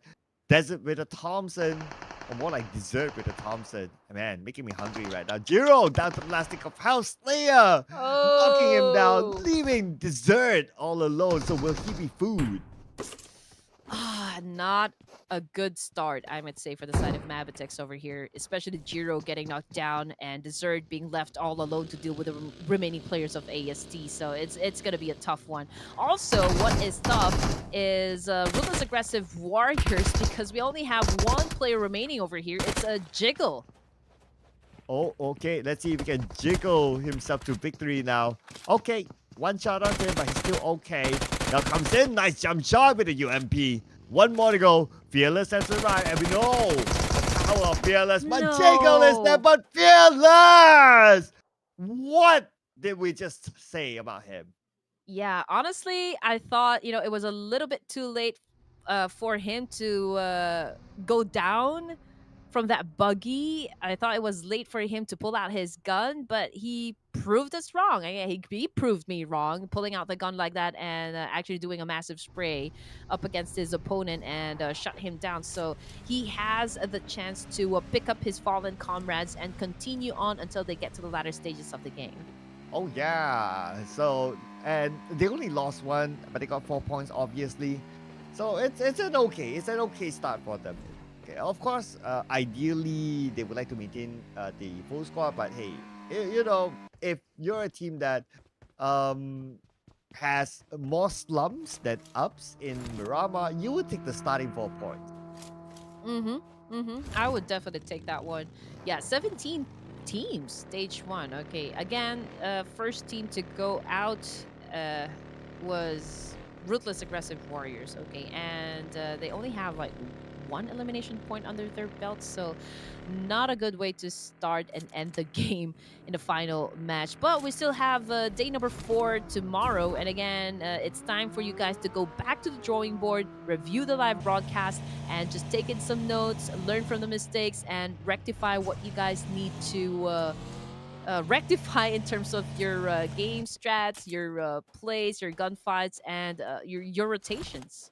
Yeah, but with the point that they have collected, right? At least Mm. for Ruthless Aggressive Warriors, uh, after this one, they will not drop out of the top 5. The gap is like what? Let's see here. 20, 26 points. So yeah, they'll be safe up there. They're okay. And right now, in A1 NB Esports, okay, there's a team nearby. This is the team Illuminate. Okay, K9, I think he is very much aware there's another team right here, but he is just going in straight, not stopping. Now I'm not sure whether or not he is aware of the situation. Yeah, okay. Okay. Now they are aware. I was still wondering as well until that nade blew up. Then, yep, that's the Okay. signal. Oh, there you Since go. that's the first one to fall, so Mr. Captain is down, but he's close to his teammates, so he should be able to be picked up. But Sally is there as well, so they got to do it fast and carefully. Yeah, and then Sally went in for the push, and K9 fortunately was there Mm. to defend Sinister, and well, they just made sure that Sally's not gonna be coming back from that one. No Lazarus whatsoever. A little too confident of a push from Sally. You kind of think about it because his other teammates are like on the other side of the road. And in an urban warfare, it's not as easy as like you're in an open area and you can still provide cover from afar to your teammate. So I guess that was an over push by Sally. Perhaps, yes, that would be the case. Yeah, it doesn't have any like a second man or like a wingman to actually support him on that attack. But then again, it's you have the opportunity to take down your opponents. One is already bleeding onto the floor, so might as well just head on for the charge. But yeah, it can go both ways. It's a 50-50 scenario all the time. You can win and you can lose at the same time. So unfortunately, it's the latter, for Sally right there. Illuminate Crew losing one member of the team, going up against A1 and B Esports. Both of these teams now inside the blue zone, and it is hard. I'm telling you, it is hard to be stuck and to overextend your stay in the blue zone when you guys are playing in Miramar. Okay, let's see how far they are. Okay, the good news is that they are not that far. And in urban warfare, they can each take their own exit. But if they still choose to stay and fight, well, we've seen it before. It's not good for either side.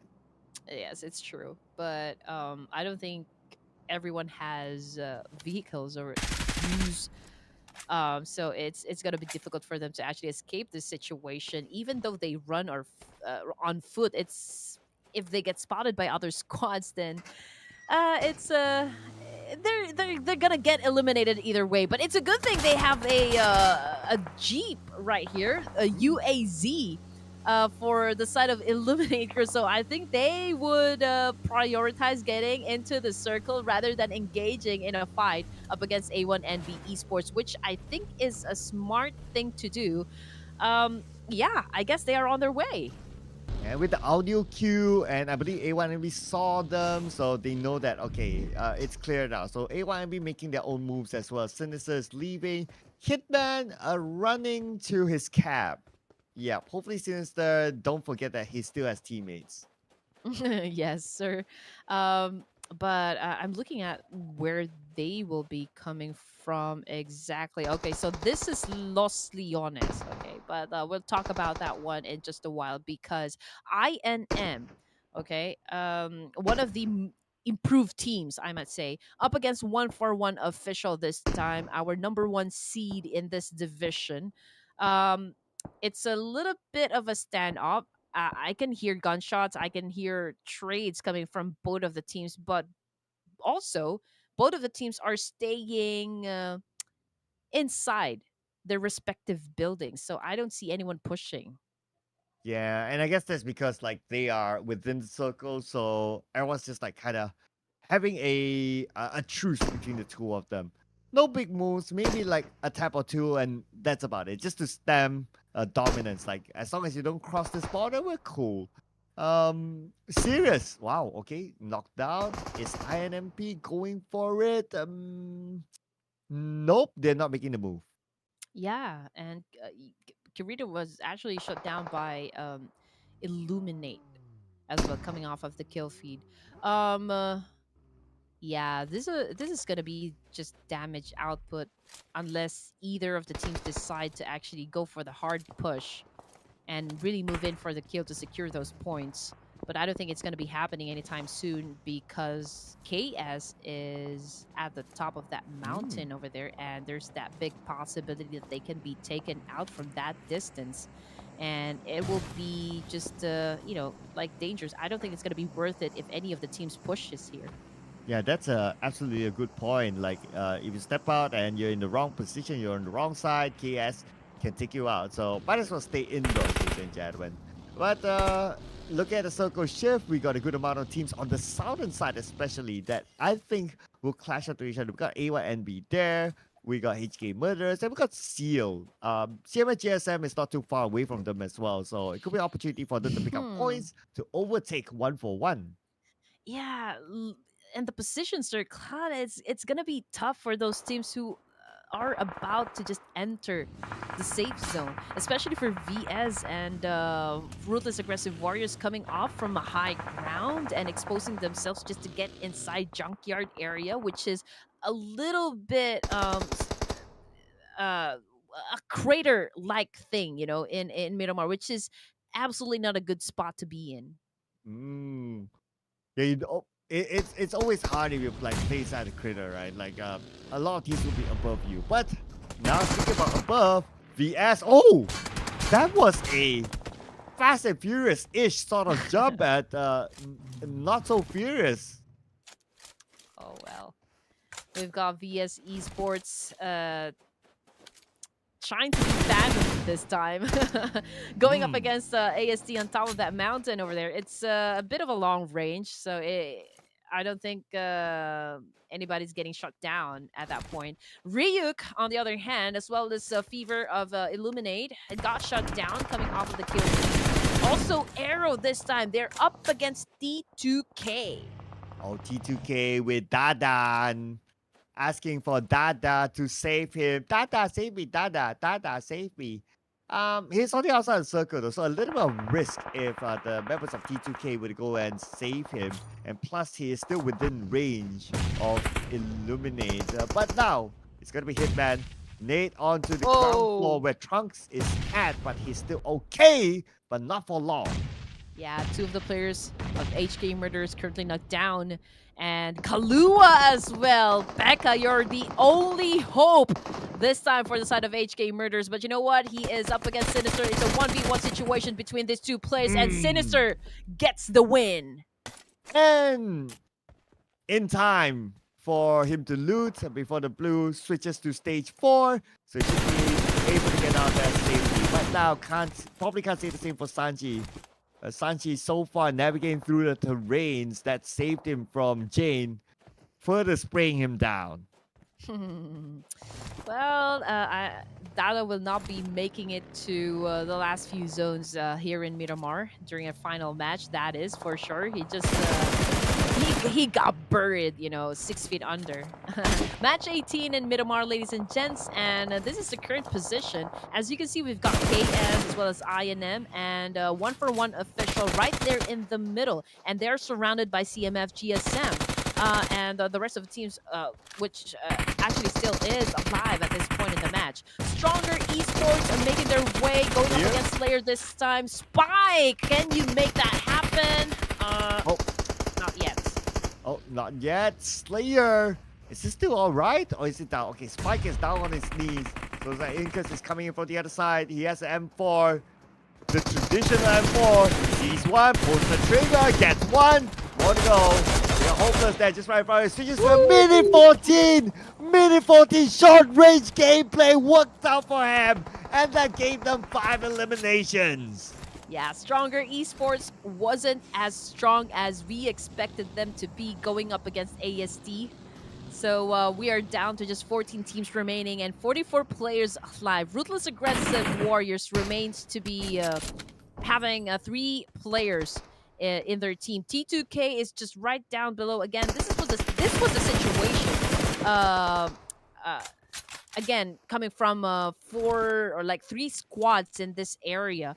1-for-1 official series is currently knocked down, but 0-0-0 trying to be creative as well, trying to shut down players from that tiny hole on the roof. Oh, okay. So nice use of a window, not gonna lie there. For KS, I'm liking the position as well. I believe all 4 of them is like on top of this. And this area is somewhat in the middle of the circle. So they can be up here for possibly a few more stages. And with this sort of position, with say the time again, you're able to get a good vision of what's happening around you. You'll be able to get information. And you can make better decisions from there. Yes, sir. Oh, man. This, fighting someone or like fighting a team above you is very tricky. Always tricky to pull off. And KS, they're capitalizing on their position right at this moment. And Mamba right here with a Car 98, I assume. Trying to shut down players from afar, but Zero right here coming from Tribe Aero Macy, making it happen. I think that was YT coming from VSE that he was able to send back to the lobby. So this is what is currently happening at the moment. We've got bullets coming in from all directions, ladies and gents. Oh, we got Rogue solo handling 2 teams at least. Sanche Shoots ace from afar. We'll not be able to connect, but Rogue gets knocked down by Suyong. Looks like T2K is coming in. Same time, Arrow is there. Lucky enough, he is around the corner to save, to revive Rogue. Yes, sir. 3 elimination points under their name. Ryuk, oh man, he has been sent back to the lobby as well. I8 ace. Okay, he denied the point, died in the play zone, so I don't think we're going to be worrying much about him anymore. On the other hand, Ace was able to shut down Zio, and Slayer, I think coming from AST as well, is currently knocked down. Oh, okay. Circle time.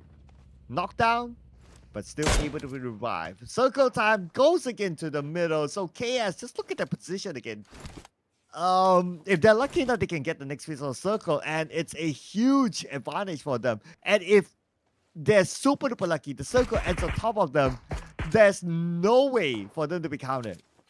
Oh, yeah. Oh, that is something to look forward to. Definitely. KS. Oh, man. We would want to still, of course, hope that, wherever the circle shifts, this position that they have will still be included. But you know how the circle can be unpredictable at times. So you just really have to consider in luck at some point. Osman coming from CMF GSM is currently down. Same thing with Nobin of DTD. But you know what? DTD, Nobin right here is going to be okay because Woke is on his way to make things great again. He's going to get back on his feet in no time. Wow, make now been great again. That tagline kind of sounds familiar, but if you know what I mean. Oh my goodness! Yeah, it's I not do that intentionally, guys. Okay, but it rhymed. It sounded good. But you know what? I want to put out like the disadvantage of having that super duper high ground that KS has at this moment. The disadvantage is that yes, you potentially can eliminate someone, but if you eliminate, there's no way for you to loot that person. So you cannot replenish your ammunition and other utilities. So you have to be really efficient with whatever that you have up there. Yeah, that's the risk. Especially with Miramar, and you know how limited the loots that we have here, how limited the resources are. So, the ideal thing to do really is that when you go up against a squad, you take whatever it is that you can take out of their carcasses, right? Out of their boxes. That's how you replenish stuff. But if you climb up one of the highest or like tallest mountains here in Miramar, there's no way for you to go down and get some stuff that you need, especially when you run out of ammunition. You'll be just waiting in there, be like sitting ducks for other opponents. Yeah, that's why I'm like, every time it switches to KS, I'm like peeking at the amount of ammunition that they still have. So as of now, it's still pretty decent, so it's okay. But they cannot afford to like spray down without having a clear target. If not, it would just be a waste of ammunition. And like what we just discussed, they have a problem replenishing. Yes, sir. And checking out the status of Train to Kill. 2 players already out of the game, and it's just UG Love and Suyo. You know, every time I see UG Love, I'm tempted to say to Love, but it's not his IGN anymore. So we're gonna stick with Love. I'm gonna call him Love. All right. So we've got lots of love right here in Miramar, and it's a good thing they're still alive. You know, this is last few zones that we have. DTD again. Ooh. They eliminated CMF GSM, and CMF GSM went out without any elimination points. Wow, that is a surprise. I mean, that's a rare occasion for CMF GSM today. But that will also mean that 141 for sure will remain at the top by after this match, by the end of the day. So for 3 days in a row, they are at number 1. Yeah, I guess so. And there you go. And KS right at the edge of the circle right here, Sir Cloud. My anxiety is shooting up, for the side of KS over here. They also need to worry about, 1-for-1 official who is right down below them. We've got UNDERGANG trying to do a massive stray up against KS. So it doesn't matter if they are at the top of that mountain right there. It will become a double-edged sword soon enough. So we'll just have to wait until stage 7 is here. And we still got 2 minutes on the clock. Yeah, let's see if they still get the blessing of the circle at stage 7. If they don't, like what you said, double-edged sword, the sword will turn itself around and will be facing them instead. So they need to pray. They need to hope that they still get the circle. If not, it's going to be really, really hard for them to even get down because UG is also behind them. So wherever they turn, there'll be teams around them. Yes, sir. And this is the current situation, ladies and gentlemen. That Storm is currently knocked down, but K9 is very much near his teammates, so there's a chance for that pickup right there. I already saw a player knocked down as well on the side of DTD, so we'll just have to wait and see if Woke can really be okay at this point in the match. But it's safe to say that yes, because they are all inside this building over here. 5 elimination points for this team. Stage 6 with 8 teams remaining and 26 players alive. And UNDERGANG as well as INM seems to have all players intact in this at this point in the competition. Hey, yeah, I mean, we still have a good amount of full squad teams. INM, KS, DTD, UG, 1-for-1. That's 5. And 5 okay. teams with a full squad. I mean, it's that means like for the teams that's like Seal, for example, only has 1 player, and ASTRA only has 2 players. Oh, it's really hard for them. But you know what? I'm just looking over at the overall charts, and at least ASTRA, they have collected 5 elimination points, so they can still maintain the top 5 after this. Agree with you. Okay, so there's really not much pressure, but of course, if I were ASTRA, I would really push for some more. I would definitely get all the elimination points that I can get before going out of the game. And Dream to Destination right here also has 5 elimination points. But Psycho is currently knocked down. Not quite sure. Oh, yes. Okay, so they're all together. So there's time for them to pick him up. Hitman, on the other hand, it's a different story for A1NB Esports, but that was a good nade coming from that Storm, not gonna lie. Okay, we talked about the possibility of KS not getting the circle. Despite having the high ground, this is the time that they need to get down. So, no more advantage for them. Let's see how they'll manage that. Same goes for Dream to Destination. They do that circle, but look at the teams around them. Left, right, front, behind is the blue. Dream to Destination. They can only dream right now of getting the circle with this kind of setup for them. Yeah, it's going to be hard, especially that they made it rain bullets up against a 1-for-1 official, right? So everyone knows from which direction KS will be coming from, and I don't know what kind of magic again, like what kind of sorcery they can pull out of their sleeves just to make it inside of the zone. But the good thing about this one, Sir Cloud, is 2 of their players managed to get inside. How about the other 2? Yeah, you know what? To a certain extent, I guess teams are just waiting for them to not get the circle and come down because they were annoying to all these teams. So they're like, okay, now it's your turn to get down. You get down. You get down now. Okay, and let's play on the same thing. Yes, sir. And again, it's pretty chaotic right now between these 8 teams fighting for that final chicken dinner. Sinister goes down as well as Bahoon of DTD. But Bahoon actually died in the blue zone, not in the hands of any players.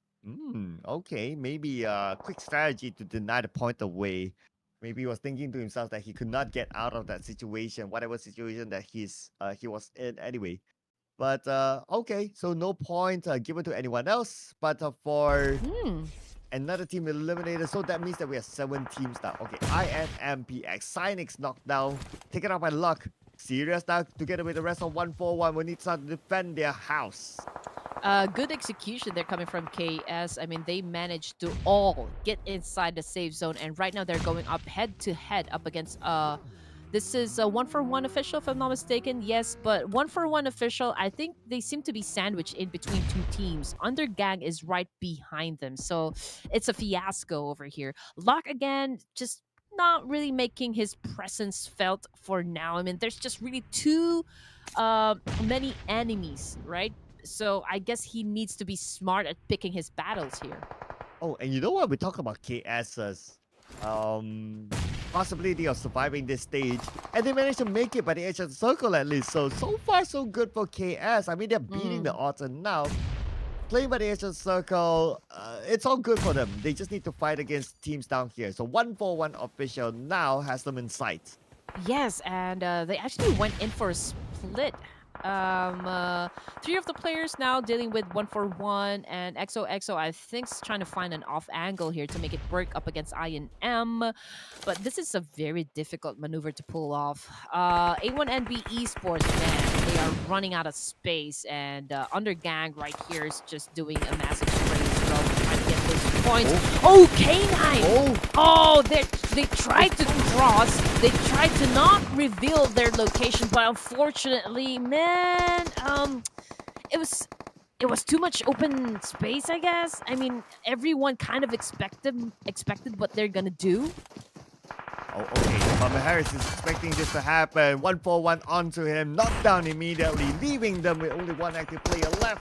And speaking of 1-4-1, looks like 0-0-0-0-0-0-0-0-0-0. This nade could end them all, and beautiful nade toss. One nade to rule them all. Yes, here we go. Oh man, I think that was Ruthless Aggressive Warriors that got eliminated next. Down to just 4 teams remaining, and we are looking at 1-4-1 official. Can they make it happen? Can they get another chicken dinner in this final match? INM still alive with a complete set of players. Same thing goes for 1-4-1. 3 players on the side of Undergang, and 1 player remaining coming from Seal Esports, which is locked. Let's see if he can actually live up to his name and win the fight. Oh man, this is starting to be insane right now, but looks like luck ran out. Oh well. Too bad, but it's okay, it's okay. 3 teams, here we go. We've got Undergang Esports, 10 elimination points under their belt. Screen is saying they're on total rampage right at this point in the match. So Undergang, they're making it rain nades up against 1-4-1 official, and this is kind of an exciting thing to watch, considering that JD is currently knocked down. 1-4-1 official is not in a very good shape. Same thing goes for INM. So I think there's really the best chance that Undergang can win this whole thing. Oh yeah, I mean, they're knocking teams out. And now 0-0-0-0-0-0 gets one back, taking out Sus by the fire onto him. Lion Pants of Fire. Finish off the spike. Now it's either between Underground as well as INMPX. Ingenious comes in, and they'll finish off that one player. Cynix is going to be the last man standing. They're looking for him right now. They jump down. Spike now 1v1. They're dancing across each other. And it's going to be Underground taking on the final chicken dinner for today. INMPX, second place finish. No, I think it was INM. Wait. INM won the fight! Wait, what? How? Oh, man. How? A miracle, I guess. I mean, How? obviously they were at a disadvantage, but that was a good clutch right there. I mean, Cyrex was it? The last player remaining. I think he just gave it his all. I mean, despite, you know, for the Undergang having all the advantages there, still INM, Cynix right here, pulled out an incredible clutch for his team, securing them a winner chicken dinner. I think this is this the first time or second time? Second Oh my, second winner chicken. Oh, goodness me. Bangladesh is on fire right now. Oh my goodness, there's so much to be on about in that final moment. Didn't UG have like what, 2 active players towards the end? I was actually thinking about that one. I thought it was, honestly, I thought it was like a 3v1 situation. So Yeah. I don't know what happened, but Oh yeah, man, Cynix we gotta won. rewatch the stream though, because it happened so fast. I wondered if the blue had a hand in it. Like maybe it took down like the 1 or 2 players left on top. and the 1v1 was won by INMPX. I mean, wow.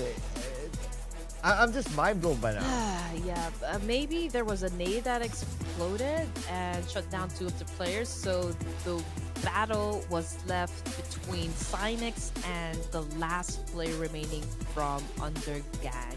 We don't know. I think we need to have a rewind of that exact moment right there. I am still trying to process that. Okay? I'm still trying to process that, but not because I picked UG as my choice, but it is just like the gameplay itself towards the end is just wow. Okay, I really need to rewatch the stream later on. But for Ingenious, he's the MVP. 7 eliminations. Wow, 1,048 damage, and that's only 50% of the team contribution. So that means they would have gotten like 14 eliminations in total. Awesome performance. This is something I must admit, right? Not expecting, coming from the side of INM PX, considering their status in the overall rankings. But hey, man, again, I mentioned this at the beginning of day number 2. That we're always looking for those major plot twists, right? Something that could surprise us. And I think INM did just that, thanks to SANHOK. Oh, okay. All right. I gotta shake that off. Okay. But anyway, it's nice to see, not gonna lie, it's nice to see like a team like IMPX to get the chicken dinner. They got 16 points in total with the 6 eliminations that they got. A1NB. When was the last time we saw them score a double digit? And now finally, at least, we see a 10-pointer from them. Yeah, I guess they did good, for this final match. If I remember it correctly, I think they just run out of space. They were stuck inside that warehouse, and there were guns pointing at them because it's expected what they're about to do next. They made a smoke bridge, so you already know, you already anticipate what they're gonna do. They're gonna run out there in the open space. Unfortunately, everyone else is pointing their guns at them, so it was an unfortunate situation for the side of A1NB Esports. Man, A1NB. Okay. With this 10 points, gotta see how far are they for the top 5. Because now we're starting to have that conversation of like, okay, who can make it top 5 since we are heading on to the last day, of course. I also want to point out that 5 airdrops looted. This is arguably the highest amount of airdrops looted in a single round that we have seen. Oh man, my mind is just like really, really blown at this moment. Impressive performance from the teams. But then again, we have to give recognition and a spotlight to those teams who stood out, for today's set of matches. And INM was one of them. We also got CMF GSM despite being, already at the top 5. But getting two winner chicken dinners for today is still something to brag about, right? And 1-for-1 official, I think they are secured, for now. They are still at the top of the overall rankings, considering that CMF GSM actually went out during the final match with no elimination points at all. But, for the side of Bangladesh, man, you guys are on fire right now. Well, let's see who is on fire as an individual. This is our MVP. 999999999999999. That's his name now. Yeah. I don't know why they needed to change, their name. Rafe is such a good name, so I don't know why he needed to put 99999999999. Yeah, no idea as well. Can we get an answer like from the player? I don't know. Like maybe we do a pre-recorded interview on just ask him why they changed the name. Together with the 2 and the 0. Yeah, just a quick pre-recorded interview and I'm happy. Wow.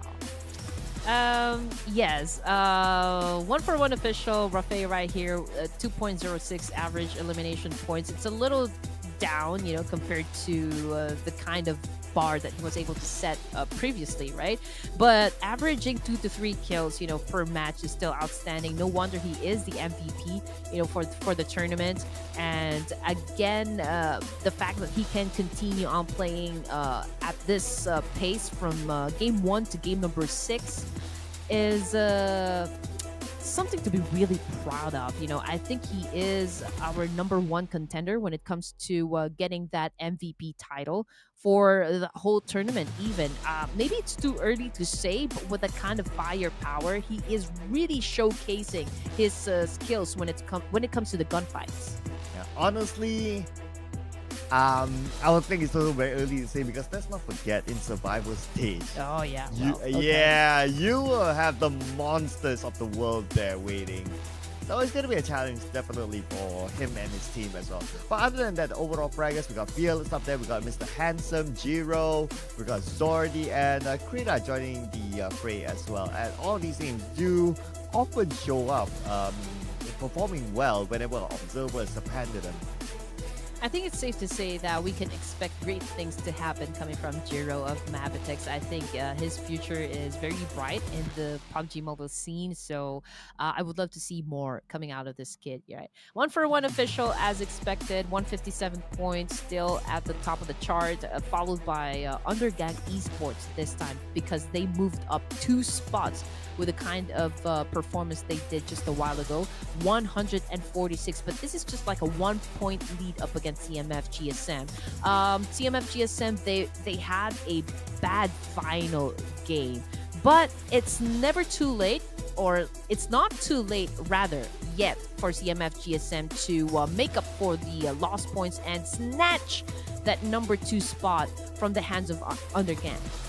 But gotta give a shout out to the biggest leap, INMPX. From number 17, from like the number Yes. that at that point you'll be like, probably they won't be able to make it. But now they have put themselves in contention for the top 5. So welcome to page 1 again for them. Yeah, it was all pure hard work right there coming from INM. And to score a winner chicken dinner back to back, man. It's like saying, okay, if CMF GSM can do it, we can do it too. And if we were to compare the kind of the level of competition this teams have to offer,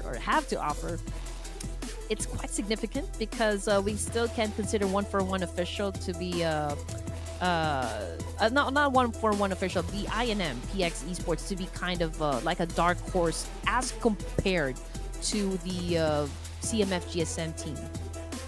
All right, we got UG right here, number 5, day 3, number 1. Would it number 1? Or maybe number 1 in terms of like the points collected today. Yeah, I think that is what it meant.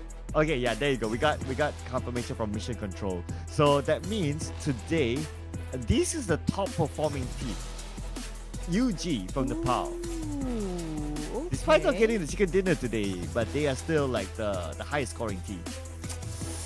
Okay. I acknowledge that one. 38 elimination points for day number 3. Not bad at all. And here comes INFPX.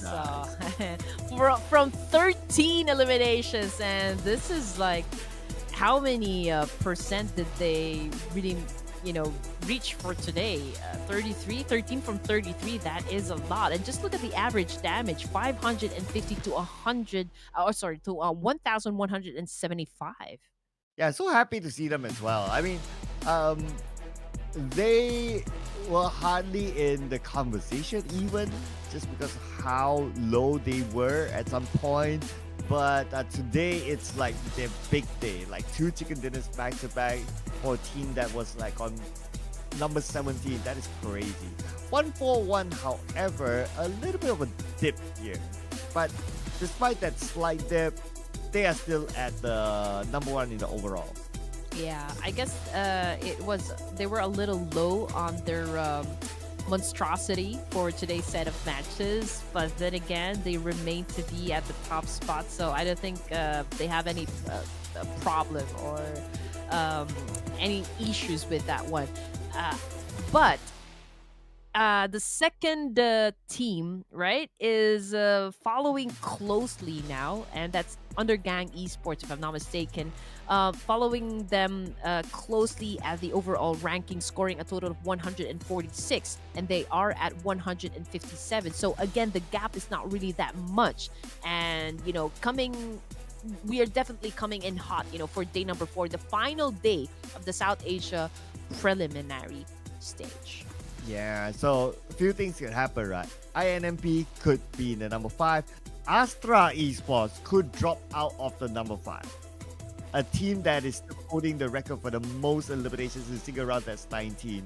But you know what? Because of that, drama can happen tomorrow in our final day. Ladies and gentlemen, that's a wrap for day number 3. We have our final sprint tomorrow, same time, same channel, wherever you're watching this. Don't forget to come back, because I can assure you it's going to be a dramatic ending. That will be all for us at the Castle's Desk for now. My name is Sir Cloud, together with my Jedi Red Queen here. We'll be seeing you again tomorrow. Bye!